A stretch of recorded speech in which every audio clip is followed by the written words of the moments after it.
The Out There channel. Please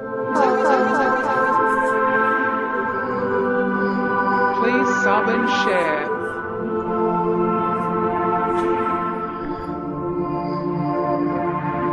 Searching for the truth. UFOs, aliens, greys and ufology. Real images, real stories, real videos, real cases, researched and investigated by professionals in the field and cutting-edge discoveries. Multiple witnesses, abduction accounts brought to you by Team The Out There channel.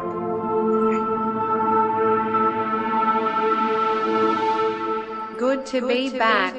5, 4, 3, 2, 1. Action.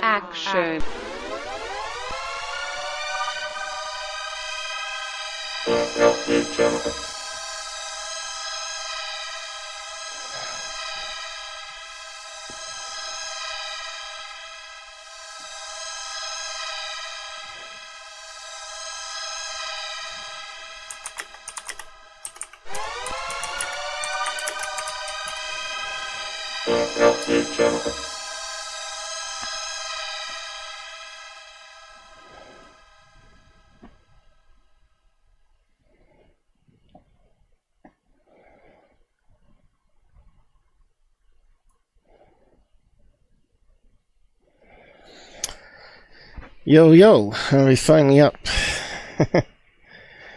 Yeah, Rebel changed some things, some code overnight. I had to quickly fix it. Then I couldn't get the Pilled share link. We should be live on Pilled and Rumble at the same time. I haven't included the other sites this time. I'm only doing YouTube, Rumble and Pilled. They seem to be the main ones now. Yeah, so they changed the code here, so I had to rewrite this here. They changed the label of the website scraping, so now it adds the word followers on the end, but I can fix that later on if I need to. It's no big deal. But yeah, looks like it's all up and running.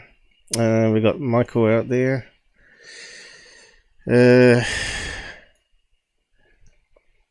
And I'll just open up the lines in a minute. Yep, I was having trouble.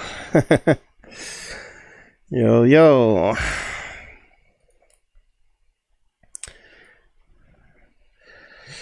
But was, as I get used to it, to be quicker. Once I realise where you cut and paste. The thing is with Pilled, is actually running across two sites, so when you create a live stream on one site, it actually queues up on another server and it makes a link to it. It doesn't have like a general link. I might have to figure out how to do that quicker. Like there's no yeah, it's a bit complicated, but anyway. So I probably don't need this up. It looks like it's running okay over there. Let's just do a quick check. As I get used to it. Yep, looks like we're all right there. Don't think anyone's around though. 2 watching there. So we can close that one down now. Rumble should be up as well. Let's just have a quick check of that one.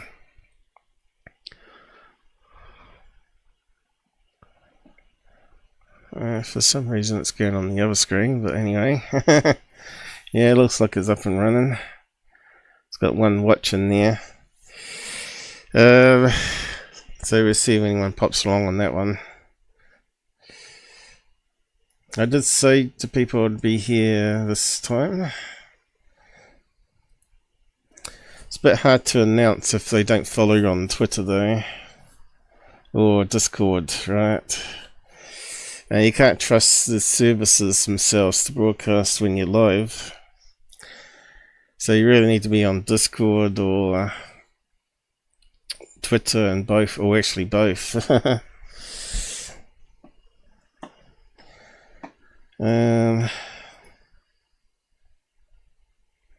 Suppose you could make that longer. I'm actually putting the chat window up there, aren't we? There's a few bits I hadn't got.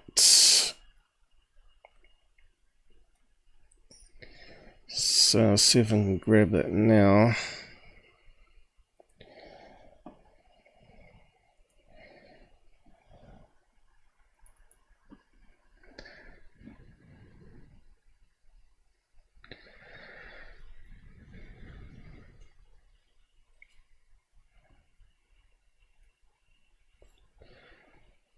Yeah, so I'm on Reddit as well, if you don't realise. It's pretty dead there, though. I think I only got 22 followers.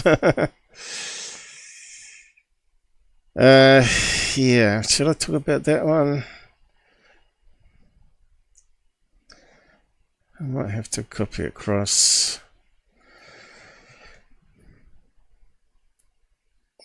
It was a good story.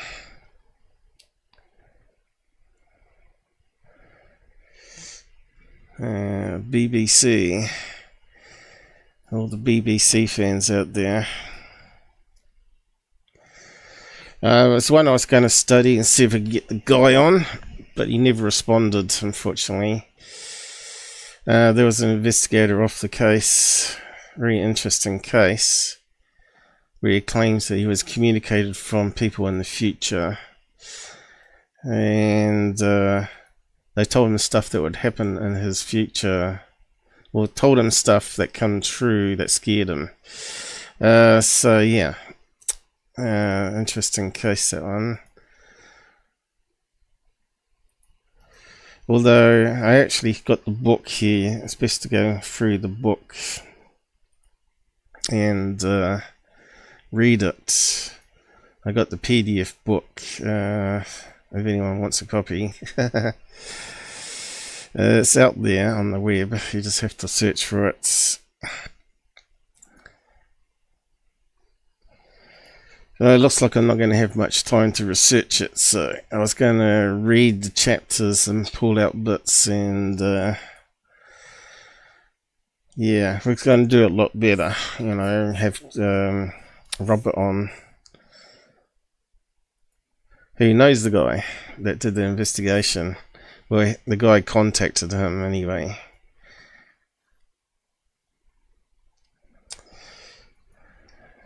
Yep, let's play a bit of that. So, stuff for talking points, basically. I should have done this last night, but I totally forgot. I stuck it on this one because I'm less likely to lose them.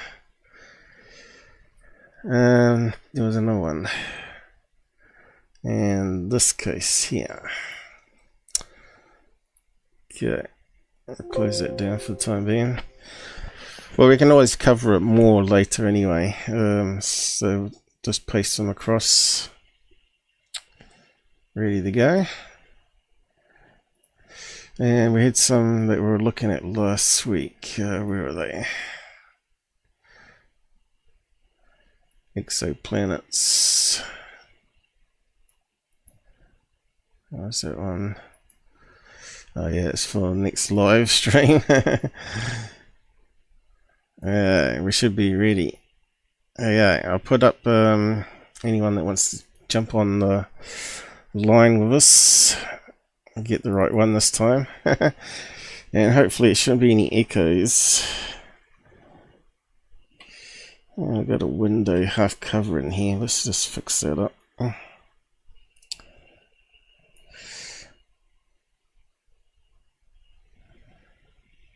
Okay, it finally come up.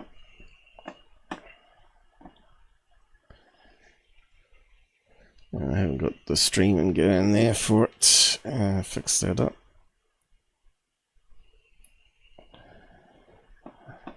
So we got a lot of overlaps. Let's maximize them all.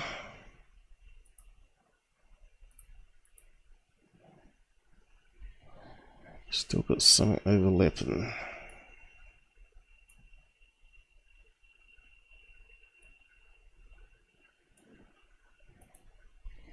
That one. Good. I got it fixed. Okay. I got stuff going on all these screens here. Looks like it's going alright.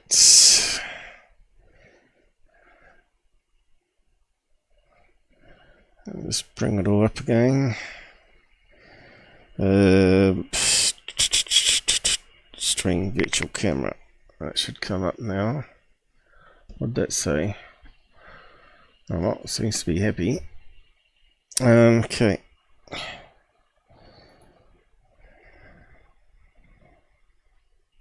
Michael, what we got here? Audio is good. Yeah, it should be. We spent enough time on it. I'm here. Had to get some food. Okay, I didn't have time for breakfast yet, but Mum's meant to be doing some hot sausage rolls later, so maybe I'll get some delivered in and I have to munch on them. Now, was there a gap this side? There we go, that's looking a bit better. Looks like I'm going to have to readjust that. Maybe looks like it's made the scroll bar longer or something. I don't know. Things keep changing, no matter what. Yeah. It's really quiet on the other places. Rumble. Does that open up now? Let me just check that. Still going on the wrong screen for some reason. Let's see. No one there still. That's a bit of a shame. A lot of new people come from Rumble.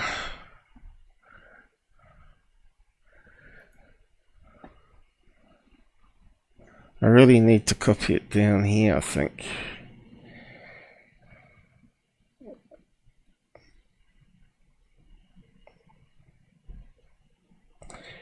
Anyway, doesn't matter. If people show, they show, don't they?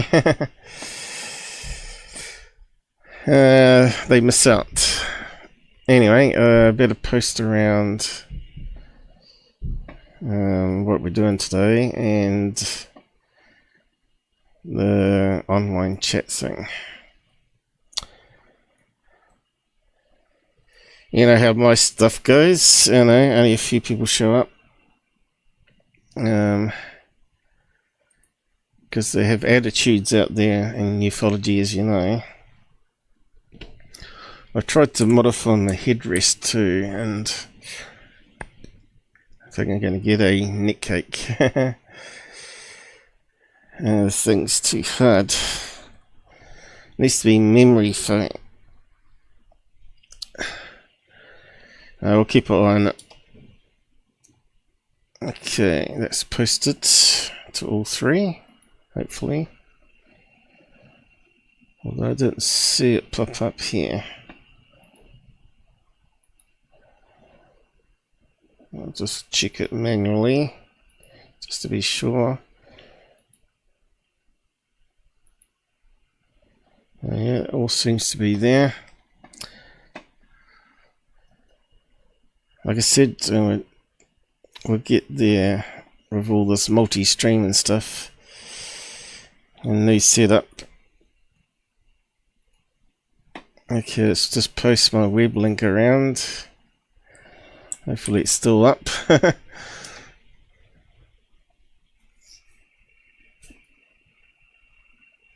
Okay, I need to pin it. Is that a Gabber Beast TV I see there? Where's the link gone? Pin. There we go. Try some music out, so it's good for your brain. I ain't got time for music at the moment. Yep, so that's those ones done, and free for all links.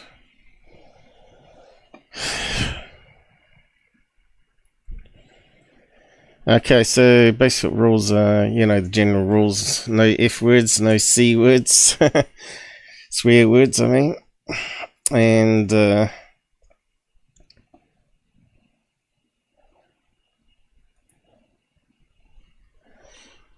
shouldn't need to join any account, but I think you have to verify now. It's not too much of a big deal. You can just use your YouTube or Facebook or Twitter or something like that to serial auth it within a few seconds.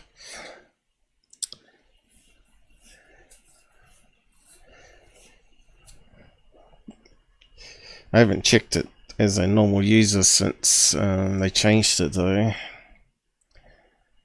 Where's the rest of it? And if you're new to Jitsi, I mean, you can download the app for it.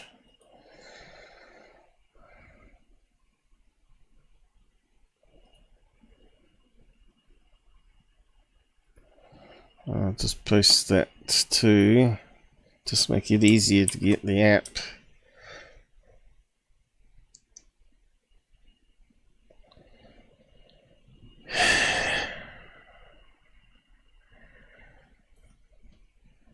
Michael, I was only working 4 days a week. How come?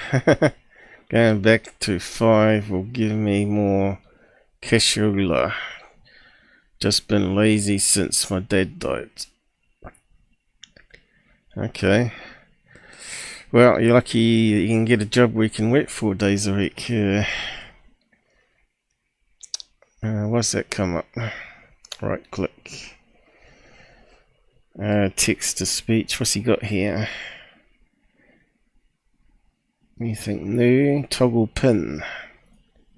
So you should be able to click off it and it should go again. Oh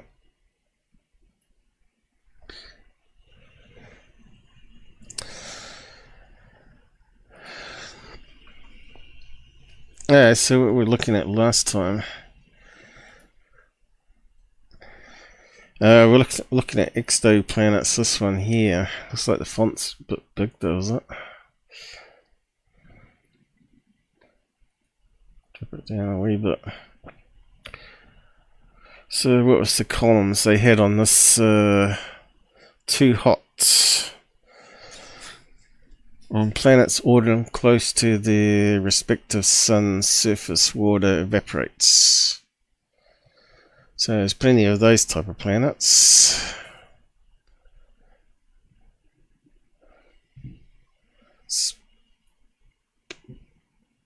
So I suppose that's the size of the planets, is it, as well? Hovering over it gives us a name. 11 times Earth's radius. So that's a big planet. Okay, what's the next ones? Just right, the Goldilocks zone. It doesn't tell us how many there are. Looks like there's some really big planets out there. Imagine having an Earth almost 12 times the size. That's habitable. Kind of be like the Aliens movie. Where they go onto another planet. It's not quite the same as Earth. But wouldn't they terraform it a bit? They're trying to make it more habitable, changing the atmosphere or something, wasn't it? Too cold. And makes you wonder how accurate the size is, though, because you're only looking at little specks of light. I would like to see a picture of an exoplanet. I wonder if there is one. Yeah, so pop on the side chat if you want to talk about this stuff. Be civil, no swearing. And Hopefully your microphone is the right volume level. Speaking of which, I haven't opened up the monitor, so I better do that now. And looks like it's alright. So, have we got a photo, or... It won't be a photo though, would it? I suppose it could be James Webb's or infrared, isn't it? Infrared photo?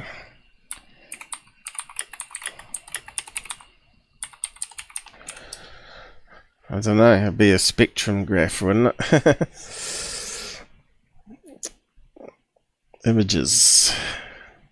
So we're just doing more positive stuff here, we're not debunking, we're just looking at the universe, life, and everything.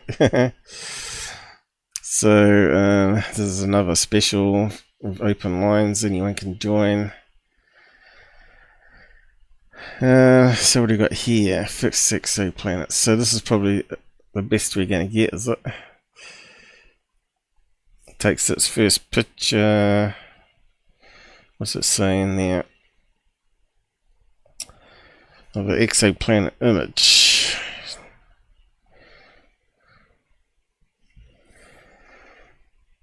There's a gas giant, mean it's not rocky surface and could not be habitable.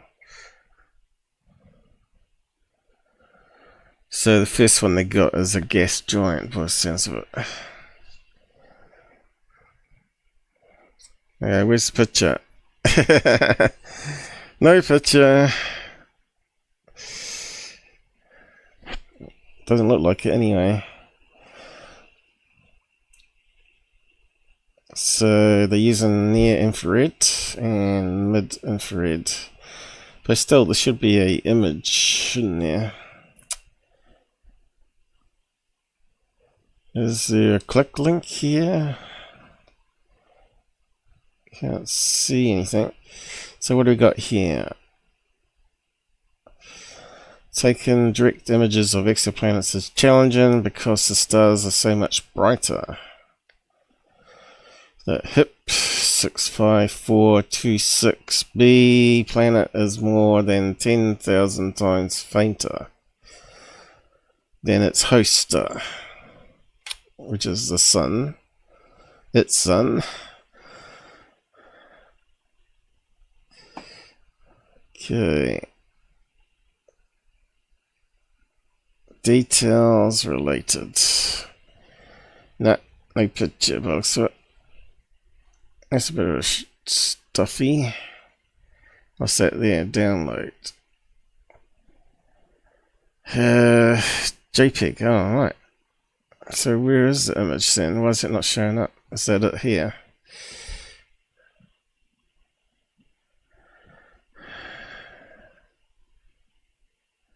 It must be.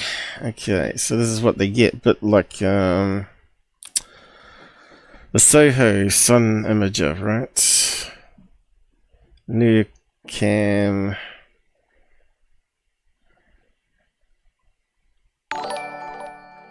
So yeah, not too exciting really. Donated £5 through Super Chat.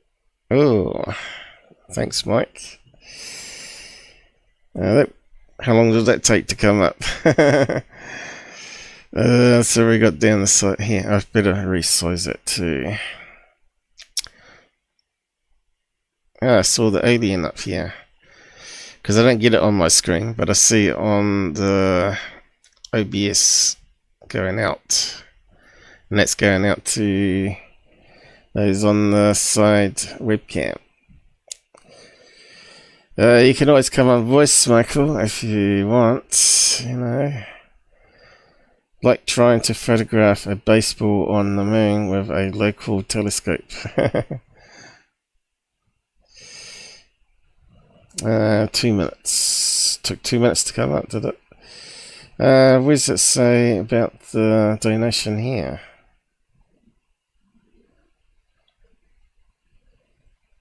You cannot get a good picture of planets in other solar systems. They are based on either the past between their local star or something else. Oh, there we go. It's way back there, is it? So it did work. I'm not sure how it comes up though. It's a bit. He still hasn't improved it with the colours yet, but it's getting better. Trying to get the emojis bigger as well. So yeah, that's the best thing we got. So we can download it apparently. So let's give that a try. Yeah, I suggested that he have a icon on the thing here that flashes when the new comments come in, and you can just click on it and it scrolls straight down. So what do we got here? Download high res 2 megabytes. Doesn't sound very big. A TIFF.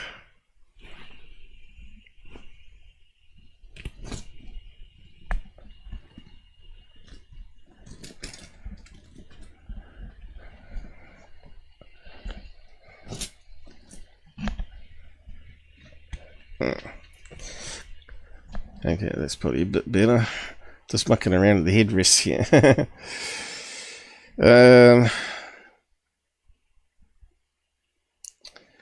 I'll probably have to modify it later. Okay, download and yes. Okay. I don't think I opened up the folder, did I? I better do that now.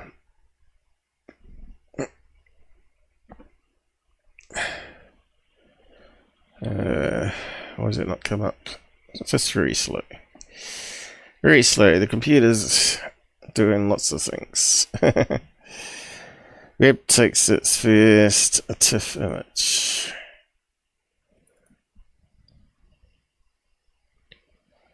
It looks a bit better. And we can zoom into it now.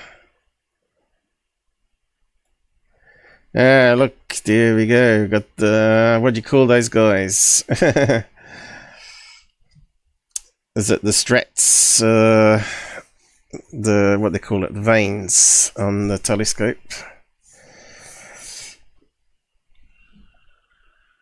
What's going on? Oh, you got it already. Yeah, I've just been given something to munch on.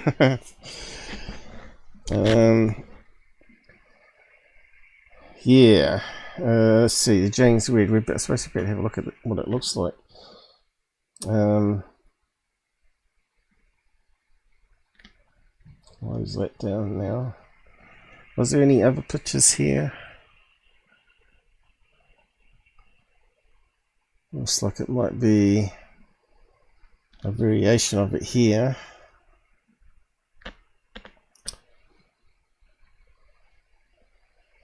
Doesn't look much, does it? And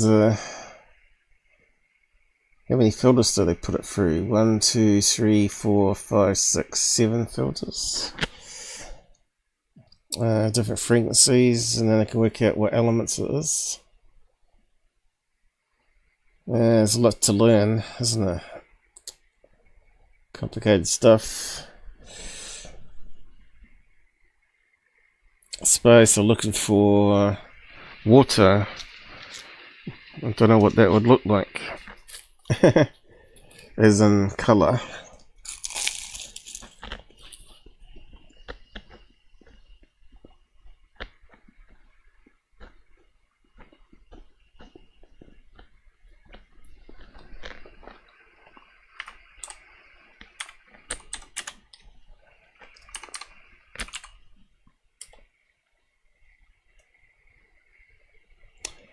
Yeah, that's the guy they named it after. As if after the telescope. Here it is. Looks like a TR3B. Let's open that one up.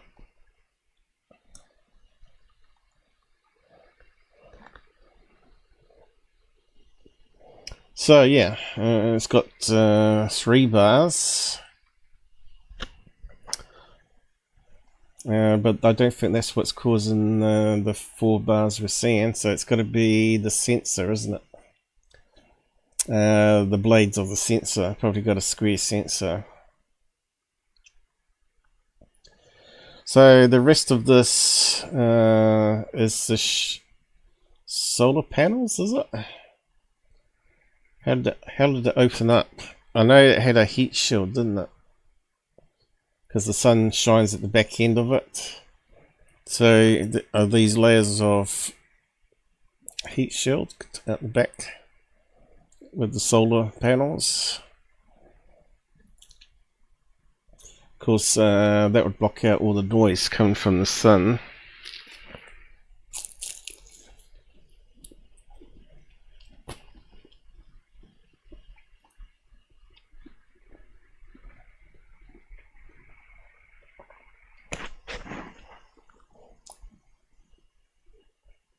Have we got any other pictures?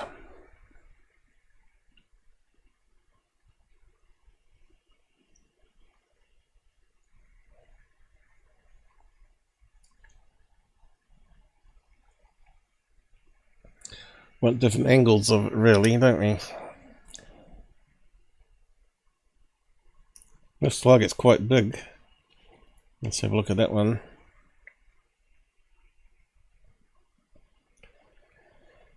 Massive. A lot of stuff that can go wrong on it, by the looks of it. Okay, so this guy's actually closest to it, so it's massive. But look, there's a cherry picker.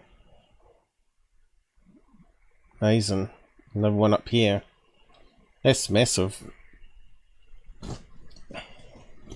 Oh, that thing's annoying me. Oh, wait. I have to redo you later. I thought it might work, but it's not very nice.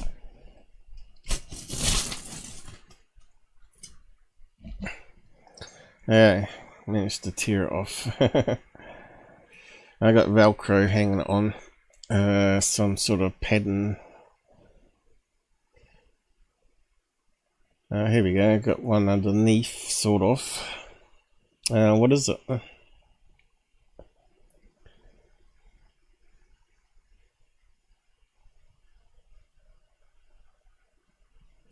Well, obviously a lot of reflection stuff there. Different layers of shielding, is it?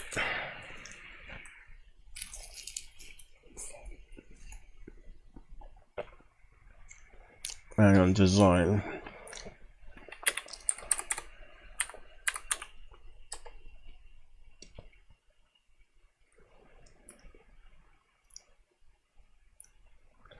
Primary mirror, secondary mirror, sunshade, antenna.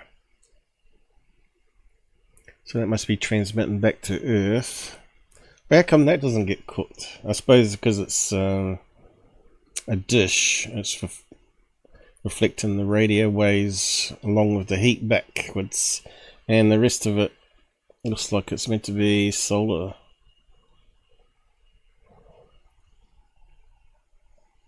Although it didn't actually look like that, though, did it? It didn't look like normal solar panels. So I suppose it could be. Could be that special stuff that's sort of like plastic that you can put on your roof. It's like rubber.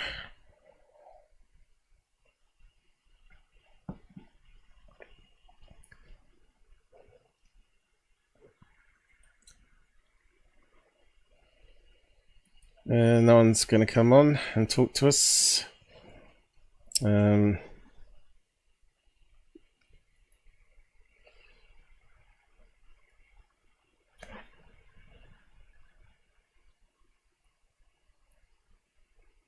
It looks very blurry if it's the image. So it's an artificial image based on all those different filters and they add it together, is it? So we got 300 nanometers, is it? 444.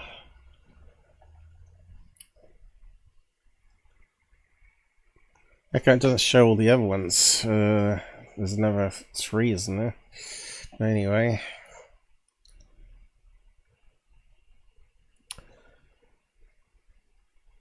So, so the question was, I didn't answer our question how many there are now, so we'll just look that up in a minute.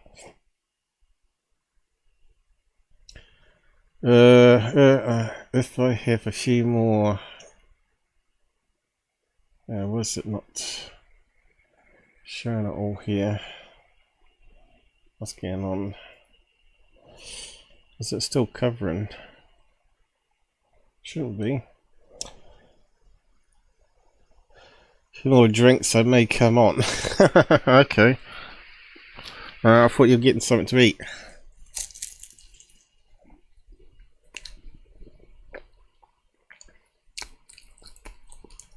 Alright, I don't have much to say.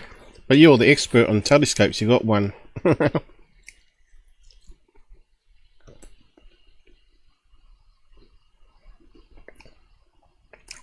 Do it, Michael.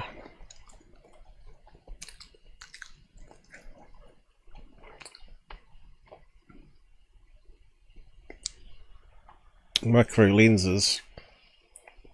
Yeah, it's huge. It's like bigger than a Chinese spy balloon. Are we allowed to say that word on live?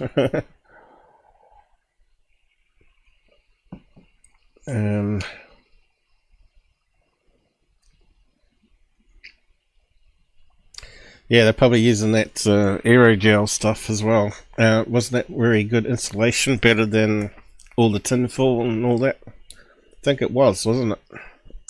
And also it can cushion any micrometeorites. So if the sun's blasting solar energy at you, it's going to have like a whole stream of particles coming at you, including rocks, I would have thought, because all that solar energy can hit against meteorites and impair the energy onto it and make it move along. Yeah, so we're meant to be looking up how many exoplanets there was. I was meaning to do this last time, but we had that terrible echo, right? Is there a calculator, a real-time thing, where it ticks over?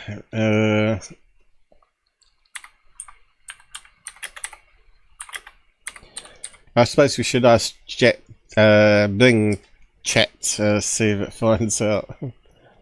There we go. Google knows.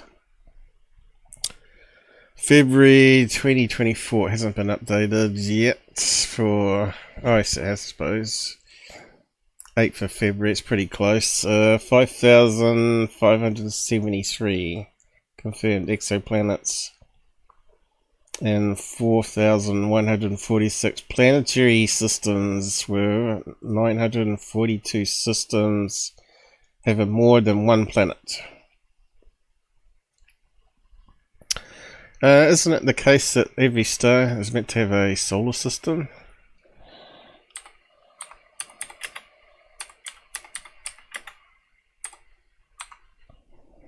Every star have a planet at least. I suppose, would you call that a solar system if it's one planet?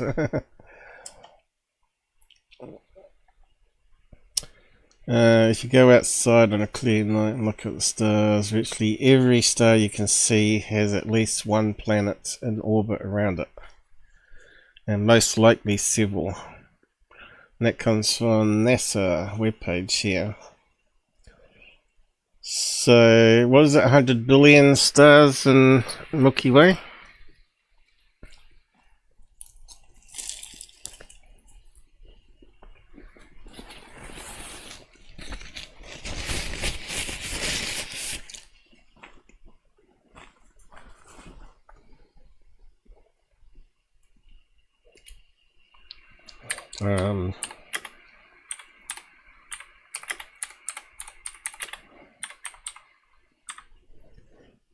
Milky Way, I think it was 100 billion. Of course, that's obviously a ballpark figure. It's not a exact figure, is it? There you go. So that means there's at least 100 billion planets, right? If not 3 times that. Let's see, how many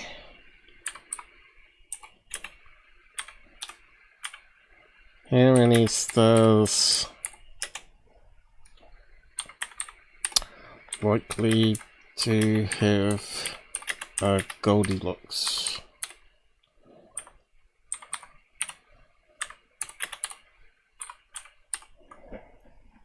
A Goldilocks planet, maybe.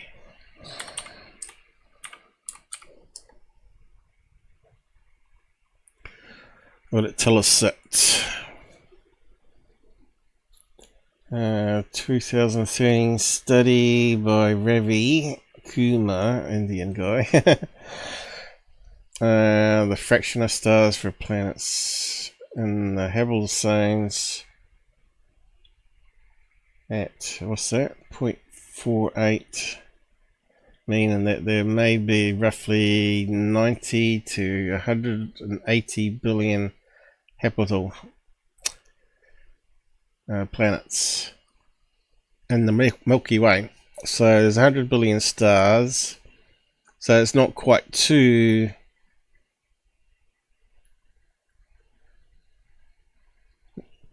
habitable planets, I suppose. Technically it's possible, because obviously we had to at some stage. We had Venus, Mars and Earth, right?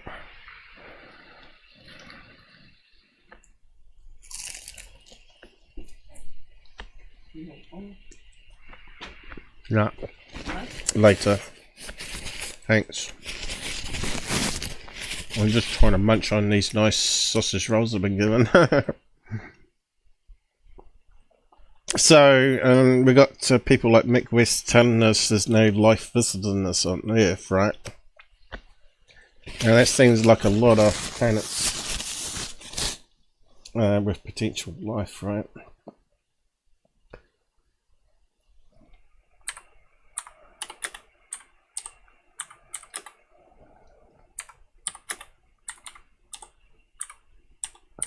Let's see what the theoretical scientists think.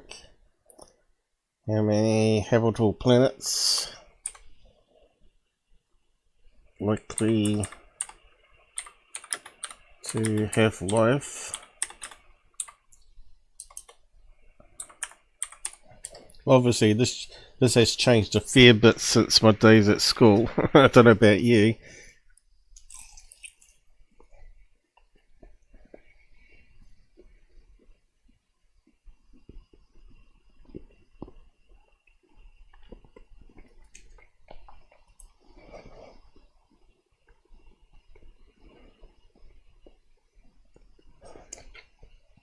So it's saying here, like I just said, Venus, Earth and Mars out of 8 planets might be able to support life based on recent discovery of planets outside our solar system.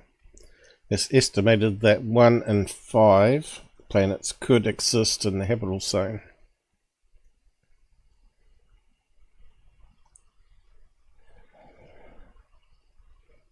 But doesn't say the estimate of life though.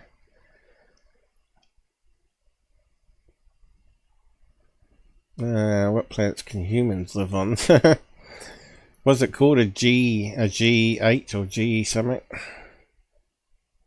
Classification, what would they call it?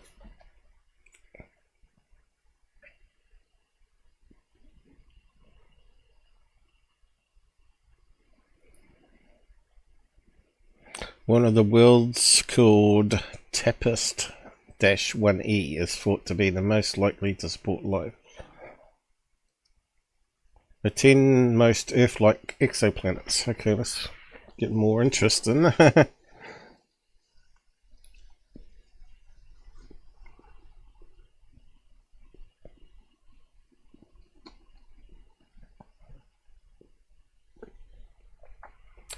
And this information is old. We've found another 1500 since.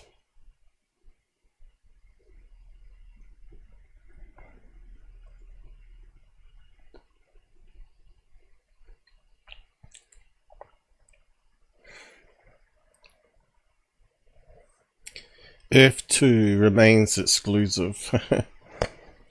Elusive. Here are the closest known analogues to home planet. Galish 667 cc. Well, that's a bit of luck it wasn't 666. There you go. Got it zoomed in too far for that. And looks like it might have 3 suns, or is that planets? 1 sun. Lens flare. Could be. Kepler 22b. And I've got a picture, illustration of it. Kepler 69. That sounds like a good planet. C 69c. What's it say about it though? Kepler 22b orbit of 290 days is pretty similar to Earth 365. Oh, that means you'll get less sleep and they're better have your slave labor working. Space previously reported that exoplanet orbits a G-class star like our Sun, but the star is smaller and colder than Earth. So that sounds something like a planet that like the aliens landed on, where they got the gusty cold wind. Mind you, New Zealand's like that sometimes.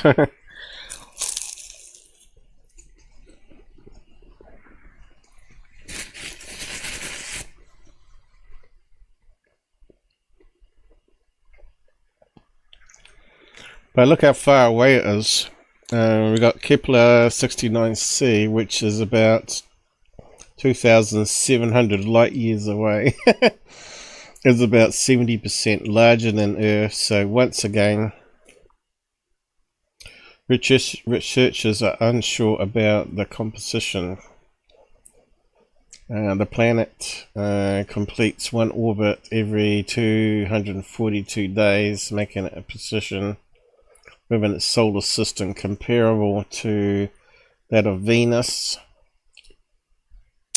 However, Kepler 69c host star is about 90% as luminous as the Sun. So does it mean it's going to die sooner, that planet, than our planet? I think probably in 2,700 years, if you could travel at the speed of light, that planet could just vanish, right? It could explode or whatever.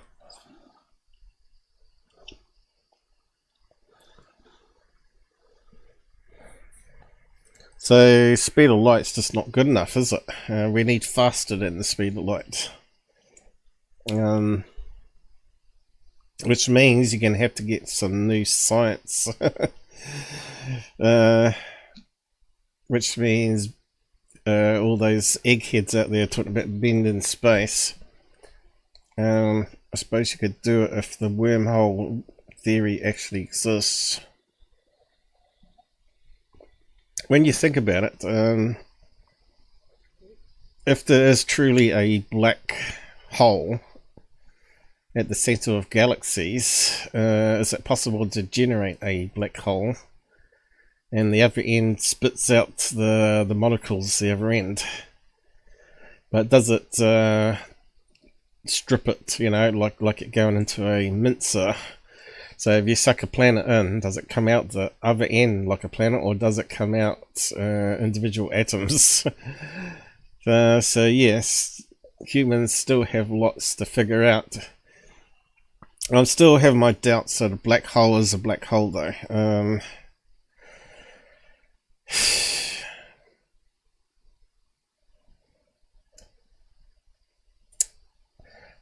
And if it does exist, does it even go back into our universe somewhere? Maybe it doesn't. So each galaxy has this black hole in it, which probably connects to another universe, right? One spits it out, and the other one spits stuff from their universe into ours. Yeah, it's an interesting theory, isn't it?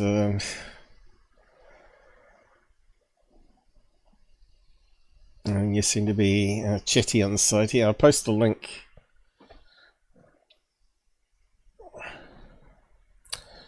There's black holes at the center of the galaxy that have film stars whirling at insane speed around it. Yeah, but it doesn't mean they get sucked in and pass through, right? In fact, they don't know what it is because they only used radio telescopes on it, right?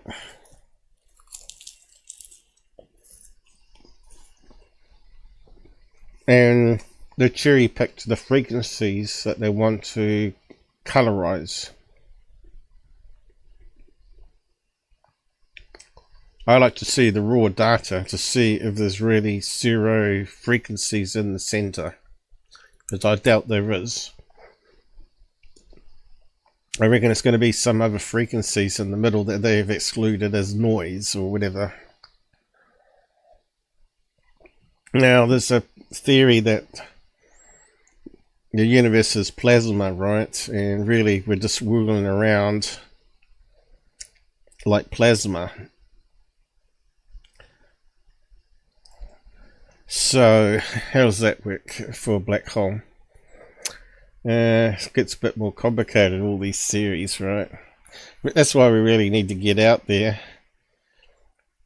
But, you know, how are we going to do it? The distances are so vast. How are we going to get there to be able to study it and before sending out ships with humans in it?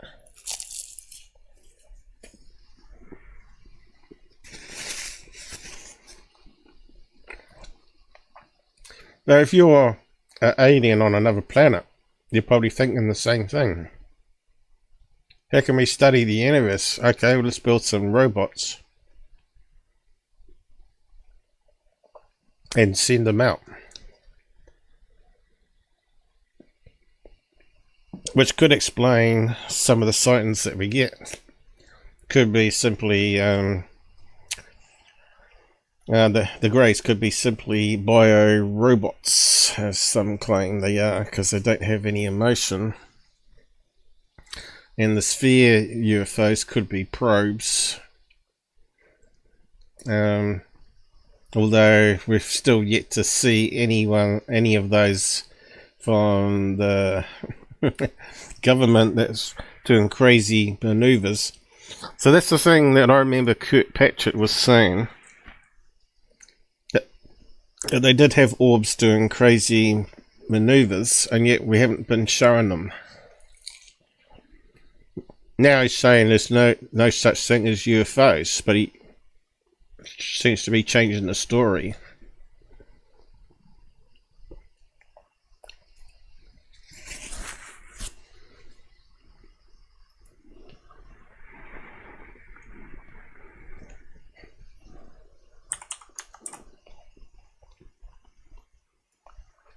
Okay, the food's gone. That's really nice.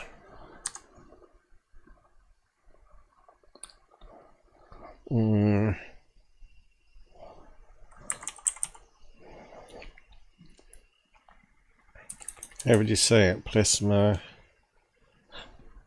galaxy.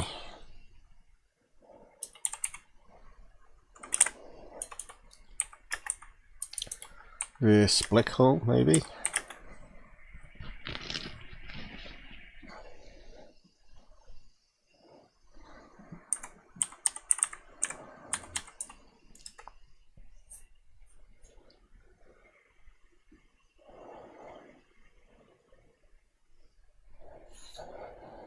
Okay, so I think they got a side view of one, and they claim is a black hole. Doesn't look like a black hole though. So yeah, where's the cone? Is it going this way?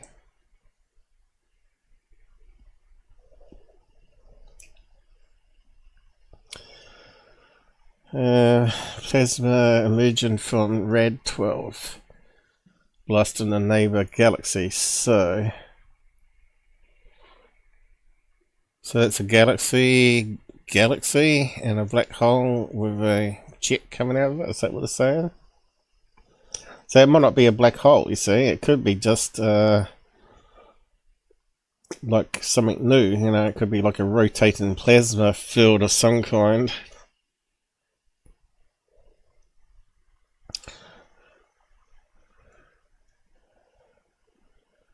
Oh. What's going on here? There we go. Got it. The black hole at the heart of the distant galaxy is blasting a neighbor galaxy with a jet plasma moving at near the speed of light.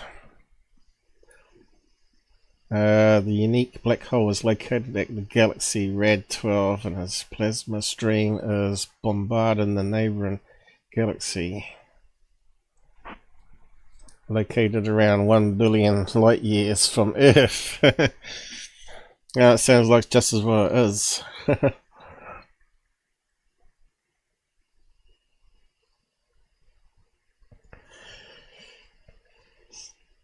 So doesn't sort of conflict with the plasma universe idea then, in that case, if they got a picture that's saying it's plasma.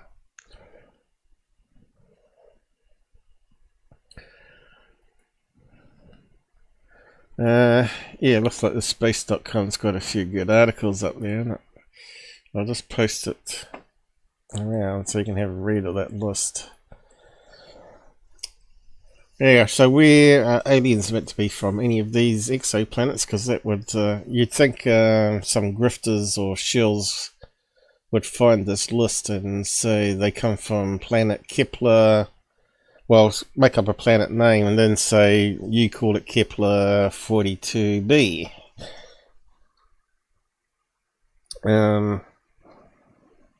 Possible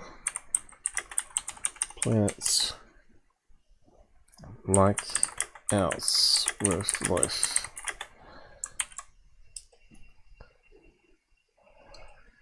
Yeah, it looks like NASA's got a big job ahead though, huh? Oh, did that go across alright? Yeah, it looks like it.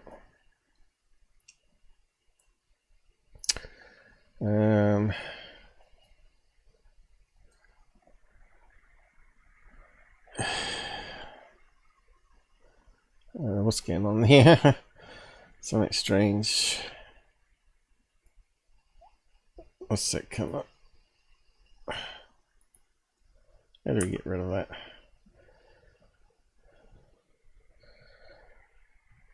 Why is it not going?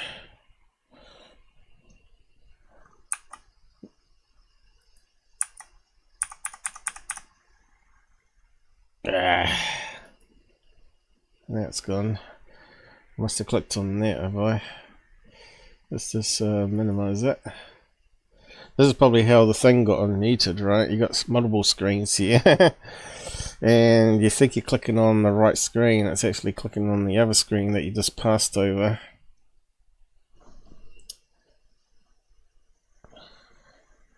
So shrink that down.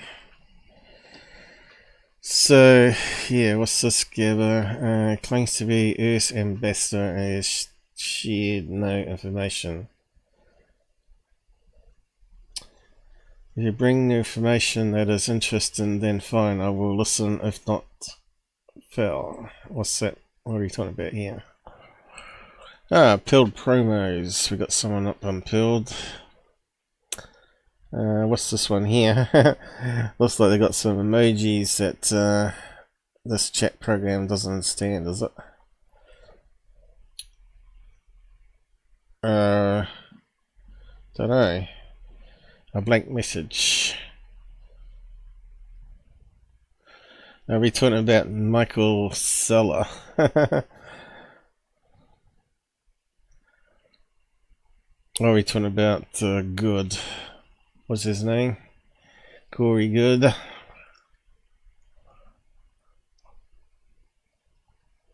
Yeah, there we go.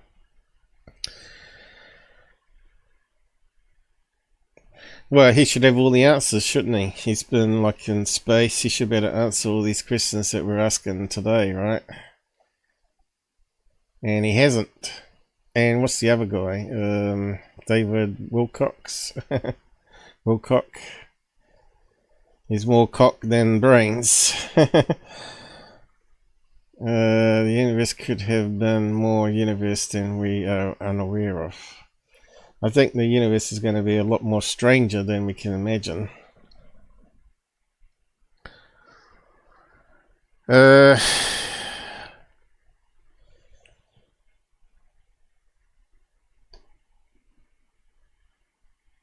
Seven Kepler.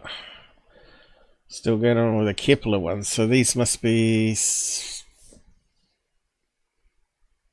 the ones from the James Webb, maybe, is it? Since there's a lot of them. They could, you think they come up with a bit more unique names, right? We got Proxima finally. Proxima B is located just 4 light years away, so that one sounds like the most plausible one for aliens to come from, right? Making Earth's closest known exoplanet according to NASA. It was discovered in 2016, mass 1.27 times that of Earth. So if there are the same DNA throughout the universe, you think the whatever that evolved in, it would be similar to us, because it's really close to Earth's mass, and it would be a similar gravity, right? Although the exoplanet can be found in Hubble zone, Proxima is exposed to extreme ultraviolet radiation. Well, that could explain why they got black eyeglasses on. And probably live underground, right? And have very sensitive eyes. You know, volcanoes carve out lava tubes, make underground caves. Life could easily form on the surface, and then as it's like bit like plankton, I guess, in the water, go underground, and then it forms into other life forms. Yeah, it's very possible, isn't it?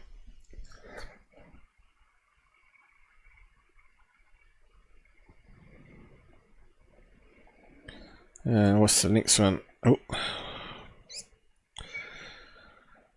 Here we are. That's the one we're after. What was that one? The most orbiting the star Tempest one are the most Earth-sized planets ever discovered. This planetary system is made of 7 worlds. So that sounds very much like our solar system then. Doesn't say what the picture is, does it? Illustration. Looks like someone at NASA designed it, I guess, in the arts department. So I guess it's the Earth-like one there or there. I don't know. I don't know. It looks like they've got another one here. So they've got 1, 2, 3, 4 planets, or is that a moon? I suppose we need to find out more on that one.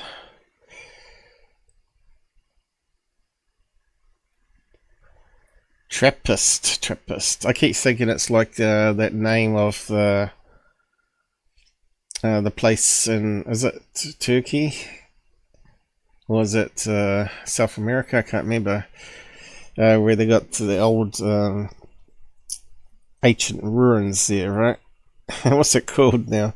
Tepec, is it? Something like that. Every time I see that word Trappist, I think of that for some reason.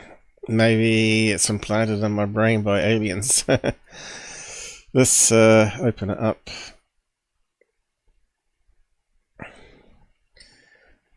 Stupid browser. Yeah, it's coming up with this one again, is it? That's not what I was after.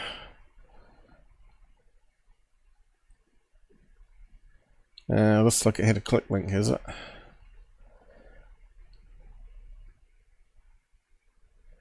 I didn't want that one. That one. There we go.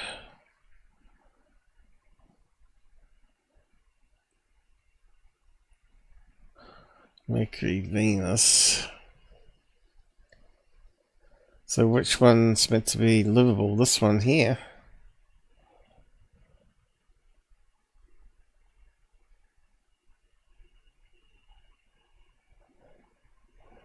Very short days. Years, I mean. So it must be spinning around the sun pretty quick then. 12 days. 365.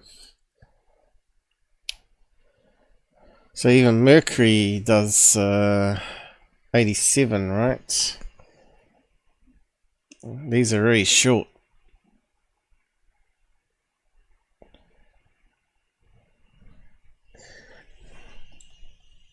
Is that good or bad though?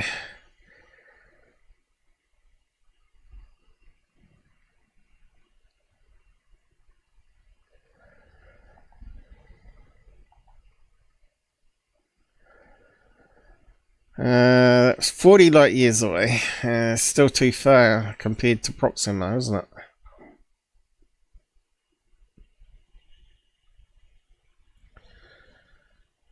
Transition planets, transitin planets and planetismals. Sounds like something from Marvel Comics. Small telescope, which is actually a pair of telescopes, one at the European. Blah blah blah. Search for transitin planets. Scientists are just useless with names, aren't they? Alright, we'll just name it after the place that we're living at, or what we're doing, you know.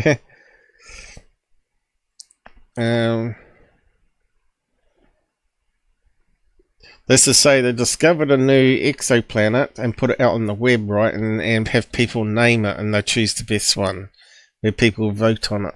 That would be fairly... That's what they should do, get people involved. Now, where the dwarf star, called M dwarf. They are the coolest, less massive stars with masses ranging from 0.08 to 0.6 solar masses. So that means those planets are going to get wiped out then sooner than our one. If it's the coolest, or maybe it's not the oldest, is it? The coolest, not oldest. Red dwarfs, are they the oldest?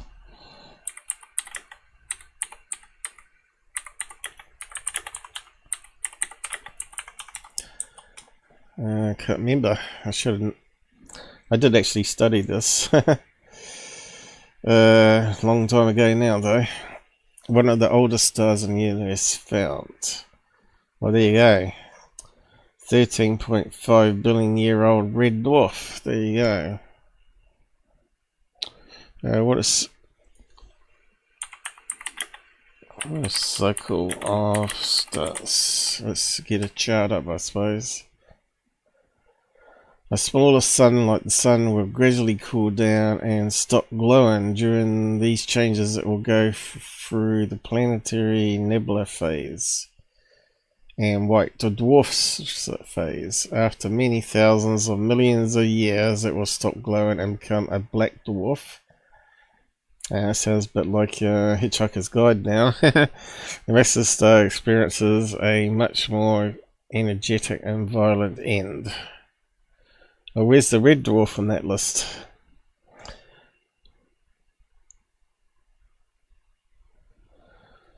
Let's have a look.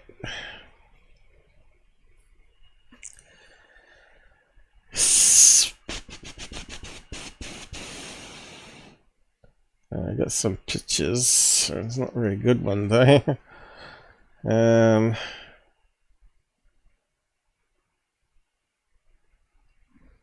I circle a low mass star left and a high mass star right.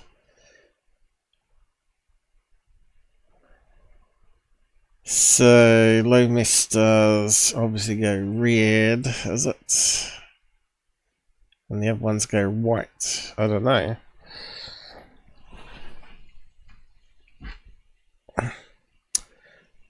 Damn, what's hitting my headset now? I think I might need to adjust my thing here. Let me just have a look.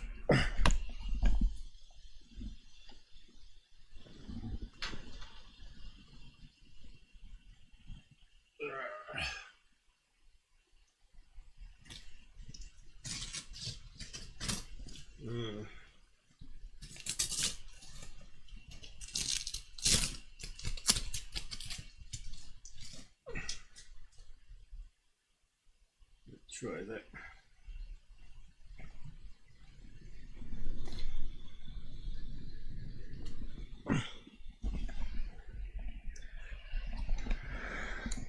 Hang on, that might be better. Had a bit of Velcro stuff grabbing my hair all the time and the headset. Okay, so we need a chart that we can actually read. Does it scale up? No. We want a better one than that. Images.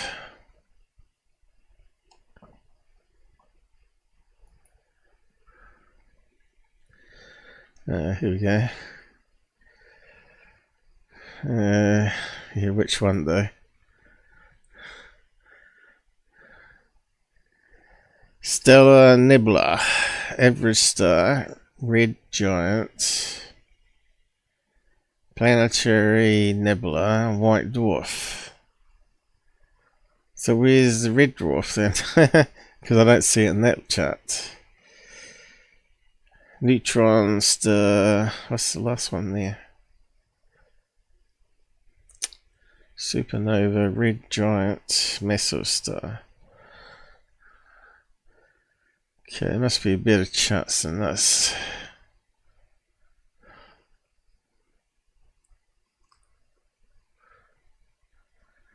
Okay, what have we got on that one?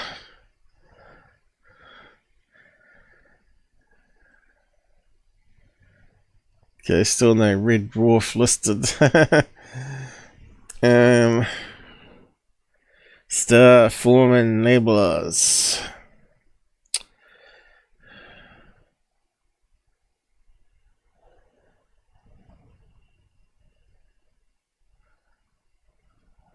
Have we got a complete one here somewhere? That would be silly. Now this one's different, isn't it? Let's have a look at that one. Red giant, no. White dwarf, black dwarf. Okay, it's got black dwarf on it. So yeah, no red dwarf, so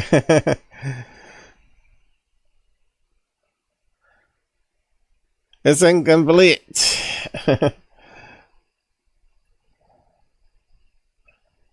Let's just put it in the line here then. Life cycle stars, red dwarf. See if it comes up this time.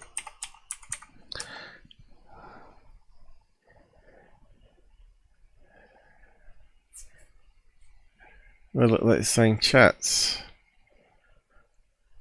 Yeah, this one looks like it's got lots on it. What's that got? Yeah, if we're going to read that one. Protostar now. Red giant. Got two red giants. Ah, there's a red dwarf and then a white dwarf.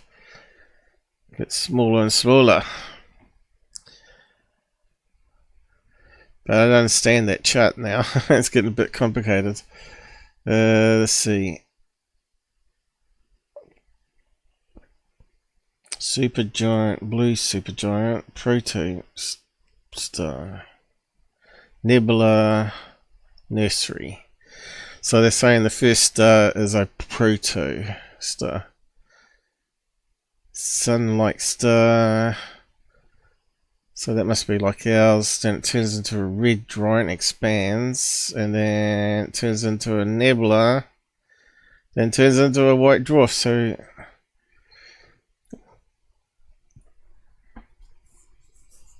that's our solar system wiped out. And maybe go up a bit. Red dwarf forms a red dwarf from the beginning.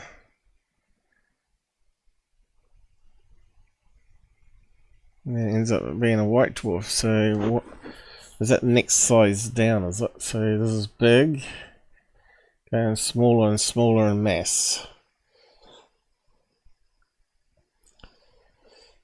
So I always thought maybe the sun started off big and gradually, as it burnt off helium and ejected it through, corona mass ejections into space, I thought it would gradually get smaller and smaller and smaller like that. I don't know if that's the case actually. I don't think anybody really knows.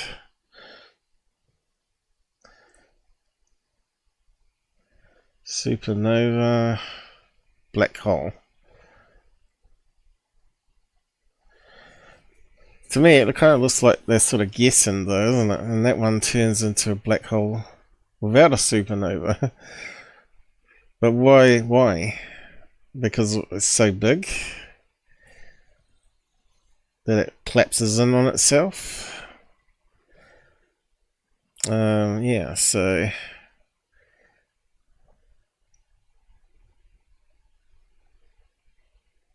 And a brown dwarf. There's a new one. The smallest of the dwarfs. Oh no, actually the white one's smaller by the looks of it.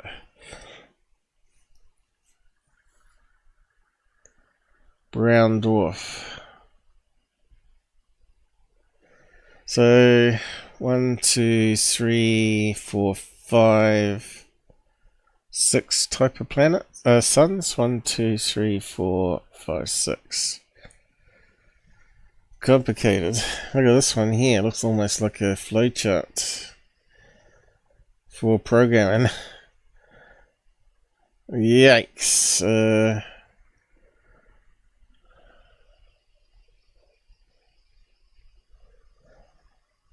I think that one's harder to understand. Red giant, white dwarf, black dwarf.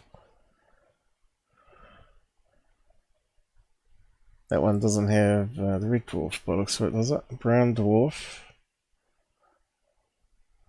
Birth. Main sequence, old age, death.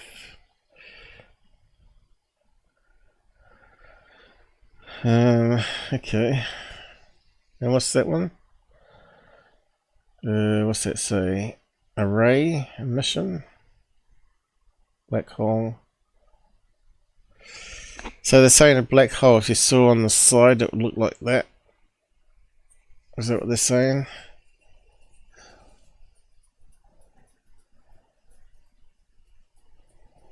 Let's have a look. Look that up actually.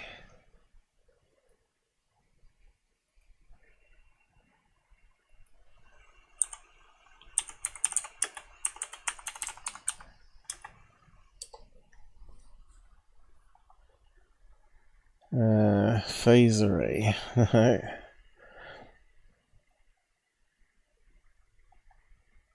What's that say?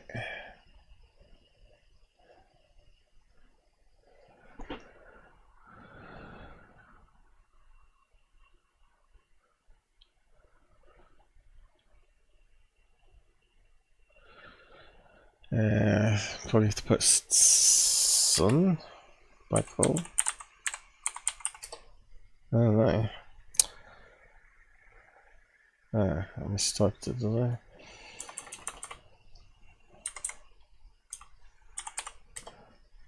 I'm all thumbs today, even that's spelled wrong. The material was funneled into a disk. So what's this? Listen to the light echoes from a black hole. The material is funneled into a disk that encircles the stellar mass black hole. This material brilliantly generates bursts of radiation, including X-rays, and X-rays travel outwards. They encounter clouds of gas and dust in between V404 and Earth are scattered. But if a black hole breaks it down to atom level, right, you'd expect it to be releasing X-rays.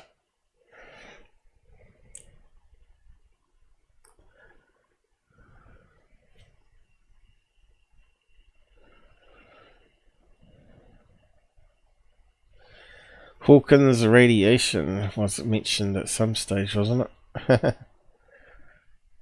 X-rays, gamma rays. See, that sounds like when an atom's being destroyed.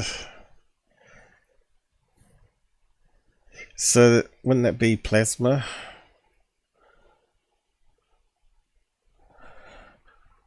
Our new X-ray technique sees black holes. So that's what I'm saying, because they're picking up on the radio telescope. What stuff are they emitting to create a black hole? It can't be all pure no radiation. I'm very suspect of that.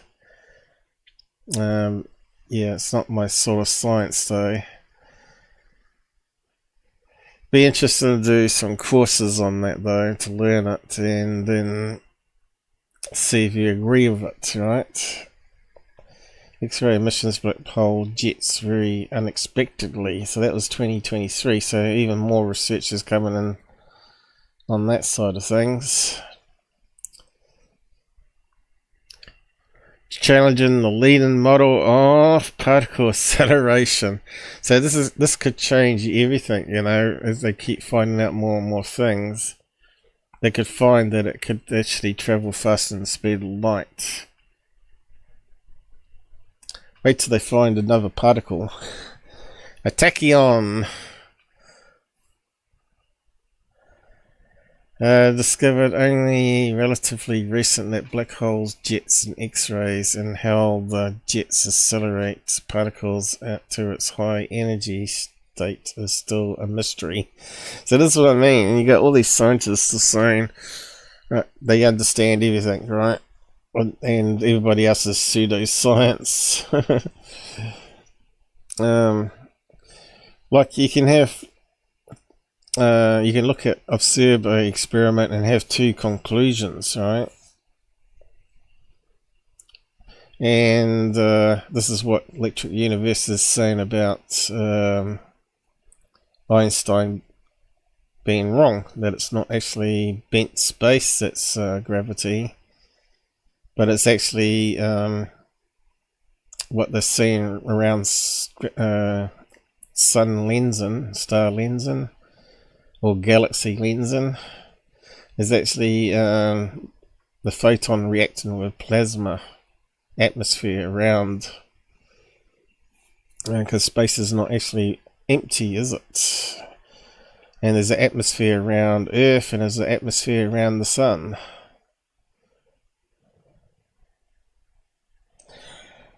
Rethinking particle acceleration. In addition to, so how would this work with the collider, right?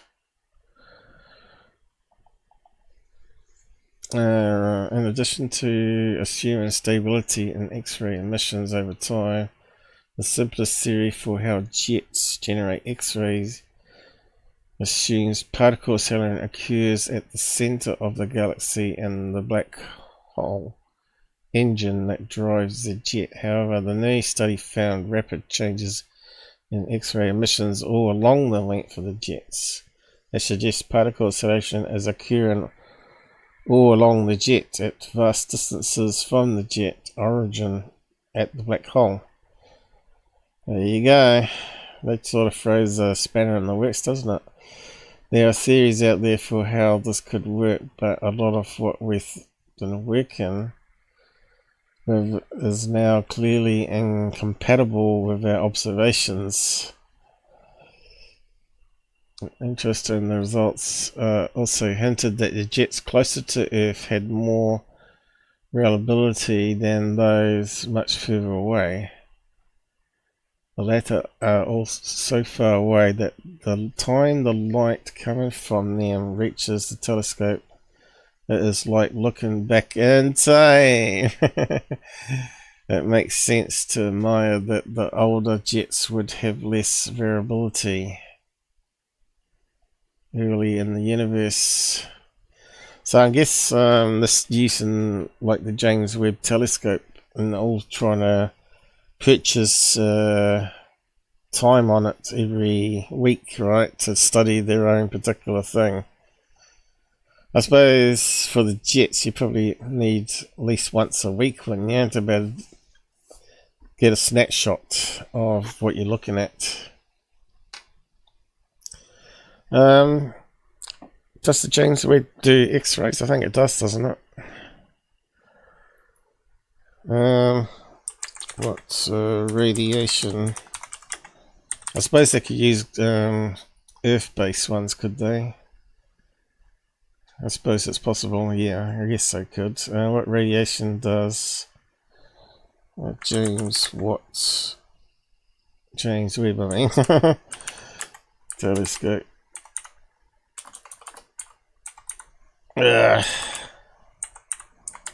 Detect. Okay, we know it does infrared. Does it do any other ones?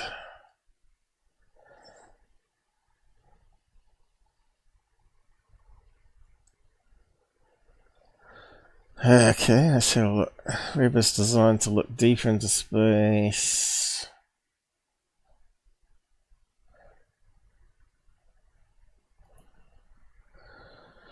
Webb detects light waves on the electromagnetic spectrum from visible red to mid-infrared.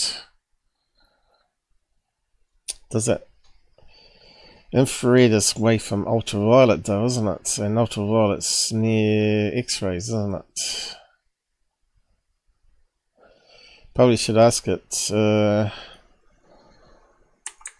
what telescopes in space can detect X-rays? Let's see if it gives us a list. Hubble Space Telescope.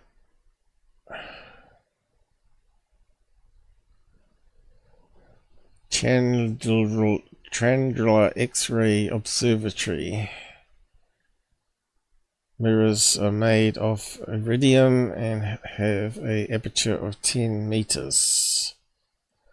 It can obtain high resolution spectra and images of...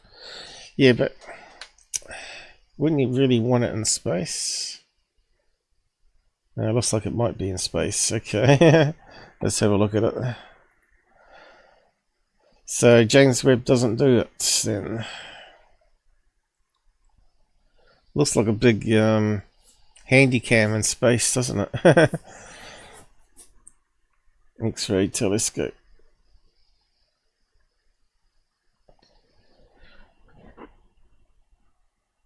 Must be radically different from that of conventional optical telescope.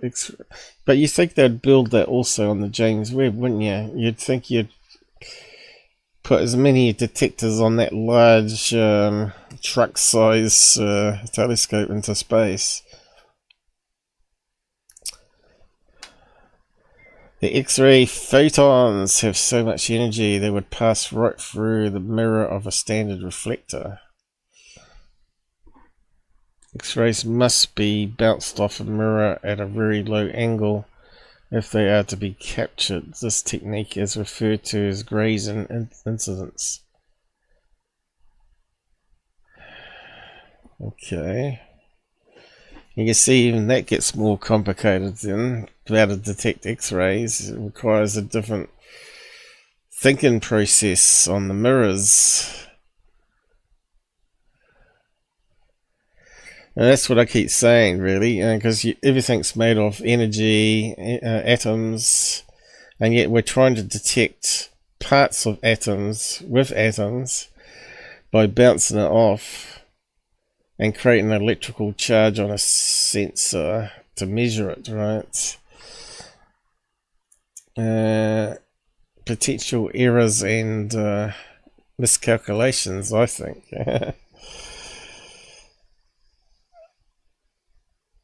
It says collecting area here, so is it a bit like a...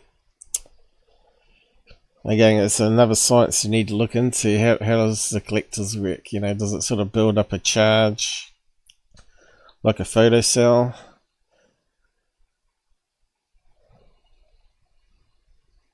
And when it reaches a certain potential, then they read it, or able to read it.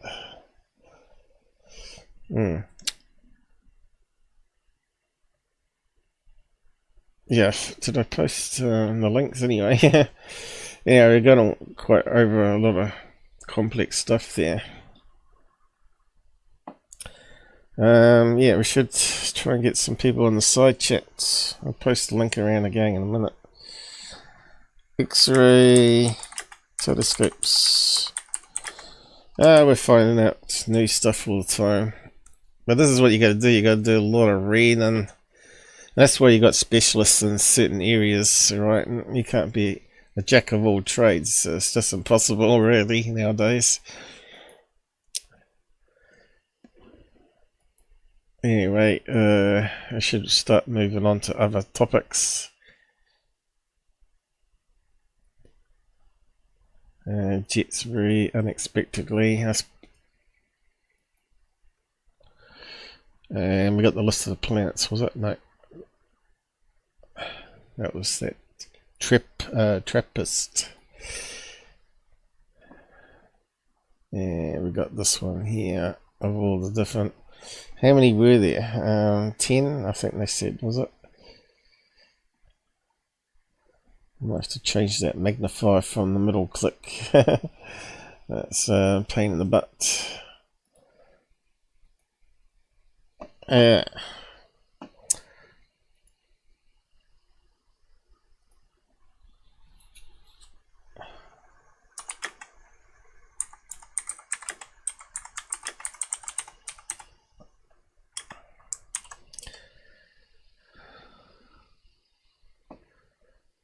Alright, so who we got out there? So yeah, again, I'll just post this around.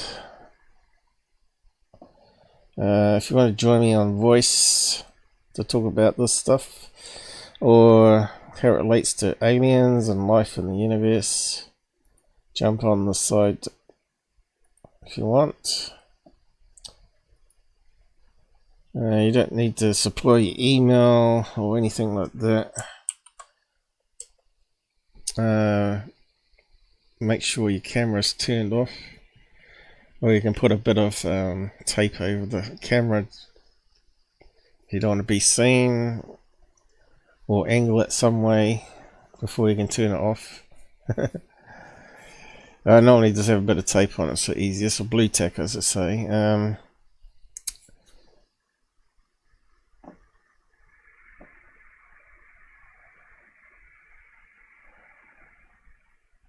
You can get the app for Android and Mac iPhones. I think I've got some links here. Like if you ain't got Play Store, App Pura. What's this one here? How to install it from an unknown source. Hey, I got Gabber on. How's it going? I'll just post this one here.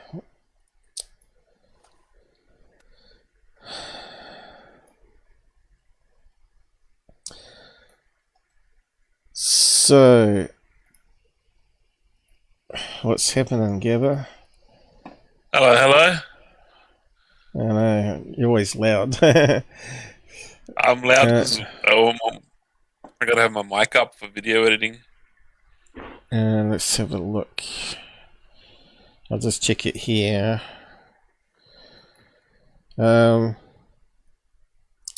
Say something. Bruce Yes, said also there's aliens that said there's aliens mining on the moon. Now, I'll just check with people on the side. Is there any echo? Because it's a bit hard for me to hear it. I think we solved it, but there's no guarantee. I haven't checked the settings. Let's see if it's got undone. There's no echo. I just checked it. Oh, you checked it. Yeah. Somehow we managed to unclick on OBS unmute mic for the guest microphone. So we ended up with 2 copies. Because I don't use the mix on OBS. I use it a wee bit, but I don't use it for the main output. I use this thing here that mixes it. So I don't need to have a separate mic on OBS, but I got it there as a monitor line, and somehow it got unticked last time. Took us an hour to find it though. But yeah, I had it all working, and then it wasn't working, and we don't know if it was... I got banana. I got voice meter banana. You got the potato. Yeah, that's the one with more inputs on it. And still, that wasn't enough. There was another utility where you could specify how many virtual cables you wanted. It was really good, written by someone in... where was it now? One of the foreign countries in Europe over there. It's very well written. I can't remember what it was called now. But there's VB cable, which only gives you a certain number of cables, and you have to purchase it for a license if you're going to use it on your YouTube. And he just has a license if you're going to use it commercially as well. But you can specify up to 256 virtual cables on his software. 256? You need more than that? Yeah. Well, I think I've got about 10 virtual cables for mine set up here. Because I split it up. I split it up into multiple streams where I can put it into another app and process it, like I can do the Tyler voice, fake voice thing. Yeah, there's a virtual cable. I think it's called virtual cable, but people find the VB cable, so they don't find his software, which is way better for it. This guy here, is it? I think it might be. Oh no, that's the VB audio cable. That's what I mean. Here we go, virtual cable. This one here. He comes up second on the list. So people will think it's the same thing, but it's not. And he's actually got a ton of things on it. It's very complicated. Where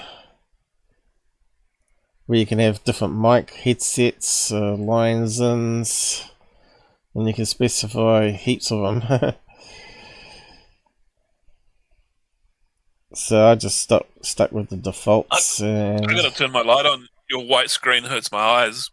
I dark mode everything. I'm like an old school BBS, black screen, green text.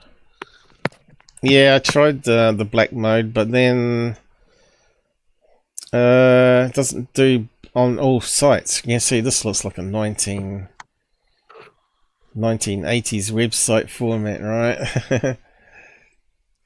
Yeah, that's how I started. That's how I'm going to end. I can't read black on white. It has to be black with like white text. Yeah, I tried that other filter, but I didn't actually like Brave's dark theme. It was sucky. You should better. like have a little click link, and you can just click toggle between, right? So just to see what it looks like. I'm not sure if there is. Firefox. I got it on Firefox Dark Reader, and it's got a click thing off, on, put off and on. Yeah, I tried to add on, but it didn't work too well. It tried to. It didn't handle, you know, how they have those invisible pop-ups, the divs that pop over top of the background. Yeah, where is the duck thing on this?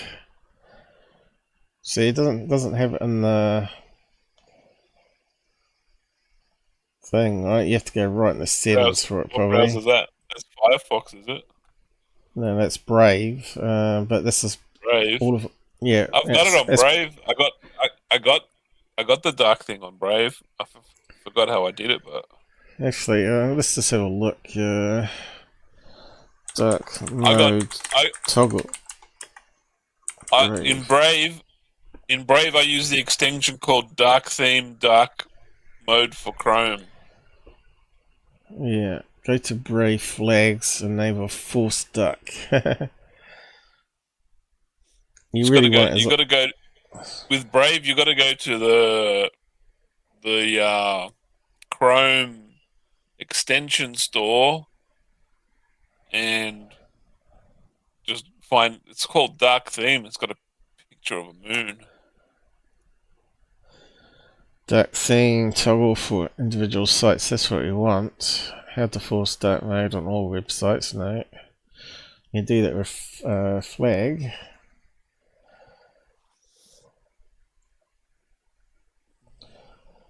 Oh, it's getting hot in here. I think I might have to get the fan going.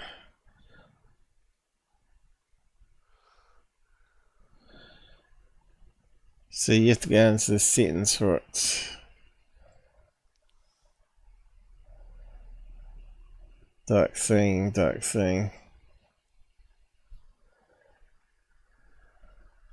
Bookmarks. See, I don't see that. Is there a dark thing here? No. More tools, maybe? There, Dark Theme under desktop side. I don't see it. Developer mode. Where is it? You think it'd be at the top? I don't remember how I put it on there. It's in my extensions. Settings, extensions. What's it say here? Manage extensions. Dark Theme, Dark Mode for Chrome. That's what it's called. It's called Dark Theme, Dark Mode for Chrome.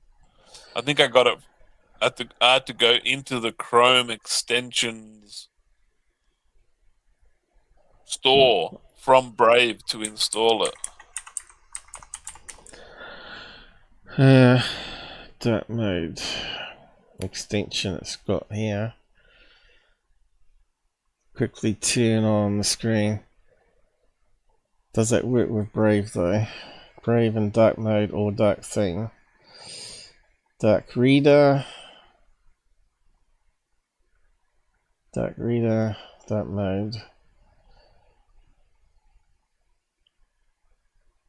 Chrome dark mode. Why is this? Oh, here we go. Dark mode Chrome extension.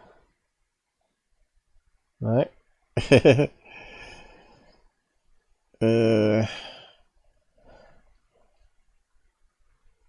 Didn't see to come up with a link to extension.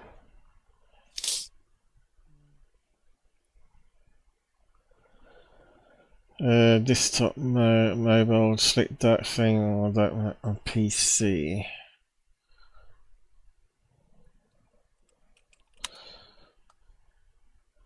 Well, let's put extension and then let's got to narrow it down. So we got dark mode. Let's see what that one is.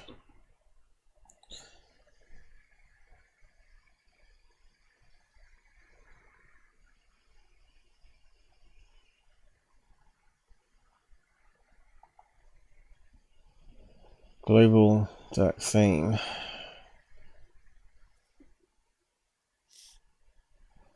It doesn't work. That's the one.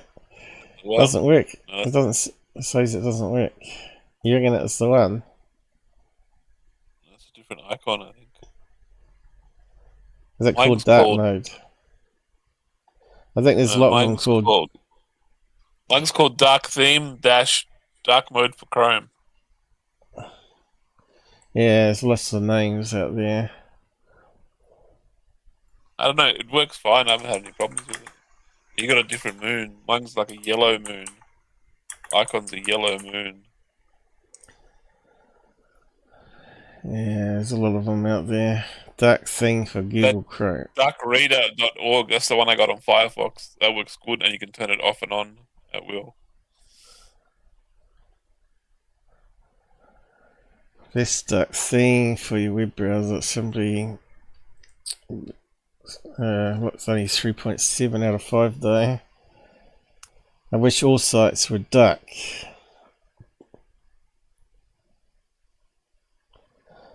Yeah, see, that's the problem with dark thing. When they add it on as an extension, it's not going to work properly on all sites. Dark Reader.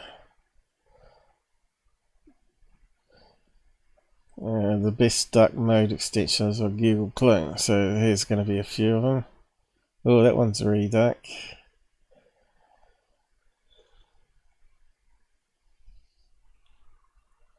See, the one I got, you can blacklist, whitelist, so it only goes dark mode on certain websites. Dark Reader, I reckon. Looks like it's got Dark a lot Reader. of tweaks. Lots of tweaks there. Dark, brightness, contrast. Super dark mode. You can change the grayscale. Yeah, you normally can spend hours on this one. What's this one? Dark Thing. Okay, that one's got a few toggles on it.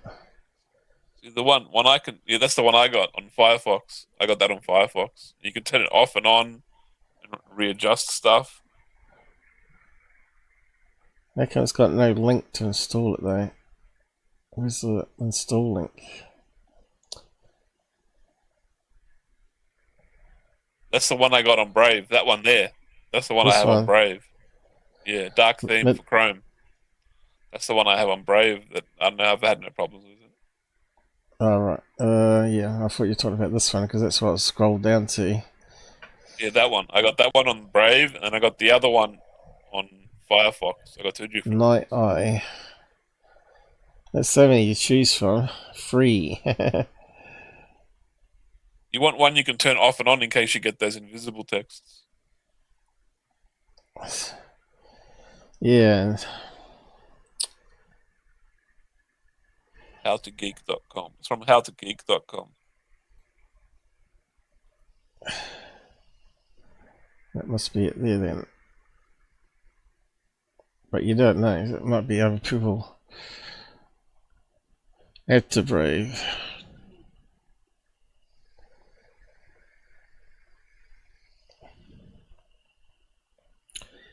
I wonder where Sean is this weekend. He said he was going to pop on again, didn't he? Where's Blue Chicken? Alright, so where did it add it? We got so many add-ons here. What's that say there? Install thing. So it's just a theme that you can turn off and on, or what? So it's an extension, like an add-on. You can turn it off and on. Is that it there? Installed theme. It's installed. So now go Recent. to your extensions. Go to your extensions. Top right-hand corner. Extensions. That jigsaw puzzle. That jigsaw picture. The one to the left. Yeah, I'm just trying to find it in the list. The list is the jigsaw, isn't it? There it is. No, Pin it. exit. You got to pin it. Yeah, I can't see it. Because this list Scrolls off the bottom, doesn't it? Alright, might go down. Oh, let's see, some below, you see. You're zoomed in so much. That's useless, isn't it? It's on there. How come you can't? There's a scroll bar. Colours. Use the scroll bar. Where is it? I don't know. I don't see it. You just put it on. Yeah, no.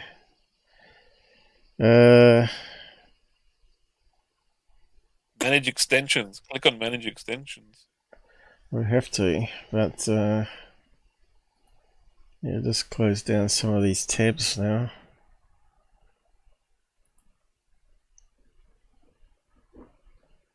Oh, right. That's not closing it, it's adding them.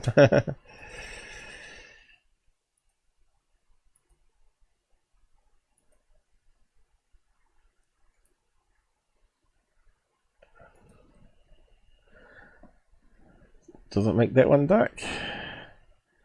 Yeah, it's not turned on.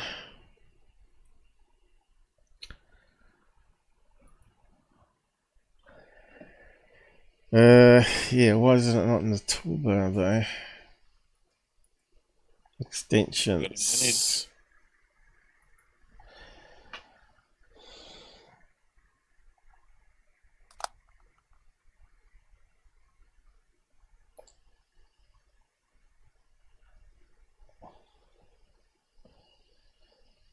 Why can't I see it? Extensions. I don't see it.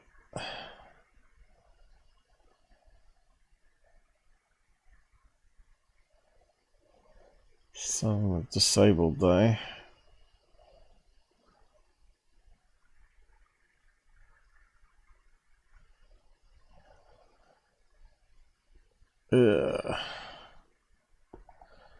Didn't see it in the list. I'm pretty sure I said install it. Maybe it's banned.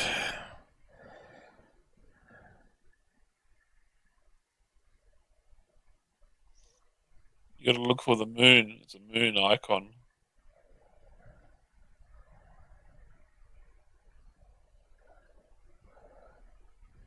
Maybe you need to restart your browser for it to be there. Maybe you need to install it again. It should be there. Maybe it's been Extension banned. manager. Did extension manager. It's been banned, right? Block it. I think it's been banned. I don't know, it's kind of weird. Yeah, I need to put on a fan. If it was banned, it wouldn't have installed it, and it wouldn't have said it's installed. I'm just going to put the fan on here. The sun is heating up.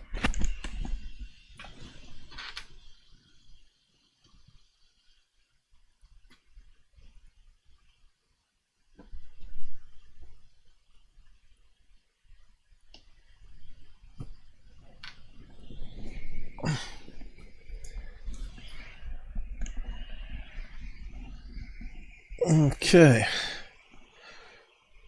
Didn't change that one. Yeah. Okay, that thing. It's got to be here if it's installed, but I'm not seeing it. Try installing it again. That's kind of weird. Banned, maybe? How would it get banned? I don't know.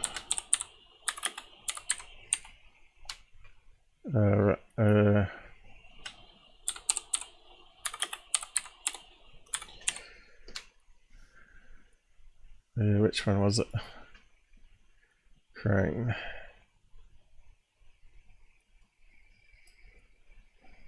Remove. So it's got to be here. So where is the sucker? What's the icon look like? A moon, you said. It's a moon icon. Yes. Extensions. Moon icon. So you remove from Chrome, so it's on your Chrome. See that? What's There was a that? button that said remove. It said remove from Chrome. Yeah, so it's installed, Close but that. where is it though? I don't know where you pull it. I think it got abducted by aliens. Yeah, I The think browser it's got abducted by aliens. another damn bug in the browser, probably. You got so many add-ons. I don't know how you find anything. Yeah. What's that one say? Wish my eyes were a bit better. Still haven't heard from the hospital about the operation. Haven't been forgotten again. What's that one? Lord clocks. It's a moon. It wasn't there. It's For a not moon there, is it? icon. It's not there. Moon icon. Find his Tampa monkey. sections and themes. Tampa monkey. Maybe it's not an extension, but a theme. That's probably not the one you're thinking of. In my Yeah, Brave. so that's dark thing, right? So we're not after a theme. That's obviously not what we're after. My extensions. It's in my extension list. Dark theme, dark mode for Chrome. When I click on that jigsaw puzzle, it's right there. Yeah, now it's screwed it up completely.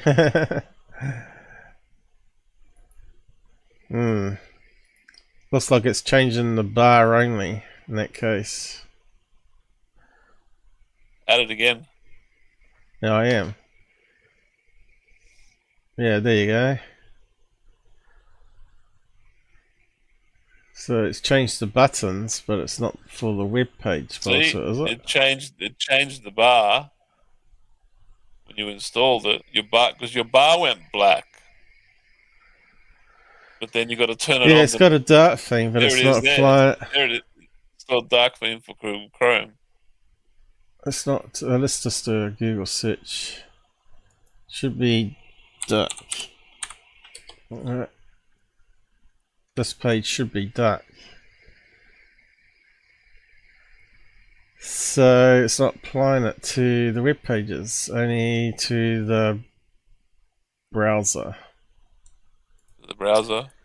Yeah, to the browser. It's not the same thing as you're thinking of, folks, but okay, let's just have a look.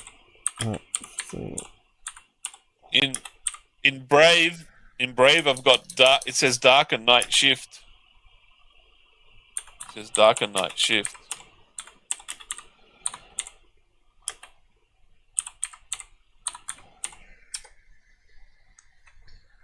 Try dark and night shift. So it can't be that, because it talks about being skin only there.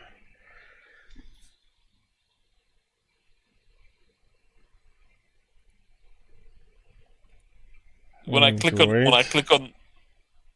on my moon icon, it says dark and night shift. It might be a different program. It says dark and night shift. That's the one that I got control and all the settings and different sliders and stuff. It says dark and night shift.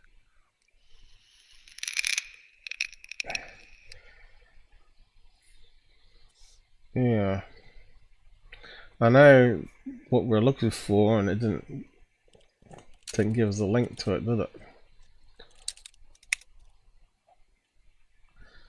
Black Chrome. Dark void. See, that's themes.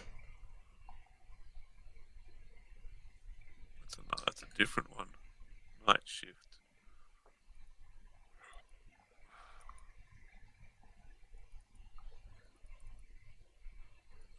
Dark mode. So you had to put extension in. Too many switches for it, that's the problem.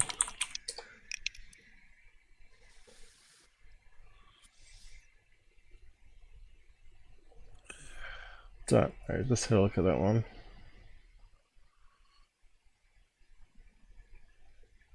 It looks like it's got a toggle. This is what I've got working in Brave. I'll give you the link. I'll just give you the link. Save you some time.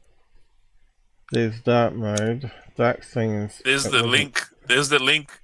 The link's in your chat. That'll get you direct to it. That's the one I got working in Brave. And I've never had any problem with invisible text, and I go all over the internet. Holy shit, Bitcoin hit 52K. Oh my god, Ethereum's 2,800. What's going on? Yeah, it's been skyrocketing. There was a reason for it. Yeah, people were going against the digital currency, weren't they? Yeah, where's the link? Look, it's Wheels. Hey, Wheels. Hey, sightings on 18 wheels on the Big Mac truck. The links in your chat, your YouTube chat. Is it? I don't see any links. Let me just zoom in. Look at your YouTube chat. No, nothing there. I posted a link. It's above you too, mate. Michael says you too, mate. How come there's no link there? You'll have to open your YouTube. You have to open your YouTube on a browser to see your chat, see the link. I'm looking at YouTube. Did it not come up here? If it didn't come up here, then it didn't go. I can post it again. There's only my links there. Instead, just post it up on this here. On the chat, that works. Jitsi. Where is it? That one there. How do we type on Jitsi? Well, just open up the chat bubble. Where's the chat bubble? Well, I just sent hi. So it should be flashing on the top. To reply. I can't click to reply. All I got is a big screen of. You should have an icon next to chat bubble. There's a link there.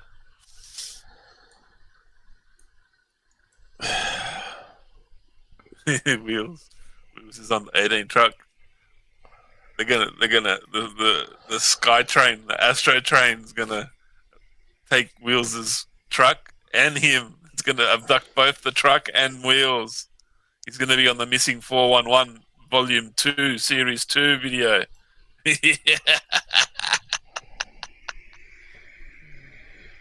What link for voice? I went to Discord but no voice.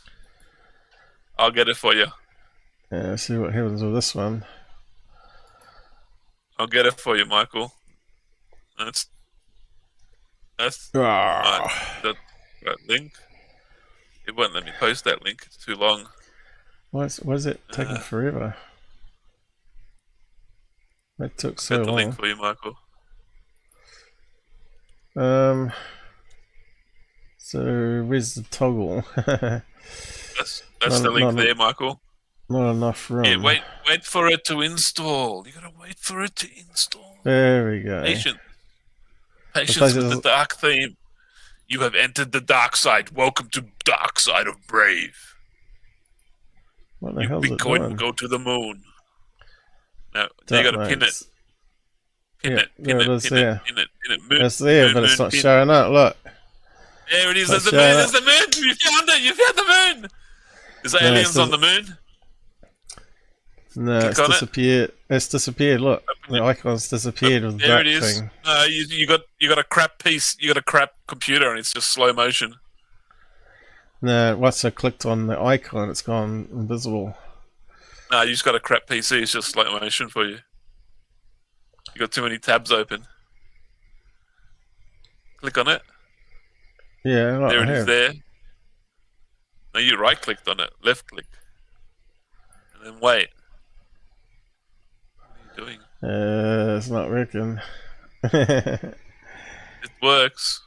You got too many tabs open. That's on or off. So, no, there it is. There it is. There it is.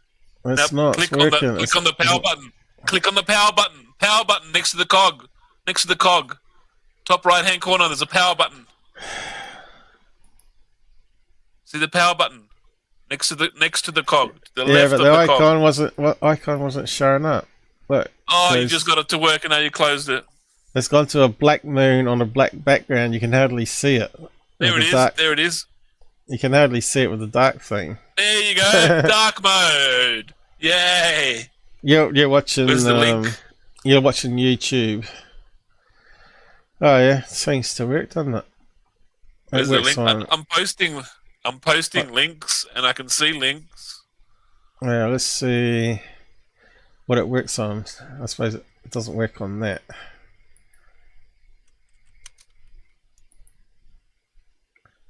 Yeah, it doesn't work on that one. Can you see the link, Michael? I don't know. I'm posting the link, and it's showing up. Okay, there we go. It's in black now. No links in chat. Oh yeah. So, then Paul has got something. No links in chat ban or something.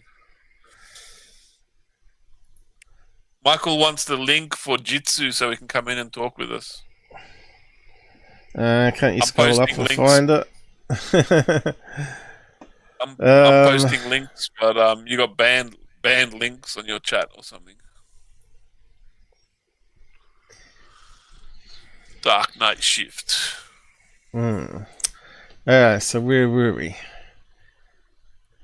We talked about exoplanets. We're finished with them, I guess. Moving on to other topics. If you scroll up in the chat, it should be up there in the chat. Is this going wide again? Here we go. Yeah, it's because I closed it, wasn't it? Yeah, there we go. Michael, you want the link? Is it? That's a problem with the side chat.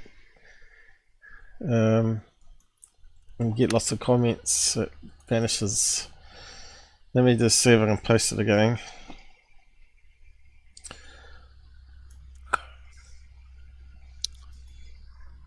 I need to get comfy again. Right. Copy. Come and chat. Let's see. What's Rumble up to? Let me just check what's going on in Rumble there. I'm pretty sure I double clicked it. Why is it not coming up? It's kind of weird. Let's see. And you got 2 over at Rumble. Last night, a couple of nights ago, I was testing it. I had 9 on, and you got 2 at Rumble. So yeah, I'm not sure how it gets broadcasted there. What's happened up to the top here? Michael, how come we got 2? Why has it done that mode? Are you there, Michael? I think you got it muted.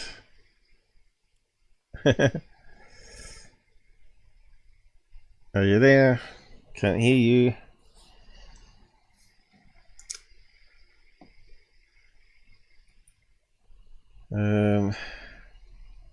Nothing's flashing.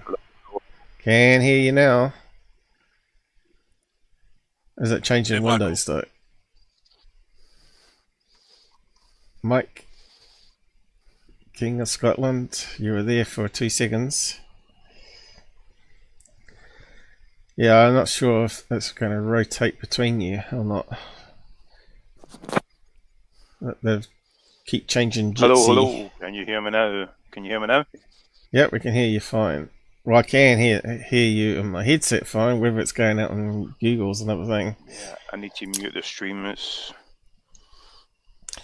how loud are you compared to Gabber though? His voice is alright. It's not too loud. Yeah, I think both of us are equal at the moment. Mike, you still there? Yep, I'm still here. Is it echoing? I can't tell because I need to mute the stream. It's not echoing this end, whether it's going out to the stream, I don't know. Testing, echo. Is there any echo? Hello. I can't hear it through the monitor, but then I get an echo as you expect because you hear yourself. Yeah, I muted the stream, so it should be good. Yeah, I'm not Sounds- seeing an echo on my side. No, Is it low? I think it's all good. So, how's Scotland at the moment? Very cold? Coldish is getting warmer ever so slightly. The days are getting longer, as usual, so things are getting better, but yeah, same old, same old. Same old, same old. Work is a bitch. Yeah, so what's this about? Sorry, when you go. These ships over Alaska, Arctic. Flight of fantasy or grounded in reality? What was this link that I was looking at here? Looks fairly big, whatever it is. Redirect.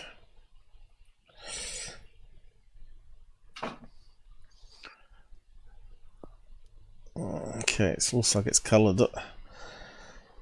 So yeah. So Gabber, how you been, Gabber? Sorry, can I just say hello to Gabber? I've been good, thanks. Keeping busy. Good shit, man. So they're working on these 3 million.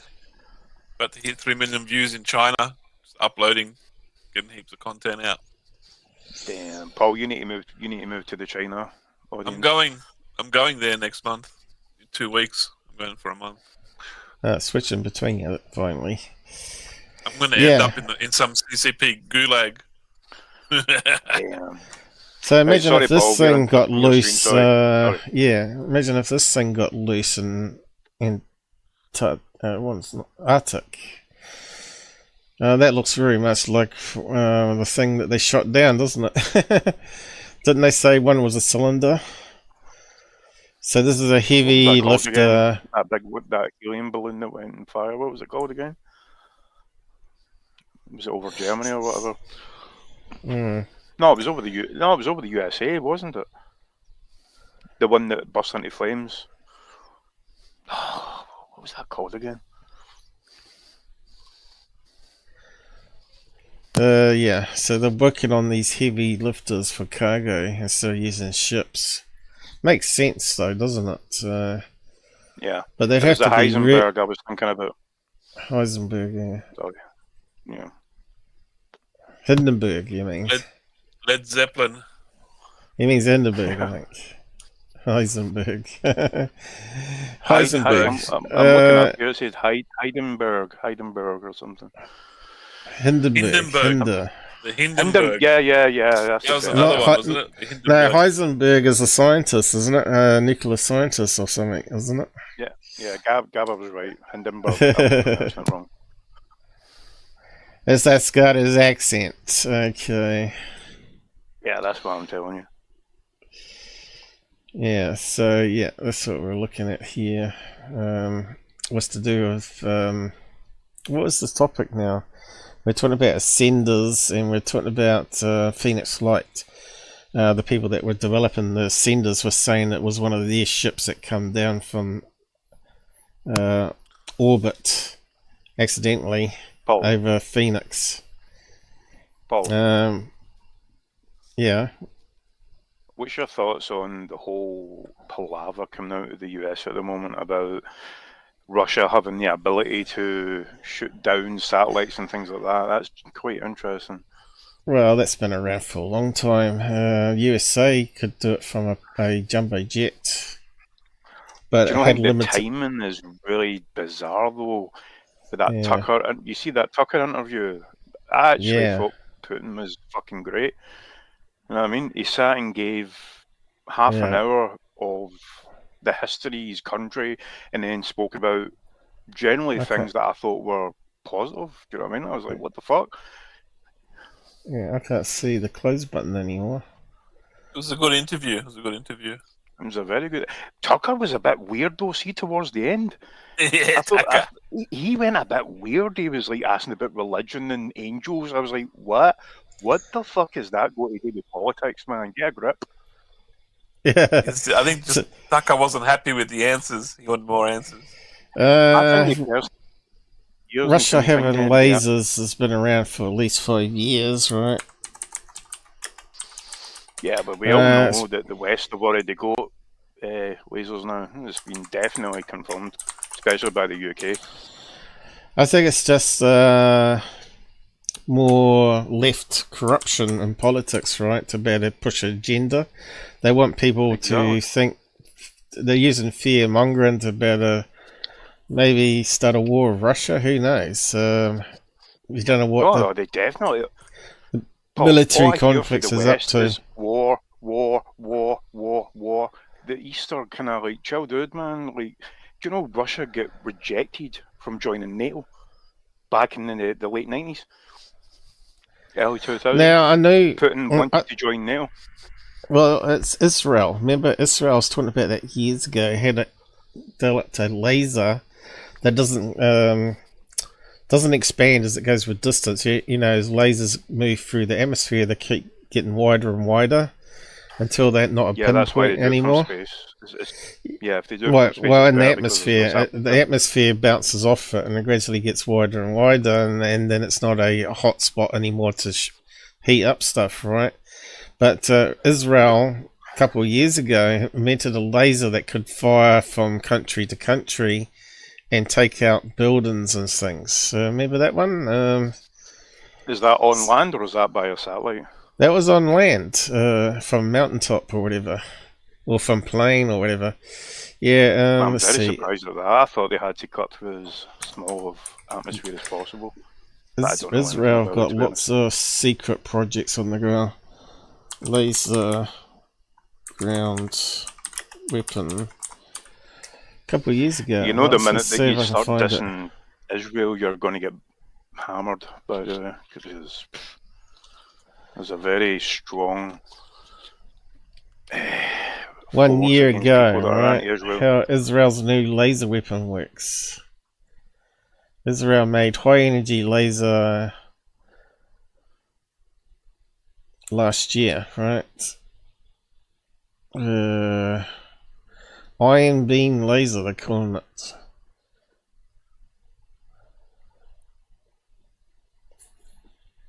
New laser defense system, there you go. That was last year. Deadly laser tech can be used. Okay, let's have a read of that one. I wonder what that laser does to the birds as they're flying past.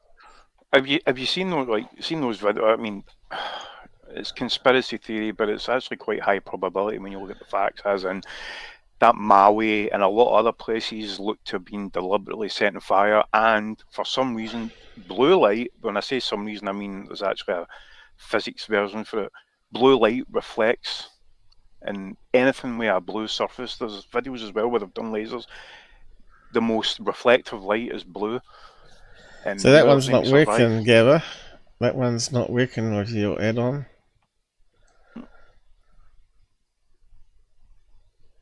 That mode on. Is on. And it's not doing anything. This is what I find. It doesn't work on all. Yeah, these extensions don't. Yeah, there was like one blue car at Maui wasn't burned. Everything was burned around it. Then further away there was these blue bins, plastic, not melted, but everything else is burned around it. Yeah, that was just fake news about the laser from space. Yeah. How do you know it's fake news? Because if they were firing a laser beam that's attracted to blue, then it should have melted all blue things. There was a car with all the rims were melted into molten liquid. The glass was melted into molten glass. But the rubbish bin wasn't. Where the car was there was just light grass around it, and like there was nothing burned. Nothing burned around it. There was nothing burned to make it that hot. Gabber's right, as in blue was omitted mostly for the vast majority, right? It'll probably depend on the reflectivity, but I've seen a video where they've done the exact same thing. But those beams must be able to be calibrated to do different as in different wavelengths of light and stuff like that. But blue seems to be the one that's emitted the most. When you look at the California Paradise fires of a couple of years ago, and you look at the devastation, the burnt out scene. It looks exactly, and they were saying that was laser energy weapons too. It looks exactly like what happened to Maui, and the one in California. Some guy looked up the live satellite data, and in the infrared you can see these red beams coming down from space on the live satellite data. Exactly where the fires at Paradise Mountain in California were. Apparently, satellite imagery. They could see where the satellite trajectory was as well. And there was satellites directly above it at the directly time above it. You can see those ones were spider webs and all sorts of other things. They weren't anything to do with lasers. Seriously, no. California there one. Actual telemetry. No, listen. There's actual telemetry data that says. I think it was Chinese, right? But Chinese is owned by who? Could be the Russians, could be the fucking Americans, could be anybody, right? But there was telemetry data that at the exact times the Maui fire started, there was 2 Chinese satellites directly above the point of contact. That is a fact. Yep, I saw the satellites. I saw the Chinese satellites directly over it. Yeah, but they weren't laser. They weren't laser. Doesn't mean the Chinese satellites did it. They could have stealth satellites that are somewhere else that you can't even see, that aren't tracked. The thing is that Star Wars are going on. Do you know militarization of space is illegal, yet it's happening? There's a treaty where you cannot put weapons in space, but they're all doing it. There's nothing legal with war. When it comes to war, there are no rules. The only rule is win. No, I don't think it's about winning. It's nothing about America beating Russia, because America has been destroyed from within, right, to the core. It's not about America. It's about world domination. It's not a country. It's an entity. Think about it. It's not a country. They're all working in unison to cause chaos. There's no more made in America. They've sold all their infrastructure to overseas investors. America could be.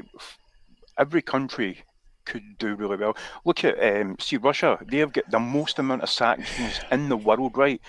The most amount of sanctions in the world, yet they are thriving when it comes to economically, right? Because they're in the BRICS and they're starting to ditch the dollar as their currency and all the rest of it. Even with all those sanctions, they are thriving because our economy is being shrunk deliberately. It's to cause chaos, it's to cause division. They're encouraging racism, all the rest of it. They want us to fight against each other so we don't fight against them. That's what they're doing. Those fires in Paradise Mountain. There were people reporting that, like I heard their voices reporting it, and like they were saying, I was standing in my backyard, and my shed caught fire. Then my outhouse caught fire. Then my house caught fire. He said no flames came over the forest. No ashes came over to start embers to start a fire. He said things just spontaneously just burst into flames, and there was multiple reports. Multiple people reported that. Even the firemen, they said that they'd go in there and they were taking pictures of stuff, and they were saying how these weird things were burning and melting while other things weren't, and they were just showing all these odd things that just did not make sense from a normal fire's perspective. Then you look at the aerial shots. There's an aerial shot. The entire 2 or 3 blocks of the village is burnt in a square, and then there's green trees all around it. How did those trees get green all around it? Like the embers have to come across, and then and burn the trees. The trees burn. The flames come across and burn the houses. All the trees surrounding it were green, but there was a black square in the middle. It was just like, but that's not a normal fire. It's not a forest fire. What I would say is look at, even though that's definitely relevant, right? 100%. Look at the money, right? Guess what happened? You know that fucking Oprah Winfrey, the weirdo who's connected with a lot of strange people. I'm not going to say it on this. She owns a lot of that Hawaii and all the rest of it, and see after that she's bought it up for pennies on the pound. Yep. How bizarre is that? That's just very nice, isn't it? She's just saved hundreds of millions of pounds or dollars. Or whatever. She's got the heads up from their little agenda. You know what I mean? She got the heads up, making an investment. Just look at where the money trail is. Honestly, things happened before it. The police were very blocking people. Do you know how many kids went missing as well, by the way? You're talking hundreds and hundreds and hundreds of children are unaccounted for. Yeah, not in the water, not washed up, not dead. They're just missing. They did it on a day when the kids are not at school. They're all at home alone. Yeah, it's just, see, when there's 3, 4, 5, 6, 7, 8, 9, 10 weird things going on, it's worth looking into. But no, and then even more is, see, when nobody looks into it, that's even more of a red flag. Why are you not looking into it? Do you know what I mean? So it's obvious there's something going on. So there you go. Hillary 2018. 70 mates that have all committed suicide. And Maui, all the residents were reporting chemtrails for 3 or 4 days before it happened. Their sky was getting pumped with chemtrails everywhere. They're taking pictures with their mobile phones and stuff. Yeah, it's weird. Sorry, Paul, we're blabbing. What's happening here? So that's the problem with the dark thing. This is what a problem I found. It doesn't work. It's got some pop-up here. Is it? Continue to site. You go on the WEF, World Economic Forum site. Whoa, they have a plan for Maui. 60 plus projects to build a smart city. 15-minute cities and all the rest of it. Yeah. They got 60 different projects. Gabber, they've already started it in central London and Paris, I believe, right? They're they're pushing it forward, and nobody's fighting it. No one's doing nothing. They're just like letting them. Yeah. They're putting up those what's those cameras where if you're not an electric car and you go into the city centre, you get a fine. So my friend, we work on different call centres because they were engineers, right? Yeah. And he has to come off the motorway and he just clips the centre of Glasgow, right? And I mean clip. Yeah. Like half a kilometre, and then he comes in back into the rural area where our call centre is, right? He get fined £80. £80, right? And he's got to go there every week. And he was like, I need to come off a different way. Obviously, it takes him longer, gives him more petrol, costs the company more money. But it was like, are you for real? The fuck is that all? That camera is deliberately there to clip people going past to get fines. Yeah, it's just a money-making machine. And it doesn't do anything to the environment. Regardless of whether you go in the city centre or you go to an urban area, you emit the same fumes. So what difference? They're still shilling the same environmental BS from like 20, 30 years ago. Like scientists just found out ants farting cause more toxic gases than cows farting. No. So when how many cows are on Earth? How many ants are on Earth? And I'm sorry. That's why you got to eat ants for breakfast and not cow meat for breakfast. I had a very similar, amazing analogy on. I used to hate Twitter, but now I love it because it's the only place where I can get some sort of semi-truth, right?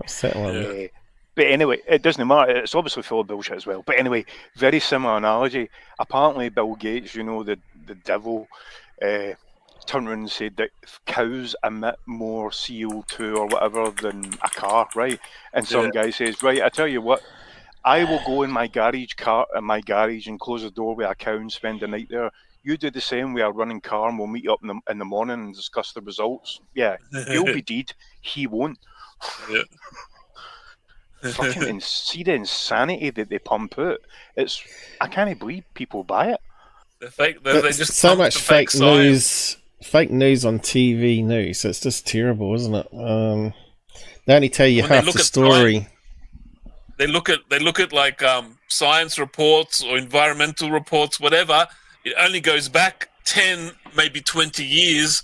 They don't go back far enough so that you can have an overall picture of rising temperature or you know what I mean? Yeah. Water rising temperature or global temperature. They do a compartmentalized science graph of only maybe 10 years or 15 years. So when you look at global temperatures, louder, when you go back so far. when you go back so far. They only go back so far, but if you go back farther, you'll notice that it's a trend. It's absolutely normal. But it's absolutely it's normal. it's the way they portray information. It's just. But I see it. The thing is, I had a big fight on see right through it. Twitter about that. I was fighting some climate pushers, because obviously you're climate deniers, because you've lived through all the years of predictions, like Ice Age should have been by now. We should be out of petrol by 20 years by now, by a long shot, right? Yep. But that's never happened. They pushed it all. And now they're growing grapes back in the UK again, apparently, in Wales or whatever. we grew up to like CFCs are ruining the world. We've got to change all your fridges. We've got to change all the air conditioning gases in every air conditioner. And if you look at volcanoes spew out millions of times more CFCs daily active volcanoes than what we could ever do. Hang on, there's nothing wrong with humans controlling pollution, though. That's the thing. There was a guy, right? We can control pollution, but we can't control the climate, right? Is that thing in Scotland? You ever seen that video where it's pumping out methane gas on the rubbish dump in Scotland, and it's just sucking out all this black huge things as big as shit popping out the ground out on the coast. I can't remember where it was, but there's a big rubbish dump, and they've added some pipes underground to wet off the methane gas build-up, and it's just constantly bubbling, and it's polluting the water off the coast. Can you please look that up, because I want to know where that is? I tried to find the video quickly last time, and I could. But anyway, we're not allowed to talk about that sort of stuff. I seen a guy in Congress in America, right, and he said to this environmental specialist or whatever, some sort of government agency, right? Yeah, and he's like, how much CO2 does the human race produce? And she was like, I don't know. She didn't even have a clue, right? But he caused her for ages. Don't know. And he says, well, I've heard it's the amount of CO2 in the atmosphere, not humans, is 0.04% of the atmosphere. And they're like, right, okay. And he said, and of that 0.04%, humanity produces 0.01%. I'm winging it here, right? I don't remember the number, but it's very small. Bitcoin. It's a very small number of an already very small number, right? And they're like, they've not got an answer, and it's like, and then at the same time, CO2 encourages plant growth. The more CO2 there is, the more plants grow with CO2, and they'll produce more oxygen. It's just a natural thing, right? They're trying to kill off. And most of our oxygen comes from algae in the ocean, not from trees either. So no, you're right. But there used to be more trees in the past. Humans have cut it down, obviously. But says we need to kill more trees to help their. Remember the hole in the ozone layer, and everyone's getting skin cancer off the coast the coast of America. Apparently, that the data that they got for the skin cancer was taken back to. They took it back to a time when everyone from the country migrated to the west coast of America, and they knew nothing about the sun and sun lotion and wearing a hat and going to the beach. And all these people that came from the country and moved to the west coast, they all went to the beach and knew nothing about sun safety, and they all got skin cancer. I heard it was something to do. See, sunscreen blocking out the natural sun is actually detrimental to your health, because you should not be blocking out the sun. It's a natural thing that's been grown for billions of years. Well, you shouldn't block. You can block out the bad. You shouldn't get too much. Ultraviolets that burns. Out. Yeah, you need certain light to trigger vitamin D production under the skin, right? Yeah, quite of course, if you're putting on sun lotion, it's probably blocking out the good rays as well as the bad rays. Definitely. That's what it's especially us from the northern hemisphere in Scotland. We don't get very much sun, so when it comes out, you know what I mean. But it's all blocked out these I think days it's with always chemtrails, comes so that's down to convenient. balance. Everything in life is about balance. So you know they say you have 15 minutes of direct sunlight every day, so your body can manufacture vitamin D, but don't just lay in the sun on the beach because then you're risking cancer and being burnt, of course. Do you know how hard it is to find scientific data, scientific journals or research papers from universities and professors about what we just talked about? I have to Google 100 pages backwards to find one article because they suppress it all with their BS science that they're trying to promote. Like, because when I hear someone talk about this stuff, I sit there and Google and I look for science journals to prove what they are saying or disprove it. And like, you know, I got to search for an hour or two just to find one science journal. Right, actually, because it's vitamin ridiculous. D is you know that humans can't produce vitamin D. They've got to either consume it by nutrients or via the sun, and the sun is the primary source of it. Well, obviously, you can get vitamin D pills, right? You can buy it in pills. But those are synthesized the way that the body actually synthesizes vitamin D. You know, you get these different versions, D3, D2, and all the rest of it. They're not as good as getting it from the sun. And I'm pretty sure the sun probably does other stuff that we're not aware of as well. It's the primary giver of life. It's the I'm not religious at all, right? But it's like it's why we're here. That gave us life. We came from that thing. Well, right? I told you guys during the COVID, as soon as they ground all those planes, they're not creating artificial clouds anymore. The following years, you're going to see. I predicted it. I said in the following years, you're going to see dramatic change in the climate, where it's going to be floods and extreme heat, and that exactly happened in 23. Have you not noticed all the chemtrails have got fucking over the top? Sorry for swearing. Sorry. The chemtrails are getting insane. And people, I see on Twitter, it's blown up on Twitter. The chemtrails, especially in the UK, are insanity. It's like, even when you look at the satellite images, people are using satellite images, not just taking pictures on the phone and all the rest of it. They zoom in. There's all these grids of lines. What are they spraying? And but it's weather modification. But there's 17,000 planes up in the sky at peak times, right? Even at night time when you're sleeping, there's still like 5,000 up there. So I saw a geoengineering scientist on geoengineering.org report about that stuff, and it's shocking. It's shocking. Gabber. He just said this week, he said the scientists are reporting all the bees are getting messed up because all the pollen is full of nanometallic particles from the chemtrails. Yep. Yeah, and all the flowers and pollen. I think it might be from plastic, from what I heard. Bees are messed up. Now, the scientists found is metal. Too much. The metal inside the pollen was like hundreds and thousands of times the normal dosages. Yep, barium and all the rest of it. Anyway, it's not conspiracy fact anymore. Several government or several states in America, and actually a few places in the UK, have actually admitted to geoengineering. But that's the thing, it's no geoengineering, right? They're making it as if, we're going to block the sun out and help the planet. No, New Hampshire just pushed a bill. New Hampshire pushed a bill 2-3 weeks ago to ban geoengineering. They're trying to push a bill through Congress right now. Good. Can you send me a link for that? Yeah. Is there a petition I can sign?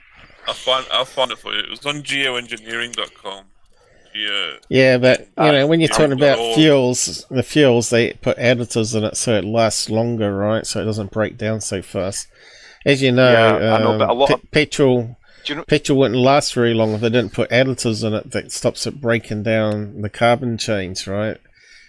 But if it's been in the car for a year, you'd probably be lucky to start your car with it. It breaks down that fast. check this, Paul, right? They're, you know, Monsanto and all the rest of it. I don't know the UK equivalent, right? But Monsanto definitely have patents and all the rest of it. And see their seedlings, you know how they make them what is it they call it, reproductive, so that you can't spawn another seedling from another seedling. Yeah. It needs to be genetically modified, right? But the thing is, guess what these things are genetically modified to be resistant against? What's happened there? Heavy metals like barium and all the stuff that's in the chemtrails.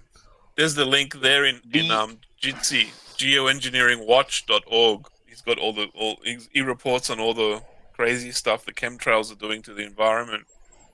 Thank you very much. What I was going to say, right, and this is my final thing on this subject, is the thing is, Monsanto and all the rest of it, their GMO seeds are resistant to heavy metals. Coincidentally enough, the things that are being sprayed all over the world, right, they're trying to... And how come they're attacking farmers as well, right? See, in the EU, for their green view and all the rest of it, they've got to reduce their carbon emissions and all the rest of it. And you won't see it on the news, but on Twitter, there's like fucking tens of thousands of farmers blocking roads. Are you surprised? No. No. Oh, basically, they're trying to destroy your food supply, and they're doing it through geoengineering as well. And you know what I mean? We're being attacked. It's that German that looks like Mike Myers from what is that movie? Mike Myers movies. What's that guy's Dr. Evil? He looks like Dr. Evil. The World Economic Forum guy. Oh, he does. Did you see him, Carl Schwab? Did you see him in his black suit? He looks like he's something out of fucking Darth Vader. He's like, dun, dun, dun, dun, dun. He looks real troubled, doesn't he? But this is the thing, right? You will eat worms, or you will eat laser beams. The thing is, right, this is what scares me the most, right? It's right in your face. I am the devil, and I am going to fucking destroy you. And everybody's going, That's how they do it. They blatantly tell everyone what they're going to do and how they're going to do it, and there's nothing you can do about it. There he is. They're getting more blatant. Do you remember? Oh, he's horrible. Plus, do you remember when they used to kind of hide it? Like, they'll kid on with the good guys. It's just, we're evil and we don't care. Yeah. You reckon he was in a black suit, you reckon? That one, or were you talking about someone else? Yeah, do you know his dad was in the fucking, it was like, no, the SES, it was one of those other agencies. He's a fucking Nazi motherfucker, man. You know, hey, no swear words, folks. But he is. He's a nasty person. He's got a black suit, but yeah. Oh, right, but he's okay. He reminds me of that guy Mike Myers, the Dr. Evil. It's one there's no means. That granddad that would say that he loves you and take you in the shed and shoot you in the head. Klaus Schwab. Because it would save 6 steaks a year. Klaus Schwab. Yeah. I think he's a really dangerous man anyway. Klaus Schwab, black suit. And guess who hangs out with him? Jacinda. Is that the Dark Vader? No, he's got a full Dark Vader cloak on. Is that the one? Oh, here we go, Dr. Evil. He's got a full Dark Vader cloak on. What the hell? Is that a meme? Did they put that cloak? Oh, I don't know. That's what I searched on, was Dr. Evil. I just typed Black Schwab, black suit, and like. He does sort of wear. He does wear dark suits though. Oh, look at this one. No, he's got a proper Darth Vader one. That's the Darth Vader one there. Look at that. Yeah. What the fuck? Well, I don't know if it's Darth Vader. It kind of looks like. That one there on the right. That one there on the right. Far right. I think Gabber's watching YouTube, not the. You should be watching Jitsi, not YouTube. You're way behind. That one. He's got dark. He's got like. That's Darth Vader. He's the Sith Lord. Is the I am Sith going Lord. to kill you. He's telling you. It kind of reminds me I'm of gonna- that cult. Is it Soul Cult that have strange clothes like that? There's all sorts of- Illuminated. The illuminated ones. Let's have a look. You're talking about these UFO cult. UFO cults are just as bad. Kill Illuminati. Yeah. Well, So, guys, can I ask a question? Serious question. You're right. Serious question. I have heard of the white hats. You probably heard it yourself. You hear it through QAnon and stuff like that. Do you think it's real? Me personally, I think it's a load of bullshit. But I do hope.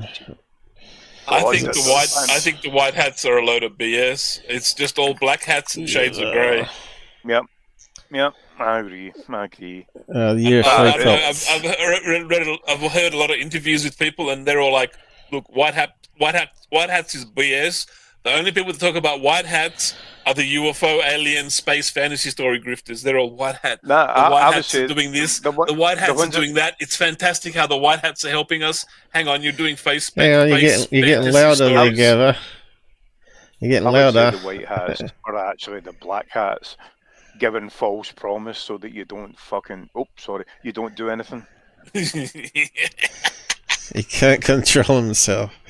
Dude, I'm from Scotland. Like, the swear word in Scotland. I'm from Scotland. It's a vowel.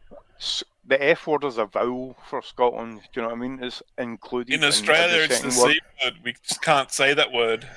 You got to say munted. Munted. You can say munted. See you next Tuesday. We can't say that word. It's all munted. We're not allowed So look to. at this. Look at this one here.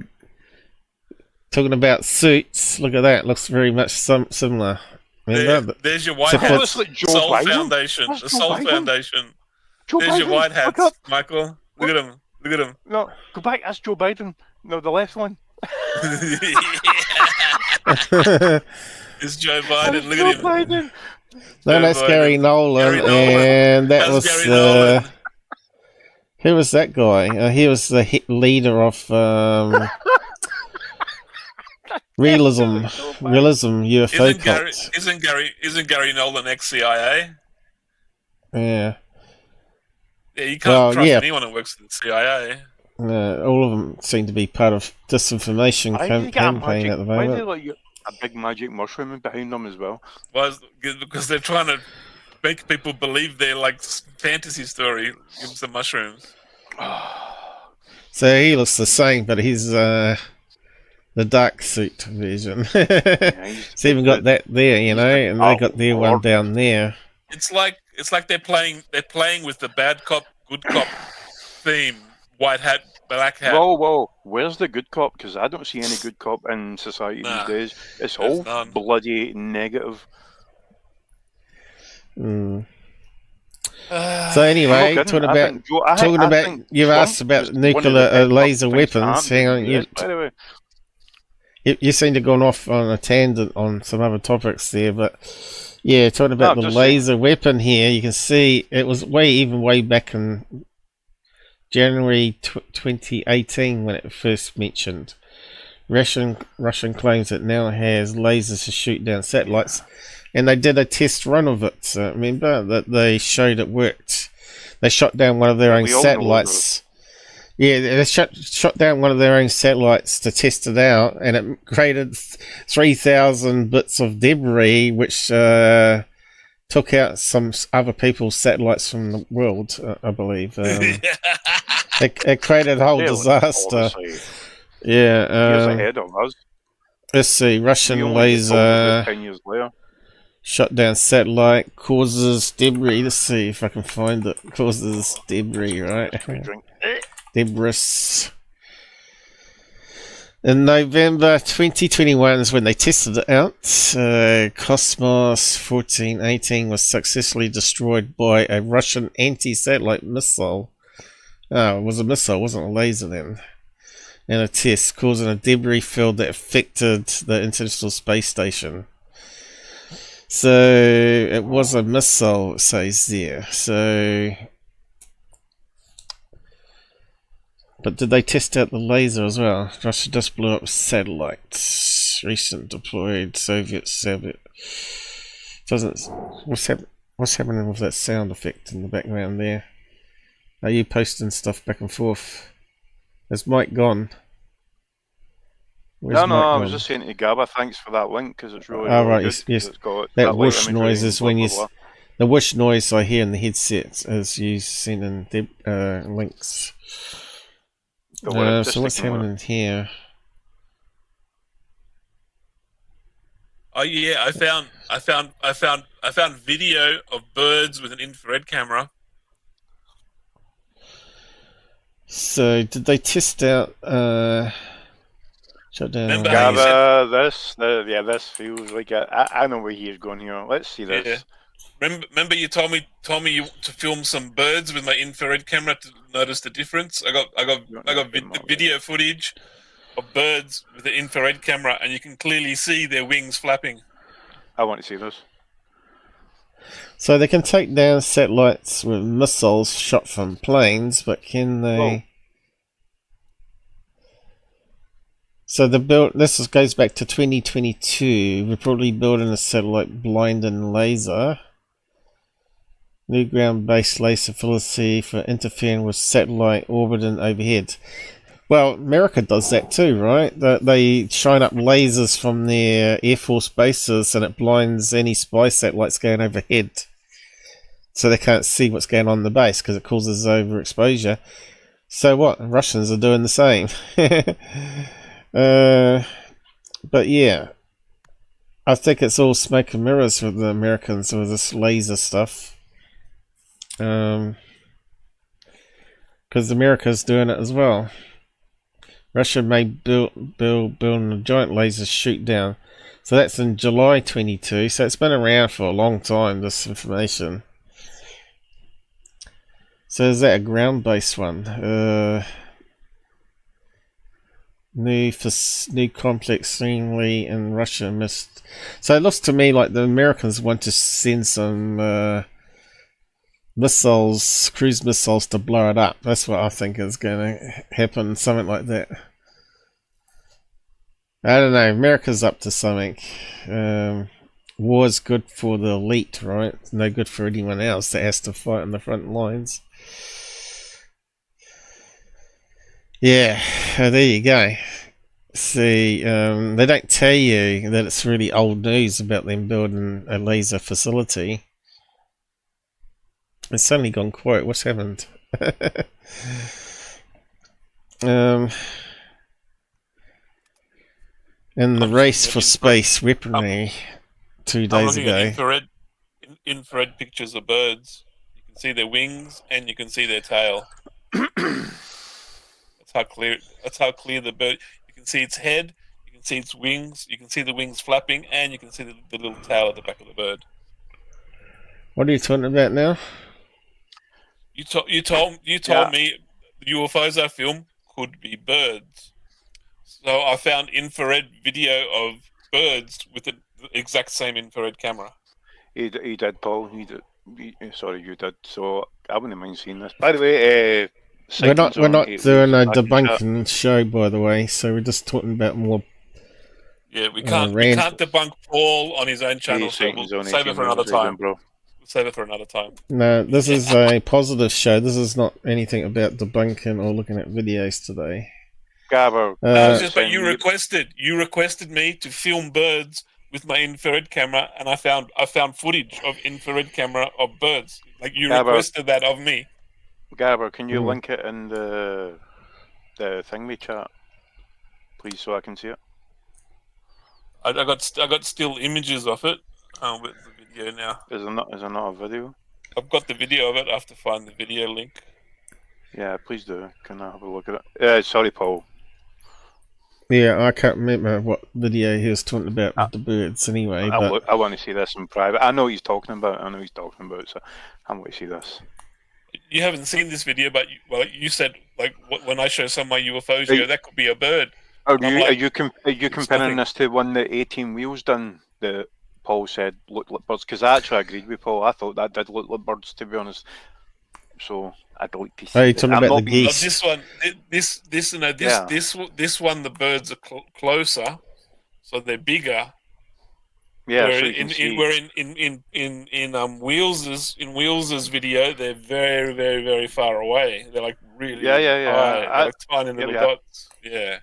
Gabber, I've got a telescope and I understand perspective. So And he's find me the video. he's got the Psionics camera, which is 720p. So anything that's like a medium distance away is just pixelated, and you can't tell what it is.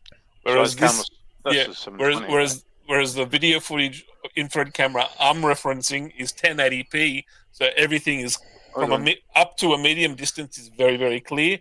Past the medium distance starts to get just a little bit blurry, not that much, because it's 1080p. It's actually really, really good quality from far away. Not too bad. I want to see it because honestly, I'll be honest. I love his videos and all the rest of them, and I watched it, and see, to be honest, I did think it looked like a flock. Just the form, it was like a very formal formation. It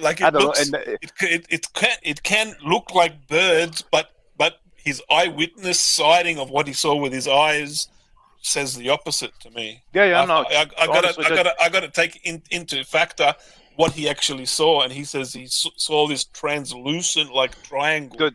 I am very open to persuasion, right? Like even more so than Paul. And Paul's a bit too analytical sometimes, right? But trust me, I know what I'm looking for because I've been out in the sky taking astrophotography and all that. I've seen some weird shit that I cannot explain, but I didn't manage to capture because it just happened fleetingly, right? So I've seen weird shit, but when I looked at that footage, I don't know, there was something. It was translucent. Like it didn't look like. Anyway, the more footage you can throw me, please. I just want a link. I want to look at it, and I'll be absolutely honest. You have a Twitter? I can post it to you on Twitter. I do have a Twitter. I don't use it much, but yeah, give me a second, bro. No. Is it the ID that you need? Here we go for time. Actually. Sorry, Paul. We don't mean to be. I would like to see this. How do you copy your Twitter ID? So I'm looking at my thing. I'd exist in account, log out. How'd you copy what? Go to home. Yeah. Go to home and then click on your icon, and it'll say your name and at whatever. Add existing account or log out, and that's all it says. I never use Twitter. Hold on, settings and privacy. It's probably on here. I click on home, then where my icon is, I just click on my icon, and it goes to my profile. See, I can see it. Do you want me to take a screenshot of it? You post a screenshot. What are you trying to do? Log into Twitter? No, I'm trying to give him our Twitter ID.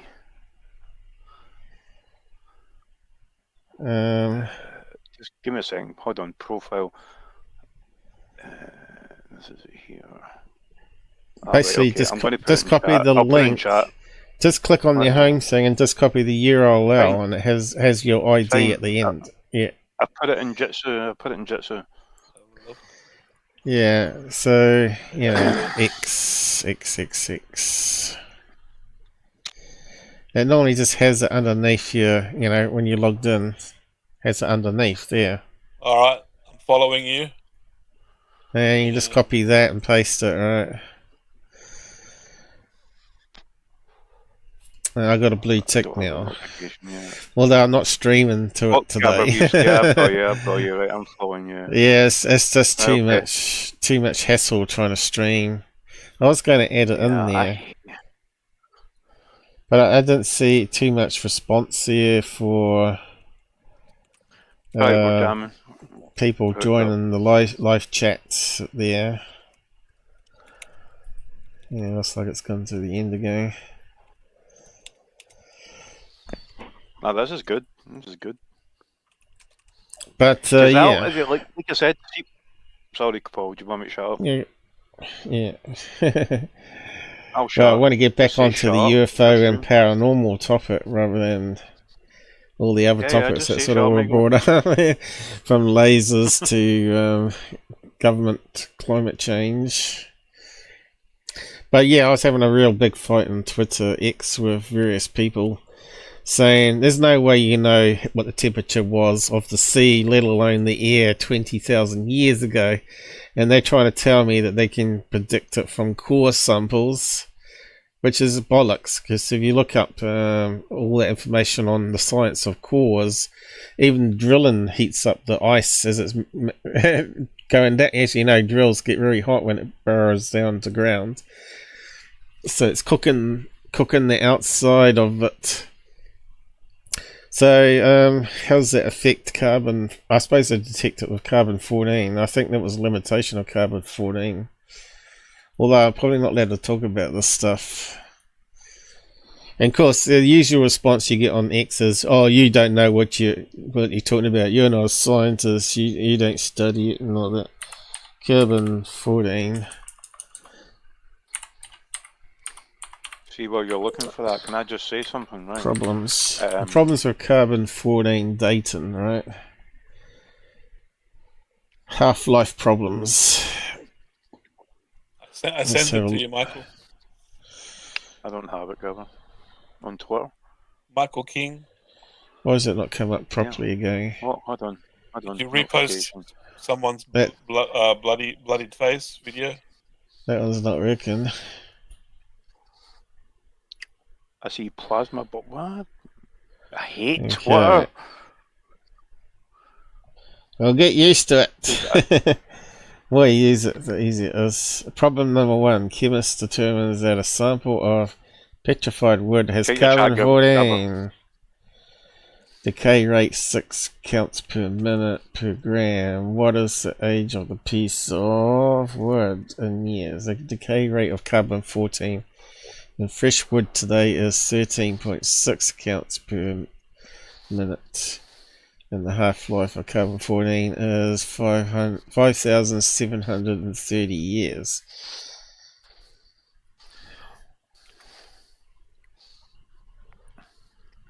These are just like training things. We learn mathematics. I was looking for the actual problems with carbon-14.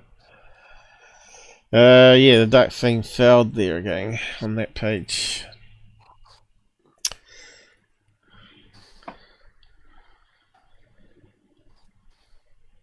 Perhaps I have to put problems. Someone's got a video on it here. But that's probably a calculations again.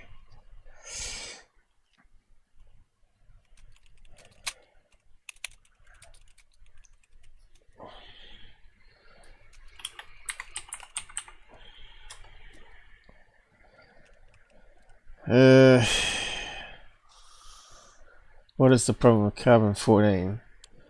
Is there proof of carbon-14 dating being wrong? Oh yes, we know that carbon dating is terribly inaccurate for materials older than 50,000 years. The reason for this that point that C14 in the material has undergone 9 half-lives, meaning that it only has approximately 1/500th of its original C14. So they're using, they shouldn't be able to go back any greater than 50,000 years. I suppose the more you go back, the more problems you have.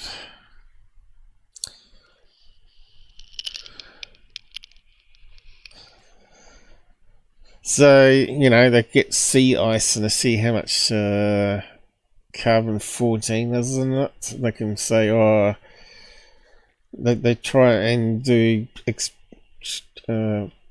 guesswork on it, basically saying, oh, the temperature must have been so and so. To me, that's not the same as taking a real sample in the atmosphere like it is today. So I posted out a comment saying on X that we still need like 3,000 years to get more real-time data to be able to see cycle patterns in the climate. And then I ended up getting attacked over it. So yeah, there's a lot of climate pushes out there. I said we can control pollution, but we can't control the climate. They're talking about this 1 degree change in the world, right? Now they're saying that maybe we've already gone past that 1 degree. There's no winning. So I was going to talk about this one here. Remember this one in Alaska?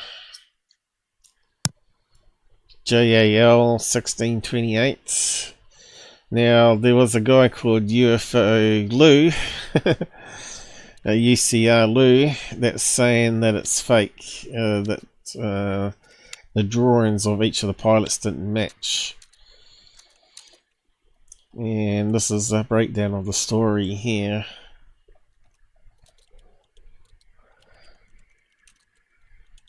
And you got press clippings. Let's see. Copy article, press clippings, PDF. Download.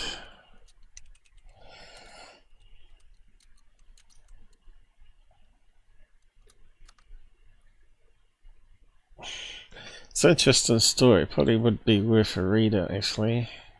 It's a bit long though.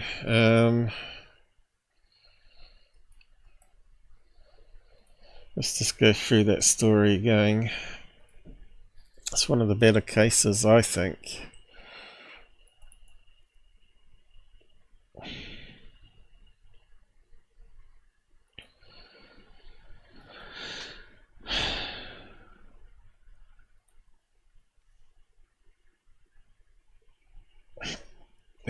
Keep it to that theme, I guess.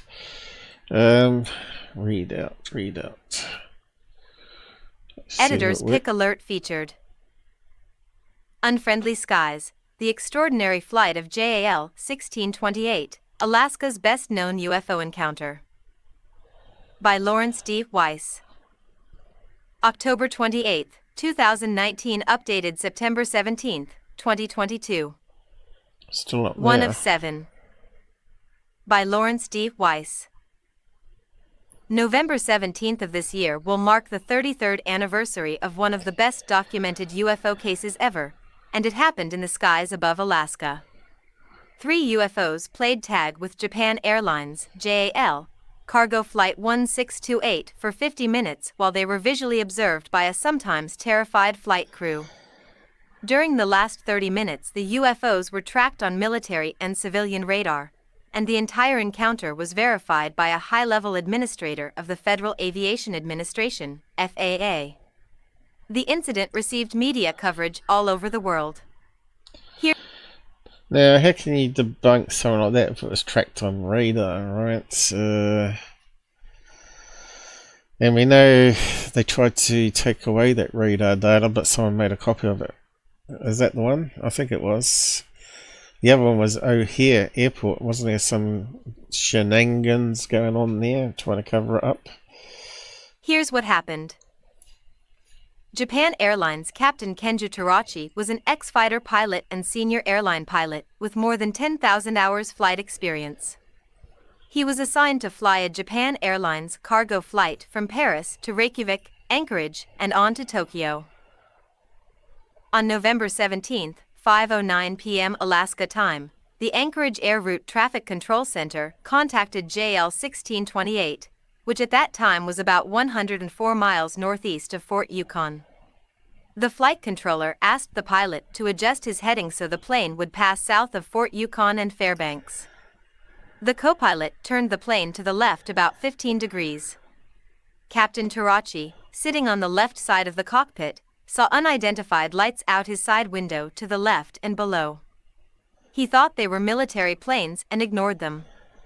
Of course, this is way before Starlink, right? So after a few minutes, he realized that these unidentified aircraft were pacing him. Flight 1628 contacted the Anchorage Center twice in rapid succession and asked if there were any other aircraft in the area. The Anchorage Center responded that there were no military aircraft, and ground radar did not show any aircraft other than Flight 1628. Then the 2 lights began to move in an erratic manner. Terachi recollected in his official report to the FAA, listed here below and edited for length and clarity.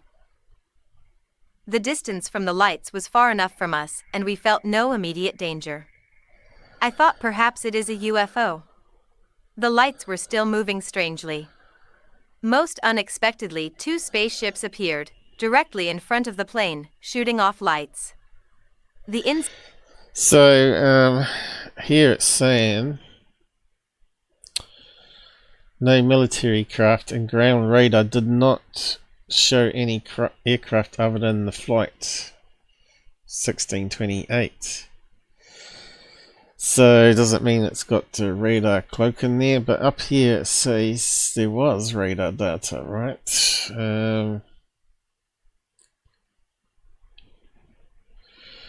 30 minutes UFOs were tracked on military and civilian radar. And the entire encounter was verified by a high-level administration of the FAA. So how come at this stage that airplanes are not being detected, or the UAPs ain't being detected? The airplanes are. Inside cockpit shined brightly and I felt the warmth of the UFO's thrusters on my face. Then, 3 to 7 seconds later, the fire, like from jet engines, stopped and became a small circle of lights as they began to fly in level flight at the same speed as we were. The middle of the body of the ship sparked an occasional stream of lights, like a charcoal fire. Its shape was a square, flying 500 feet to 1,000 feet in front of us, very slightly higher in altitude than us.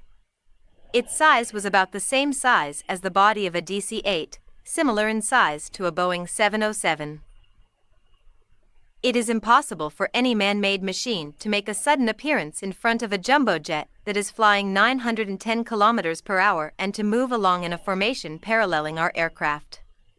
But we did not feel threatened or in danger. Honestly, we were simply astounded. I have no idea why they came so close to us. There was a pale white flat light in the direction where the ships flew away, pacing us. The anchorage center replied that they saw nothing on their radar. I set our digital weather radar distance to 20 miles, radar angle to horizon. There it was, on the screen, a large, green, round object had appeared 7 or 8 miles away. So let's understand what they're saying here. There was a pale white flat light in the direction where the ships flew away. Anchorage Center replied that they saw nothing on their radar. But he's saying he set his digital weather radar distance to 20 miles. Now the weather radar can pick up obviously water droplets, right? So it's a bit like that fine tuning of NORAD by the sounds of it, where the ground radars are designed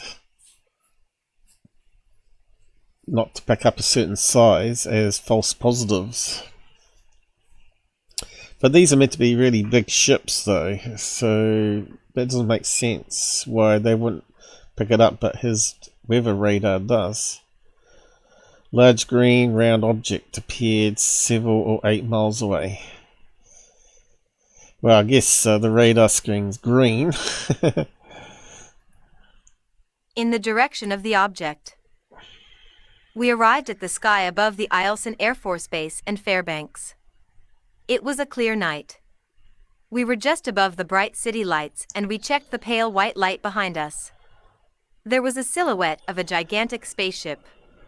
We must get away quickly. A terrified Captain Tarachi, in coordination with the Anchorage Center, attempted evasive maneuvers such as flying in a circle and changing altitude. The gigantic UFO, later described by Tarachi as the size of 2 aircraft carriers, shadowed Flight 1628 through all maneuvers. Tarachi wondered and feared as to their purpose. Anchorage Center offered to scramble a military jet, but Captain Tarachi declined the offer, fearing unintended consequences of a military confrontation with the UFO. About that time, a United Airlines passenger jet flew into the same air zone and was requested by the ATC to get a visual on the situation. Tarachi reported, when the United plane came by our side, the spaceship disappeared suddenly. The strange encounter ended 150 miles away from Anchorage. In 1986, John Callahan was FAA Division Chief of the Accidents and Investigations. Just imagine if they had dash cams on planes, how this could have solved a lot of problems, you know, with claiming that the pilots are hallucinating or whatever. It's very frustrating, I find, UFO field. Is that, you know, why haven't they got dash cams? They should be looking at the pilots as well as forward, right? So, you know, you've had all these people say, what took down MH370? Well, if they had dash cams that was broadcasting live to a data center, they could just play it back without having to rely on black boxes, you know? Black boxes like 20,000 feet in the sea somewhere, you know, you're never going to find it ever again, probably. Only by pure chance, probably. But yeah, why aren't they broadcasting live feed of the cockpit, seeing what's going on? Would have solved that mystery straight away, right? Even cargo hold having one in case there was a fire in it or whatever. But then again, if you're recording all the dashboard, there's no way you can't broadcast that. Especially now we got. Wouldn't the dash cam be like a fisheye lens, and then you got the concave glass of the cockpit windscreen? Which would doesn't matter what type of lens it is, because you can always unbend it, right, with software. As long as it's got enough pixels, right? So that's the whole thing. So you could actually transmit it as snapshots every 5 seconds, even, you know. There's no reason why they couldn't transmit some sort of data, you know. I don't understand why they can't even transmit the sensors to a central location like a black box. I suppose now you got Starlink all up there, you could easily bounce it off any of those satellites to a web server. So yeah, that's probably say it cost and things, but really it should be like mandatory, right? And of course that would save a lot of problem with all these pilots seeing lights in the sky and UFOs passing them by or stuff, and then there'd be no argument. But would the governments worldwide allow the footage to be public domain? You know, like anyone could go in there? I suppose not, because of terrorists, right? Terrorists ruin everything, right? What would you allow to be public domain? I suppose you could have out-facing cameras could be public domain on any of the flights. You could have a rear camera, you could have 2 side cameras on each tip of the wing and 1 forward, right? You could have 4 cameras covering the whole field of view if you use fisheye, especially. Now you got, what, 8K cameras. It's only getting better and better.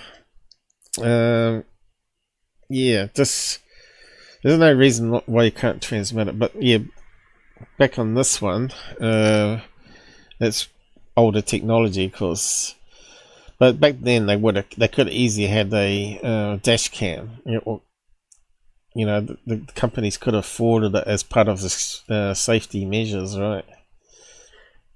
What year was that again? Did it have a year that it was? Forgot what year it was. 80s, was it? Where's the date? 33rd anniversary. So let's see. Should be a date on here somewhere. Where is it? I don't know if it had a date on it now.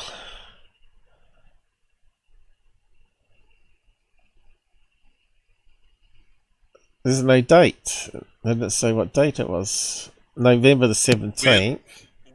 Wheel says they can't use dash cams in commercial planes. It's against regulations. Why? Why is it against? Google it. Google, why is it against regulations to use dash cams in commercial planes? What does Google say?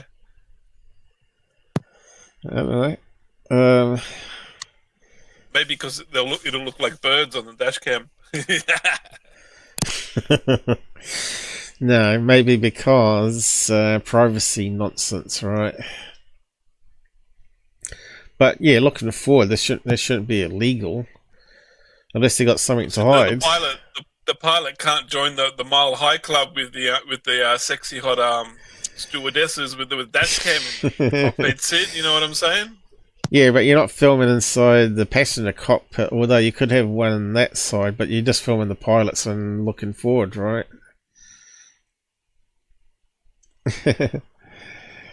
But anyway, yeah, what? 33 years, so I suppose that's 1980, is it? 1980 November? Let's see. That article doesn't list the year number. You have to calculate it from when it was published. 1990. 1990s? 628, was it? 89 or 90. Let me just see. Wikipedia. 1986. November, there we go. 80s, yeah, I thought it was 80s. 86. A lot of stuff happened in the 80s with UFOs, didn't it? Phoenix Lights, that was 80s, wasn't it? And you got Renison Forest.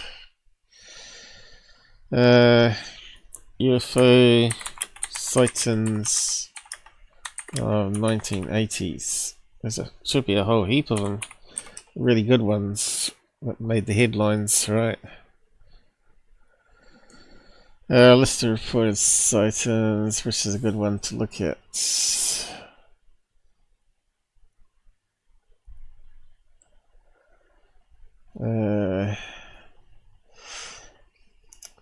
It's hard to know. Let's try that one.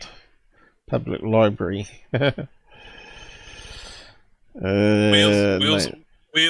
Wheels says in the chat, birds with an infrared camera are different color also.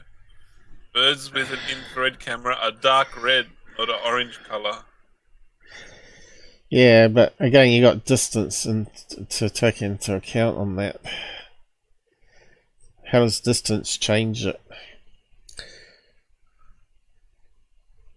Because it uses artificial colouring, doesn't it?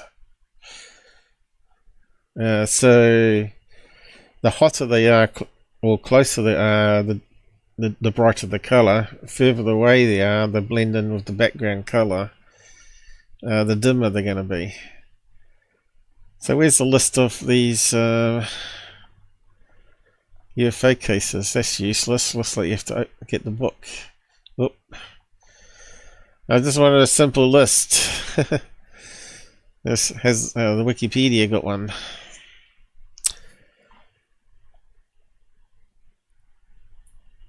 Uh, 73 BC? Is there such a thing? They're looking at paintings. 19th century, 1900s, 42. There's quite a few around wartime there. The ghost rockets. It's a good list. Maury Island, Kenneth Arnold, Flying Disc Rays, Flight 105, Roswell, the green fireballs. But we know what chemical is it in fireballs that makes green? Copper, isn't it? Is it copper? But yeah, there was some talk that the Russians were experimenting with releasing artificial meteorites from space over USA to see how they react to it. I think there was some talk about that. You know, now we're talking about Russia again. 1950s. Of course, these are all the main ones, the key ones. Yeah, it's quite a big list there. Kecksburg. 48 green fireballs. That's a famous incident. Travis Bolton. Tehran one, which was a really good one. That's my top pick. There's this... No way that could have been a mistaken identity, that one, because it had it on radar. They had ground witnesses of it.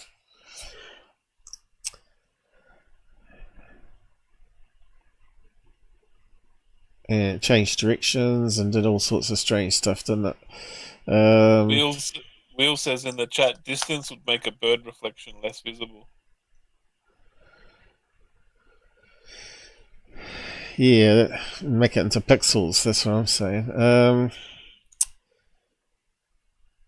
Agrippa UFO incident, I don't remember that one.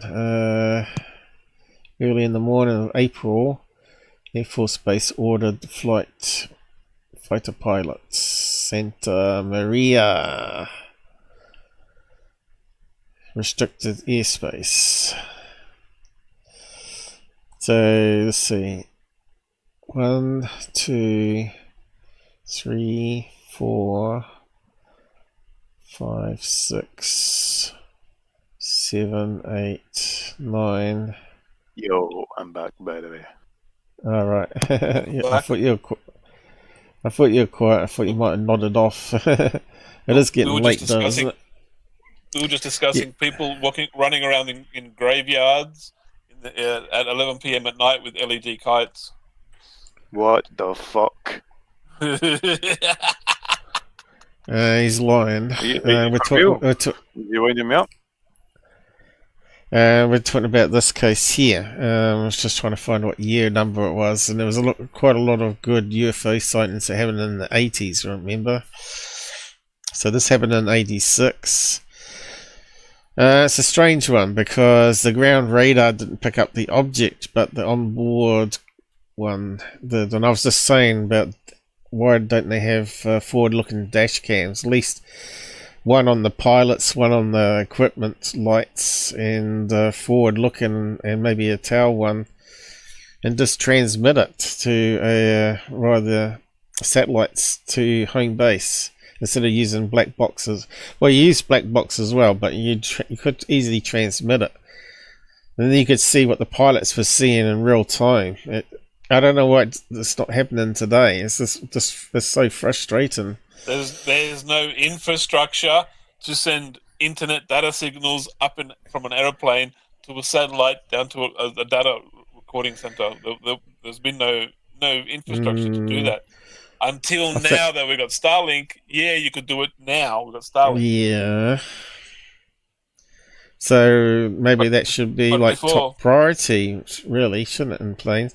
Look at all the ones catching fire lately. All these ones catching fire, and you only got on a ground camera from a driver. They should have onboard cameras filming it, so you got to up close and see where the flames are coming from.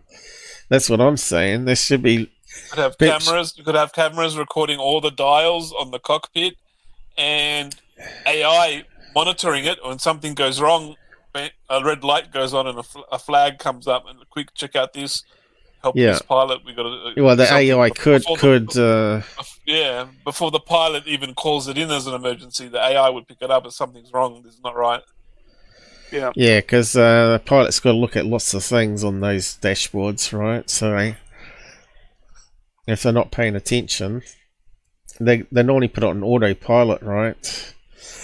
Will says in the chat, they can't transmit anything in an aeroplane. There's a regulation so it doesn't disturb the electronics in the aeroplane. Yeah, but they've got around that now, though, haven't they? That's not a problem anymore.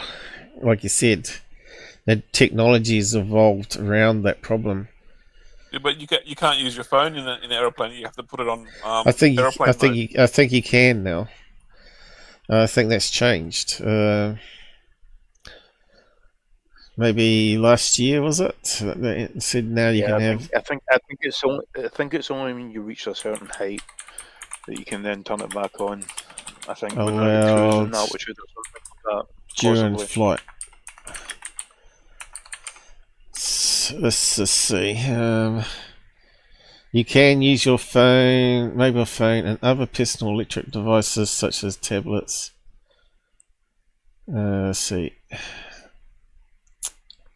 Can you use your phone on a plane in 2023? You can use your cell phone on a plane in 2023, but you need to follow some rules and restrictions. The main rule is that you need to use airplane mode on your phone. Yeah, I think it's during takeoff and landing. Which disables the cell network internet connection.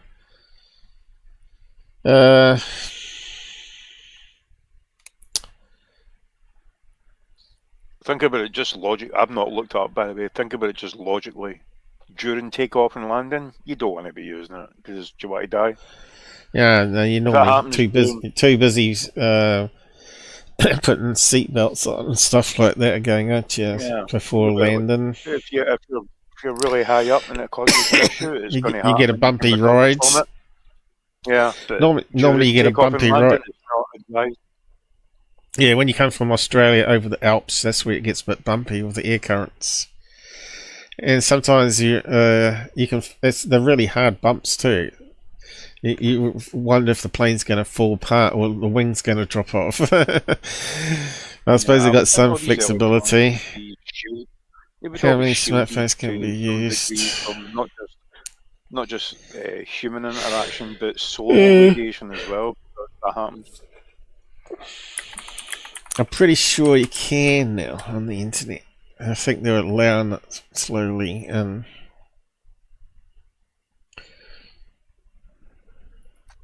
going to need drop-offs in my half to here. I am shattered and a little bit. Using a phone in airplane mode or connecting via airline provided Wi-Fi is often permitted. However, airlines have.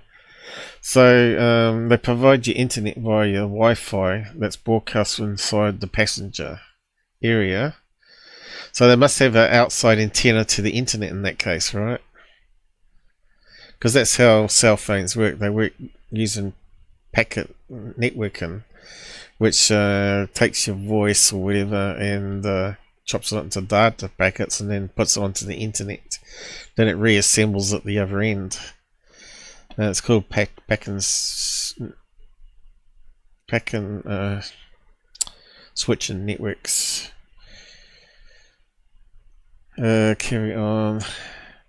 Suppose you can use your mobile phone and personal exercise as tablets. Safety. Let's have a look at that one. Yeah, I think it's all changing. Like you said, because your receiver's not going to work for the frame off the plane, right? To even a satellite, because even if you had a satellite phone, it's not going to connect right through the metal framing, because it's like a Faraday cage. So they have to provide it via Wi-Fi inside the cabin for it to work. Anyway, I suppose what we need to do is look at planes itself. Do jets have access to the internet during flights? There we go. Looks like someone else has asked that question. However, the short and simple answer, do they have Wi-Fi in planes, is yes. A lot of flights now offer in-flight Wi-Fi service passengers, and likely that almost all airlines will offer the service in future. Yeah, but it doesn't say internet. Can you use internet on jets? Yeah. Yes, no, most of the time, and in some cases. You can't use your internet. You can't use your internet because you're not going to get service. But you can use their airplane Starlink internet for like $60 or $30 or whatever it is. Yeah, that's what I thought. But are they using Starlink? Yeah, they've all got Starlink now. All the planes have got Starlink. Yeah.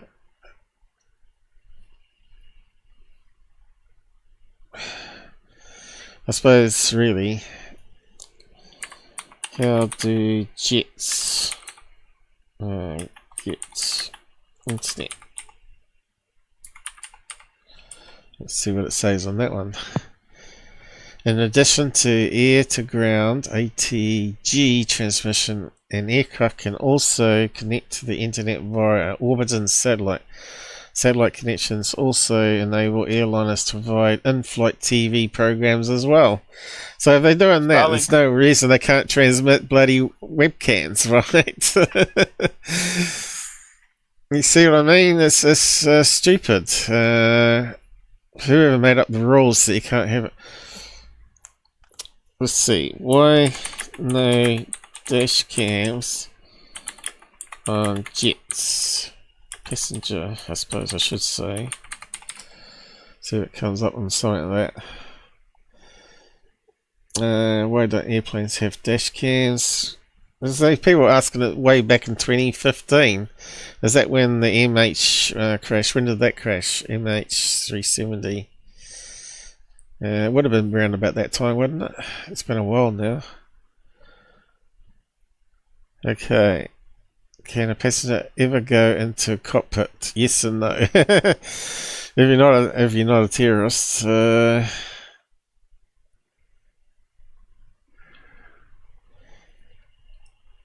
it's not what we're after. Don't ask why, but wonder if. Some airplanes do have cameras. The A350 has 5. There you go. 2 taxi cameras, one under the belly, one under the tip of the vertical stabilizer. 3 security cameras to check the cockpit area. There you go. One behind the cockpit. So one, they got front looking ones. Continue reading. Oh, there you go. They got some live feed from the cameras here. So they do have cameras. Oh, there you go, and now they can see who's outside the door before they let them in. So that makes total sense to me. And why then can't it be transmitted via the satellite to the control thing if it's being taken over by terrorists? You think the first thing they'll do is take out the cameras. But if you put it behind a smash-proof box window, though, if they sprayed the panel with paint, that would block it, wouldn't it? Unless they had some way of moving the camera to another location. I don't see how they get around that. Some wiper blade that goes downwards, I don't know. So they do have cameras. And there you go.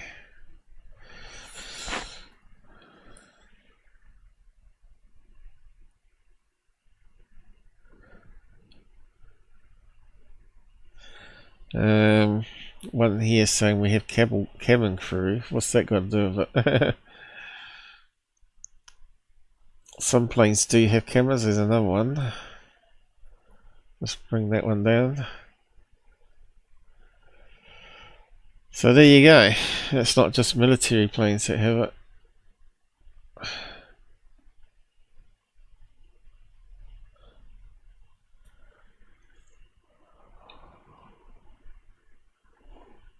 And there's one on the front of the plane. Man, that's a military one though. That's one of those laser ranging ones, isn't it? That's not quite what we're after here. We just want passenger jets.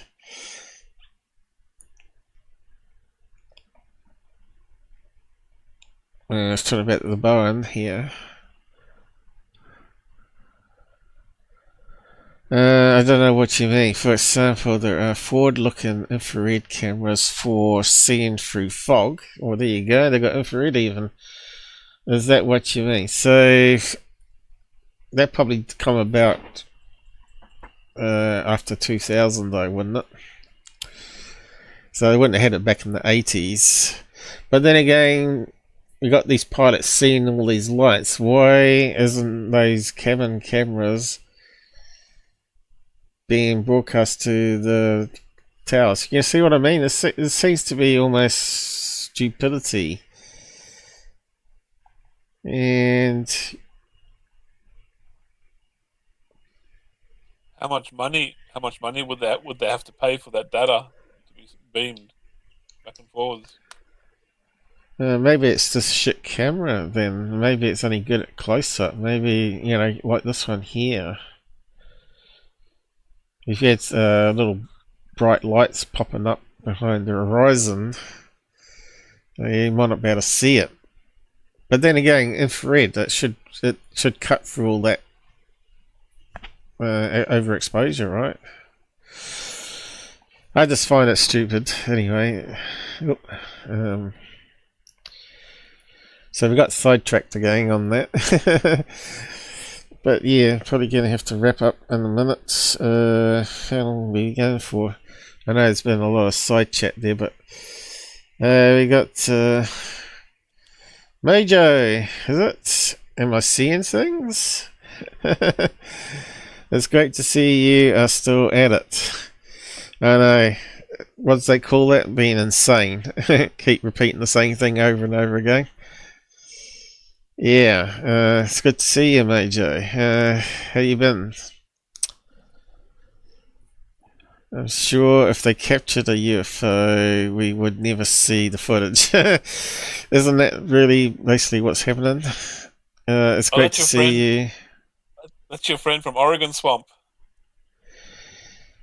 Yeah. That's I great looked to at his see UFO you. channel. He's got some crazy videos. Hope to get He's out in got the some field crazy this year. videos. Yeah. Doing good. Okay, good.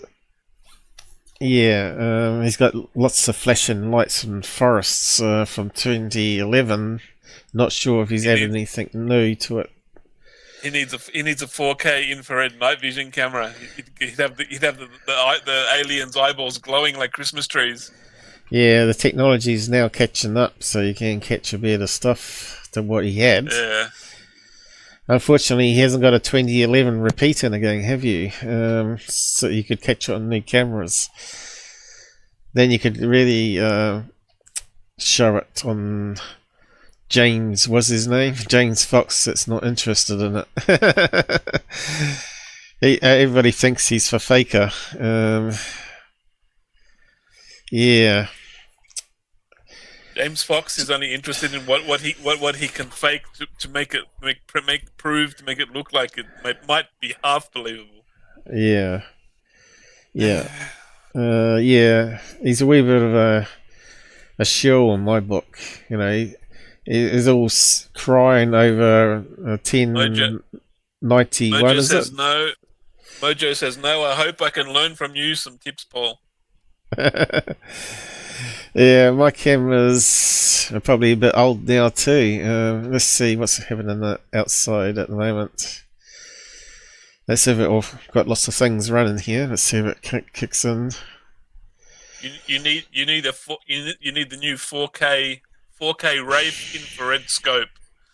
That's the clearest 4K infrared night vision scope I've seen so far. This one hasn't even switched. The dual lens hasn't switched. You can see the two cameras now. This one needs a reboot.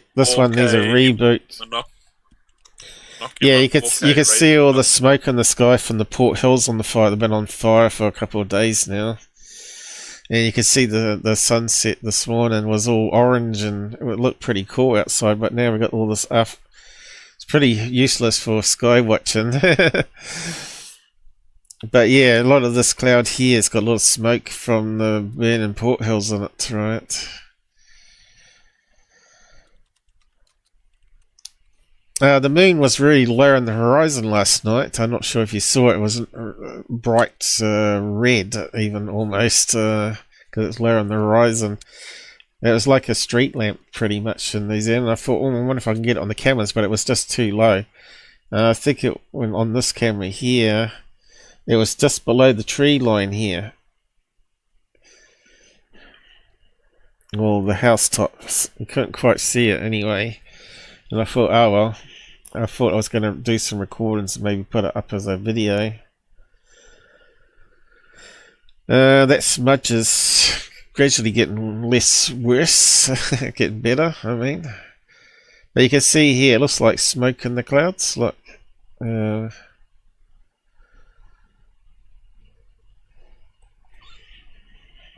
looks like we got the The No, bees. it's just There's the bees. smoke in You the. can see the bees flying past. Oh yeah, you can see bees and all sorts of stuff. He's got beehives all around the house. That's why you Yeah. have insects. That's why you have insects at winter time. I'm not sure what's happened here. Is that the roof bending around? Maybe Mojo it says, fell- Paul, Mojo says, I just did a new interview and mentioned you live on air. Oh, did you? Thanks a lot. Yeah, I'm not seeing the bees now though. I saw just before. Where are the bees now? And another one. That's another one. They fast. They go past fast.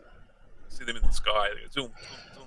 The problem is we only got 12 or 15 frames a second, so they end up being little smudges. I can't see any, but oh, there you go. There was one then. Just as you zoom away, they show up, right? It's always the case. But yeah, the beehives out the back here. They get so heavy with honey. These little stackables are about 30 kgs each. It's getting too hard for Dad to lift them off now. He needs to give it away, but he just loves the bees. Look, there's Charlie in the hole. Is it? Oh no. No, he was there, I think. Yeah, he's been laying here lately because he likes to draft from the window to the bathroom, going through that way. Anyway. So yeah, what were we doing? Let's finish off the story anyway. Investigations Branch in Washington, D.C. About a week after the JAL 1628 incident, he got an urgent call from Alaska. Callahan's recollections were recorded in an interview conducted circa 2000. His comments, too, are edited here for brevity and clarity. Yeah, they're all on my house, yeah. I forgot who it was that called, but he says we got a problem here. I don't know what to tell the media.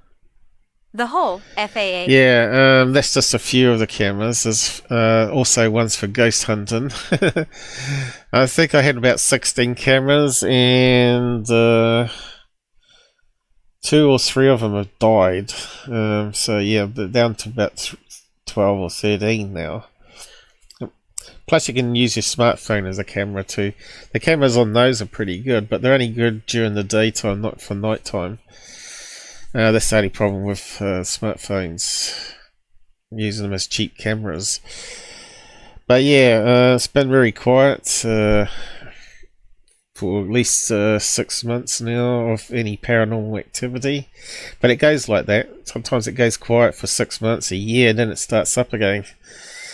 But yeah, the last sighting was a tall, young 20-something blonde in the bedroom. And I woke up when the sun was coming up and some sun was shining through the curtains. So I checked the cameras, and one of them, the infrared one, was down, so I had no recording. But the other one was streaming to the MVR, did actually capture, so I took some frames from that, enhanced it, and sure enough it proved to me that there was someone standing there. It forms the outline of this blonde girl that I saw, but it's only good enough for my own proof, not skeptics out there, right? Skeptics are still going to be saying, oh yes, this pareidolia or whatever, you know. But I guess when you capture on camera and you can prove it to yourself, that gives you a better state of mind, that you're not going crazy or hallucinating, right? Because everybody keeps saying, oh, your body can produce what is it, DMT or whatever it's called, and that can make you hallucinate, or you can eat certain foods or plants that causes it. Anyway, I did cover that in a recent live show. Yeah, so yeah, it looks like one of the cameras needs a reboot. I normally do that through the phone. I just tell it to reboot through the app. and it'll come in good again. For some reason, there's a firmware bug in it. I guess Chinese, you know. They've updated it with all the spyware and forgotten about improvements to the sensors. But yeah, I don't care if they're spying on me, because they might capture the UFOs as well.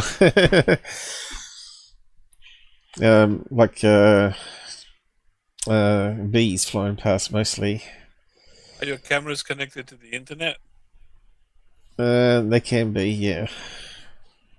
How can But they I don't spy on you if they're not connected to the internet? Then how can they spy on you? Well, the apps have to connect to their service, right? Which means you're going to have to give them, and to add the cameras, you have to put the passwords in. So, being Chinese, they probably got access to the part. The CCP know everything. The CCP know everything about you and what you're doing. Yeah. Ah, well, yeah, I'm not too worried about the Chinese knowing everything about what I'm doing in the house. They must have boring lives, is all I can say.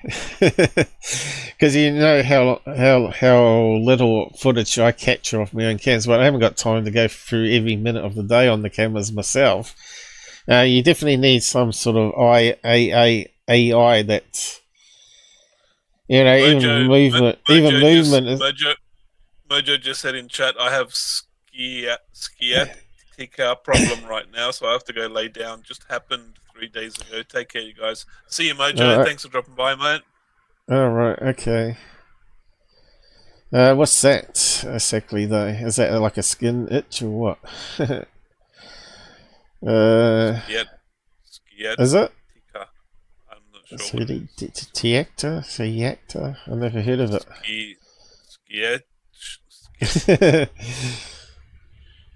Yeah, I'm not sure. We'll look it up anyway. What is it? Yeah, take care. See you later. Thanks for dropping by. Problems. He said it's nerve problems. Yeah, is it a nerve problem with the skin? I know my mum goes crazy with itching, something similar, I think. Maybe it's like a mold or a fungus that grows in the Oregon swamp. Be the bloody mosquitoes, mate. They drive me crazy. It's those huge swamp mosquitoes in the Oregon swamp, the big ones. There you go. I've seen mosquitoes as big as your fist, like huge mosquitoes. Like sciatic nerve, wherever that is. That's in the back spine, isn't it? I don't know. They're saying that. Oh yeah, of course. Yeah. It connects to the nerves in the leg, right? Tingling in the leg. I'll probably suffer from that too. Diabetes. Let's have a look. We get sidetracked so easily on this show, but anyway, alternative names, causes. There we go. Common causes: slipped or herniated disc. Yeah, spinal stuff. Pelvic injury, tumors. No, it doesn't list anything to do with diabetes here, but why numbness in the toes is definitely pinched nerves and sitting here too long, which means I'll probably have to give up. It runs in the inside leg, does it? Right, it runs right down there from the spine. Okay. Well, when you hear it on a quiz show, you will know now. Right, back to reading out this Alaskan flight. When was the alien girl in your bedroom last? Oh, a couple of months ago now, isn't it? A couple of months ago. Did she leave her panties on the floor? No, that's what I said in the last live show. All these people talking about having sex with aliens, and I didn't get any of that. I want a rebate. I want sex with a Nordic hot chick too. Why does anyone else get? What if you had sex with a hot Nordic alien, but she deleted your memory so you can't remember it now? Well, that would be terrible, wouldn't it? That'd be like date rape. But maybe maybe she like leaves a calling card behind by leaving her panties on the floor or something. Pilot's drawings. Let's see if I can find the pilot's drawings of this. Because they're saying, the skeptics are saying, because the drawings didn't look the same, or the pilots didn't just describe the same, that they were seeing things. So it was going to be twice as big as a aircraft carrier. You know, they're quite big. They're 5,000 men on those. They're like cities, floating cities. So there's his drawing that he took there. That's someone's rendering, I guess. Yeah, that would, you'd expect that to be picked up on radar, wouldn't you? What if they got stealth radar? What if they got stealth radar technology? You're not picking nothing up on radar. We have stealth bombers, you know. Stealth bombers don't get picked up on radar. Yeah. Why wouldn't aliens? Why wouldn't aliens have stealth UFOs? Yeah, that's if it is aliens. It could be some sort of experimental black ops project. Black ops could be the Illuminati with their little black ops. Could be anybody. I was trying to find the drawings from both pilots because they're saying they were just similar. But isn't it kind of weird if you have a black ops aeroplane, you wouldn't be allowed to fly it near a commercial aeroplane so people could see it. You'd have to fly away. You would think that, but if there was like a technical problem where it comes down out of orbit or whatever, then they fix it. But why would then they send craft towards the plane? Little craft pop out and fly towards it, right? We'll listen to the whole story, but I was just trying to find all the drawings. Sounds like a mid-air in-flight abduction. Yeah, we see this guy's drawing all the time, but how about the other pilot's drawing? You heard about all those truckers that disappeared when the Phoenix lights appear, and all these truck drivers just like vanished. On what? The Phoenix lights? Yeah, like the Phoenix lights were like appearing, and then like every time they would appear, truck drivers would vanish, and their truck would be left behind untouched, but they're vanished, gone. These truck drivers, they don't know where they went.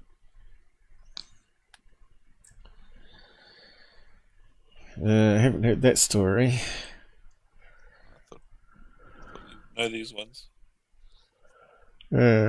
Maybe you don't like maybe you don't like the person that's sharing the story, so you might not have looked it up.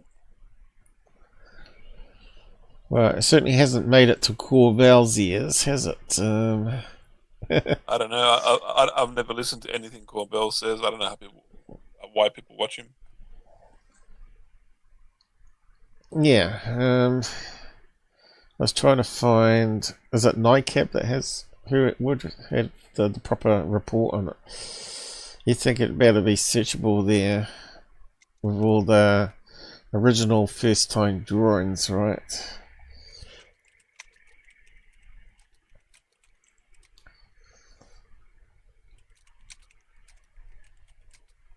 Might have to look it up.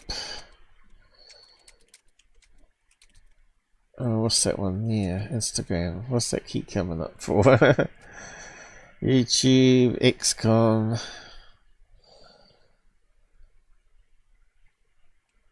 Amazon, XCOM again.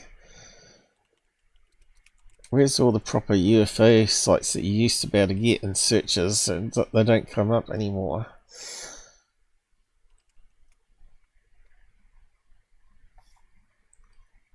So, is it? Do they have it?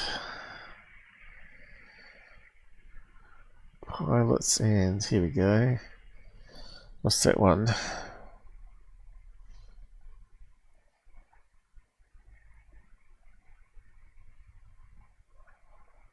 It's like people talking about it.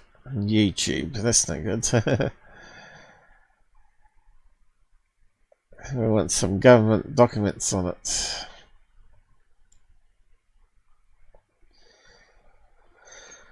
This showed the object was tracked on radar. You had better watch it again.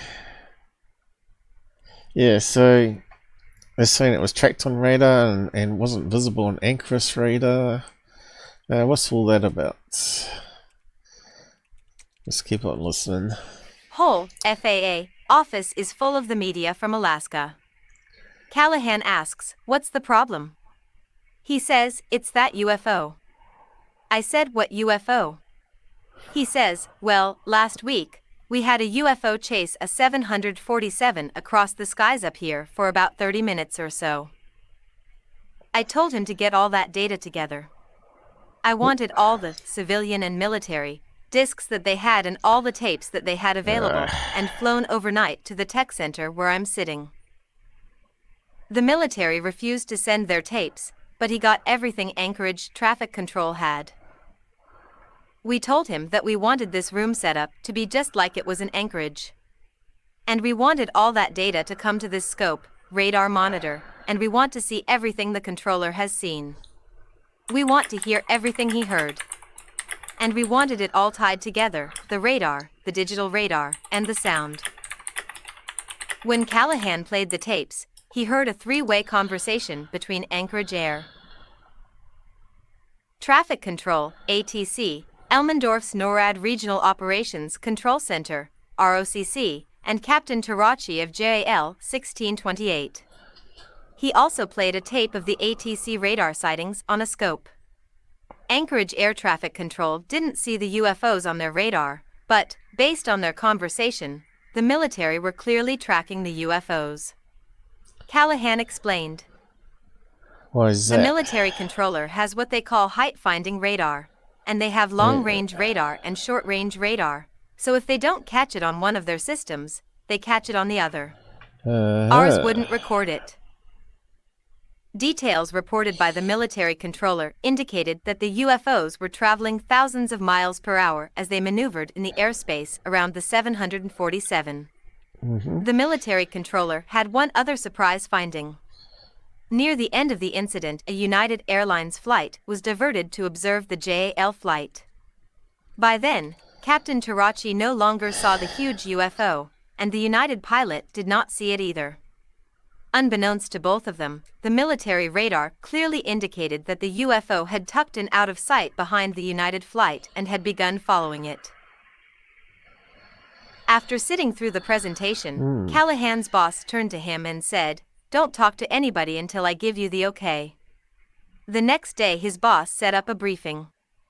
According to Callahan, I brought all the people from the tech center. We went upstairs. We had all kinds of boxes of data that we handed them, printouts. It filled up the room.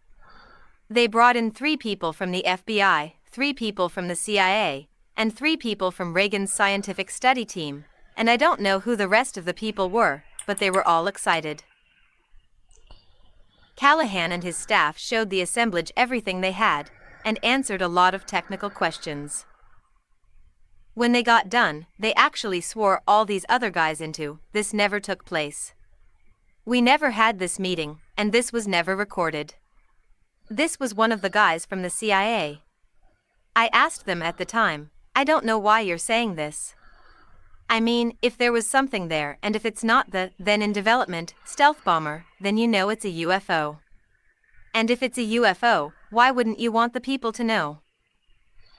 He said if they come out and told the American public that they ran into a UFO out there, it would cause panic across the country.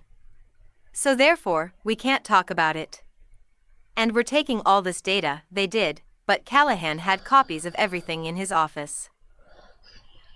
When they asked me what I thought, I told them that it looked... Looking at this case here, obviously they got bags and bags of data, right? Why has that not been brought forward with the UFO hearings, right? Sounds like one big cover-up, right? And this Aero department is just another Project Blue Book. It's not gonna bring you the good stuff. It's just gonna bring you ones that have solved And they're going to be pure garbage, right? Yeah, they're probably going to be worse than what you see on third phase of the moon. Now, all we got is like Corbell shit with the orbs, which could easily be like balloon decoys, you know, and wind What are you gusts. talking about? Third phase of the moon is a quality channel. I don't know what you're talking about. There's fake suntan with the fake suntan lotion. Yeah, well, fake everything, really, isn't it? Fake tan, fake UFOs. So to me, this case is probably one of the top 3, isn't it, really, along with the Iranian one. And yeah, you got debunkers claiming there's problems with this case with the drawings. But yeah, how could it be that dissimilar? I don't think it could be. So that's why I want to go and find them for this particular case and compare it. I think I have seen them in the past, and I thought they look very similar. Maybe one of the pilots is this cracked drawer. Then that it looked like we had a UFO that was up there. As far as I was concerned, Reagan's science team were the ones that verified my own thoughts about it. They were very, very excited about the data. They had said at that time that this was the only time, and they had used the words a UFO was ever recorded on radar for any length of time. I'll see if I can find it next live within we months do. of the incident, Captain Tarachi was banished to a desk job because he had embarrassed the company. Well, He was next fully Openlines we reinstated do. a few I'll years see if later. I can find it. John Callahan retired from the FAA, became an industry consultant, and periodically recounted the true story of JAL Flight 1628.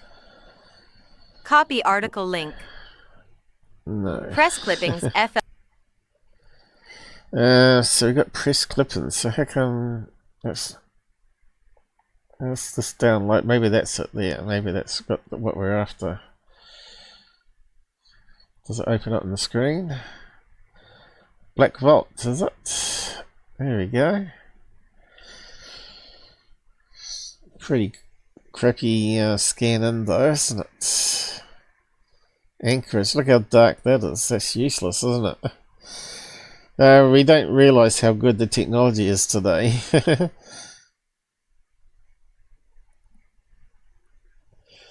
Yeah, does that look like someone that's lying about seeing something? I don't think so, right? He looks like he's It really doesn't sound into like it. they're lying. Doesn't sound like they're lying to me. He's got nothing to gain by lying. I don't think you can lie when the military picked it up on radar, right? So they obviously saw something, whether it was Black Ops or UFOs and aliens, who knows? And as you heard at the end, if it was Black Ops, they would not have admitted to have picked it up on radar. The fact that the military said they picked it up on radar, that most probably you can say it's got nothing to do with Black Ops. What the hell's that? What's that meant to be?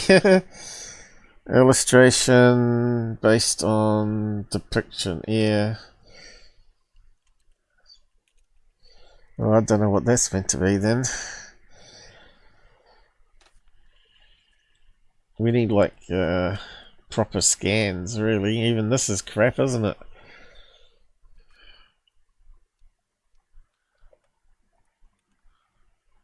What we got here? It's pretty bad, isn't it? Terrible. But I suppose it's better than nothing.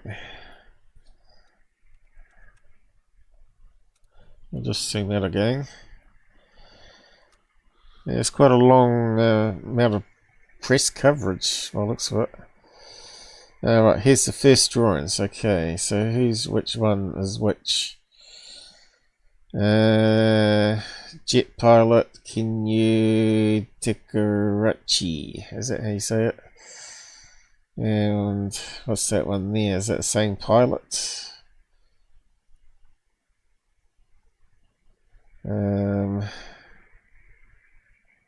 Yeah, same pilot. So he's drawn both of those. We want to know what the other pilot drew. Pilot sketch off plane's radar. So I haven't seen that before, but it's pretty crappy. What else we got? Anything better?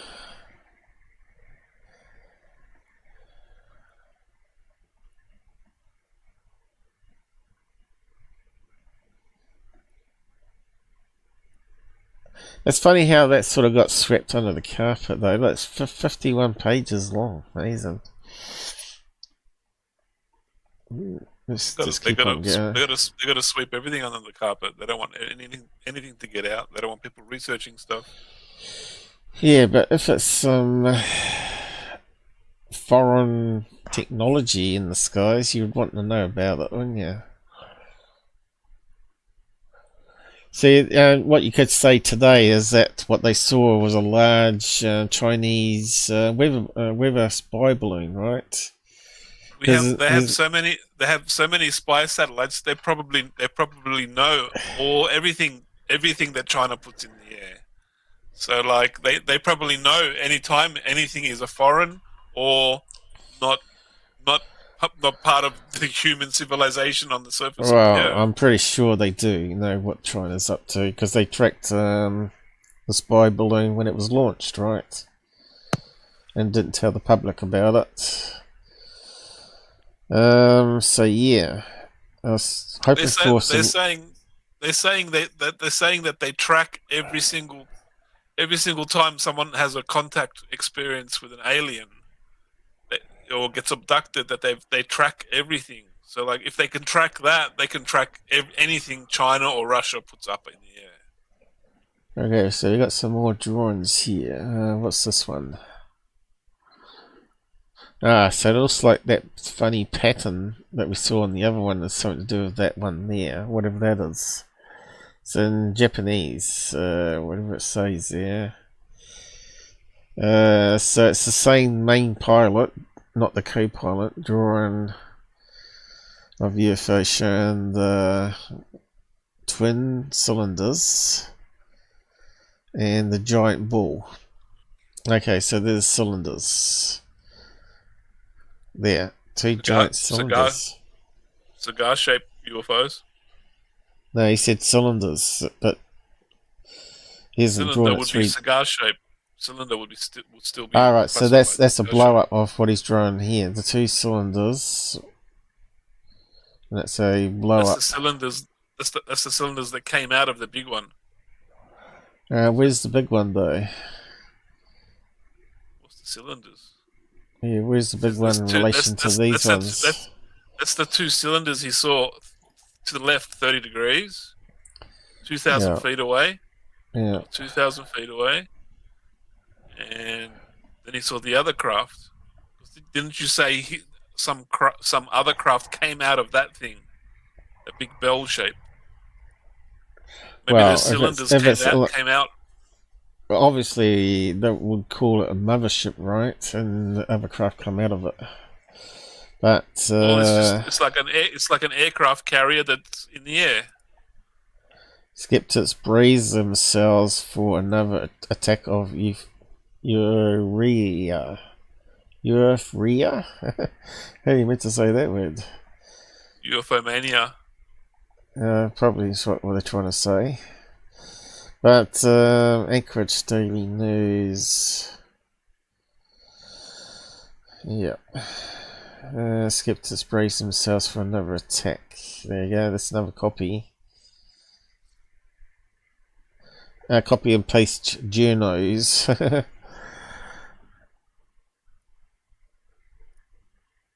Yeah, looks like it was really big news at the time. 87. The next year. So it was 86 November, and it's still in the newspapers in January the following year. End of January, 29th. So it's still big news 3 months later. FAA reopens it. It's funny they closed it in the first place, eh? That's the CIA for you, isn't it? The influence. So yeah, there's no reason why. Oh, here we go. So that's what the drawings were. Another scan of it.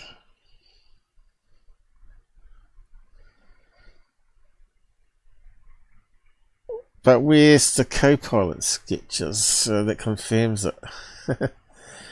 We don't hear about the co-pilot too much. What the pilot saw was really Jupiter. I like that one. That looks like Jupiter, yeah. Venus, you mean? Yeah, I suppose Saturn would be closer match because it's got a thing going around the middle. Jupiter does not appear 30 degrees to his left, 2,000 feet away. Yeah, so there you go. We got to the end of that one. But the CIA has an explanation for everything. Project Bluebird. Yeah. But yeah, I don't find any pictures of the co-pilot, so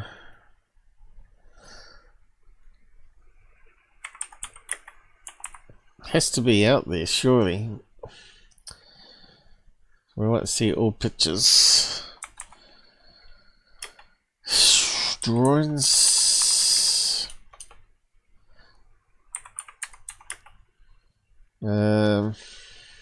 Will says, I got to roll, guys. Have a good night. I'll keep my eyes open for those orange birds.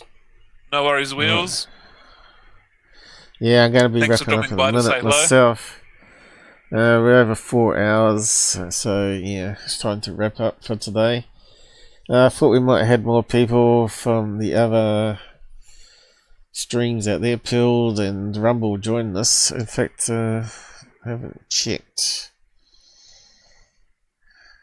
Did I have it open down here? Yeah, I probably should. Pilled. We had Quantum Lotus join us on there. Pilled Promos joined us. That's it. According to my thing there. Rumble. Let's just check, see who's on Rumble by now. 4 hours, you expect a few people around. Yeah, it's a bit frustrating. I can't find the... Oh, right, I forgot about that. Rumble trashes your comments as soon as you open it. Yeah, say 7 watching on Rumble. No, 3 watching. Okay. Well, 3's better than 1, I suppose. Yeah, so yeah, if you want to come on voice, I posted a link there earlier. You can join us, but near the end now, so I guess it's pointless. Let's see. We better wrap up anyway. Yeah, I just have to see all the drawings, because I'm not happy until I see all the drawings, because they're saying the pilots drew different things. And you can see all those news reporters were getting the pilot's drawings, not the co-pilot's drawings. Co-pilots.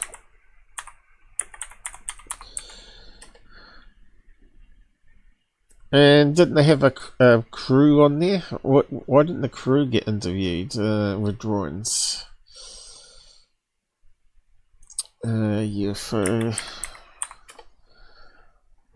Why can't we find anything about the co-pilot? Got the Wikipedia here. Is there anything on that, maybe? Never know. No. No drawings. Why is that? Explanation. Okay, let's have a look at the explanation. Editor of Aviation Week and Space Technology magazine. Philip Glass! No, he's going to call it Venus. Reported that the planets Jupiter and Mars. Okay, so that's what you were saying. We're in the area. He said he saw 2 lights, and although they would have been, it doesn't explain the radar. I suppose he's going to say that's a error, right? He did not mention seeing them. Class states that it's not unusual for an experienced pilot mistaken a bright celestial body for a UFO, nor will it be the last. Okay, but we got radar data. Jupiter was only 10 degrees above the horizon, making it appear to the pilot roughly at his own 35,000 feet. Class noted that when the crew interviewed separately in 1998, the remembrance of the event differed significantly. Okay, so where is it? Where is that significance? According to Class, the pilot later contradicted what he told flight controllers at the time of the incident after reviewing transcript of the radio communication. Yeah, but even my sightings, you tend to get some of the dates and time order mixed up as time goes on, right? That's why you document it initially. The FAA spokesman stated that the pilot told the ground controllers that he lost sight of the object after completing his turn, but in a later interview, the spokesperson said that Terarachi said object stayed with him as he turned. Again, that could be because your memory tends to get confused with events after the initial transcribing of the incident. So I don't think that's very suspicious myself, because I can point it to my own personal experiences where I can mix up 2 events in the wrong order or whatever. So I think it's possible. That's what's good about having your own experiences, because then you can relate to other witnesses and realize we're not perfect humans as eyewitnesses and do make mistakes. Data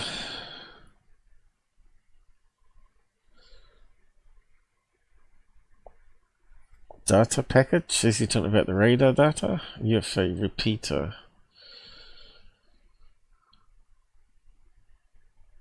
Anyway, the FAA did not confirm the object and was later determined to have been lights from a small village being diffused by thin clouds of ice crystals.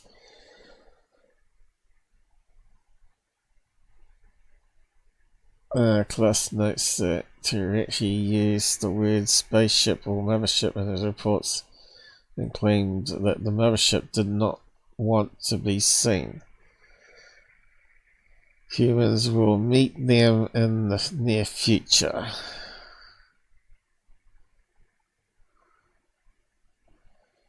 Despite Flight 1629 becoming one of the most celebrated cases, turns out there wasn't much to read, apart from Terarachi's reports. States the pilot is not an unbiased or objective observer. Not Brian Dunnan, the convicted fraudster. Who cares about what that guy has to say? Writes that there was nothing extraordinary or unusual on the evening, calling Terarachi a fine and competent pilot, but was hardly unbiased when it came to alien spaceships.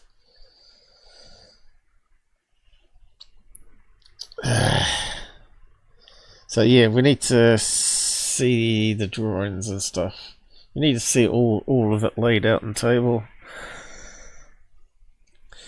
Phil Klass is known as the worst debunker in ufology, making some of the most crazy claims for some of the stuff out there. And Dunnan's no better.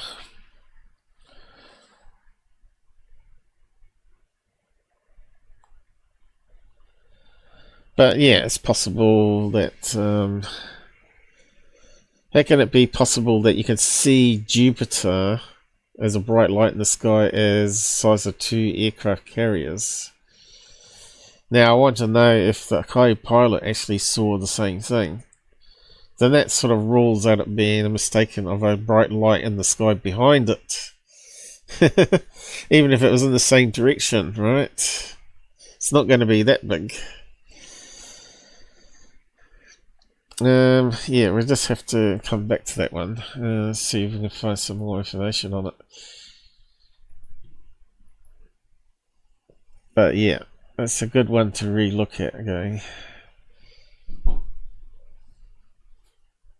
Seems to me that he was pretty animated in this telling off that UFO encounter. Why would he be lying?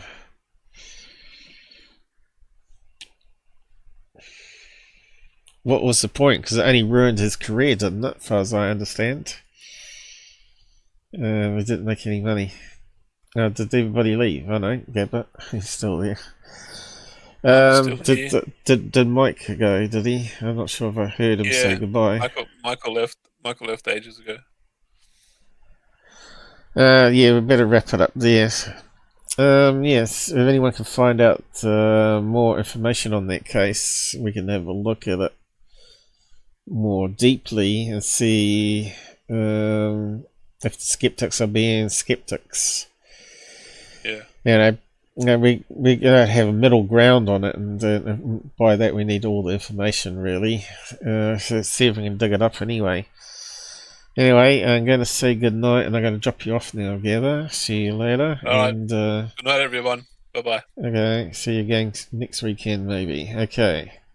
No worries. See you, mate. And I'll say good night down here on all the chats. I may have missed a few comments there.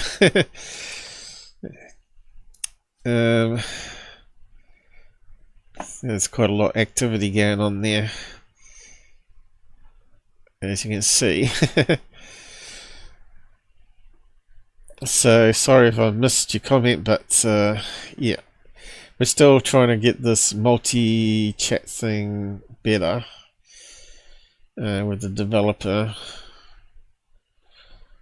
But yes, it's doing the job anyway.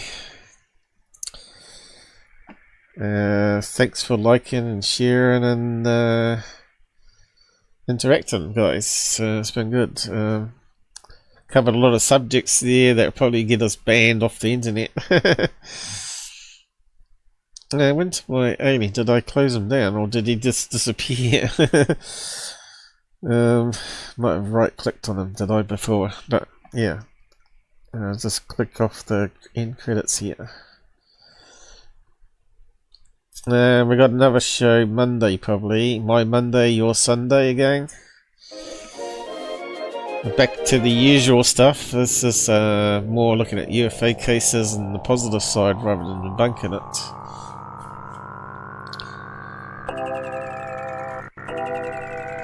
And the other one is looking at UFO videos and all the drama and stuff.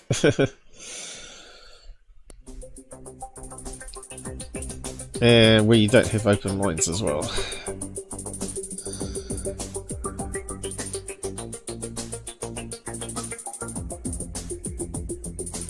Okay.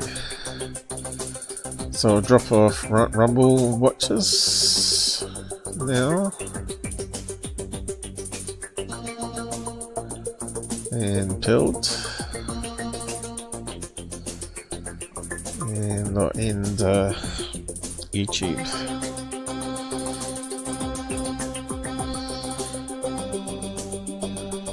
Yeah, it's a bit of a shock to see Mojo show up. It's always good to see old faces.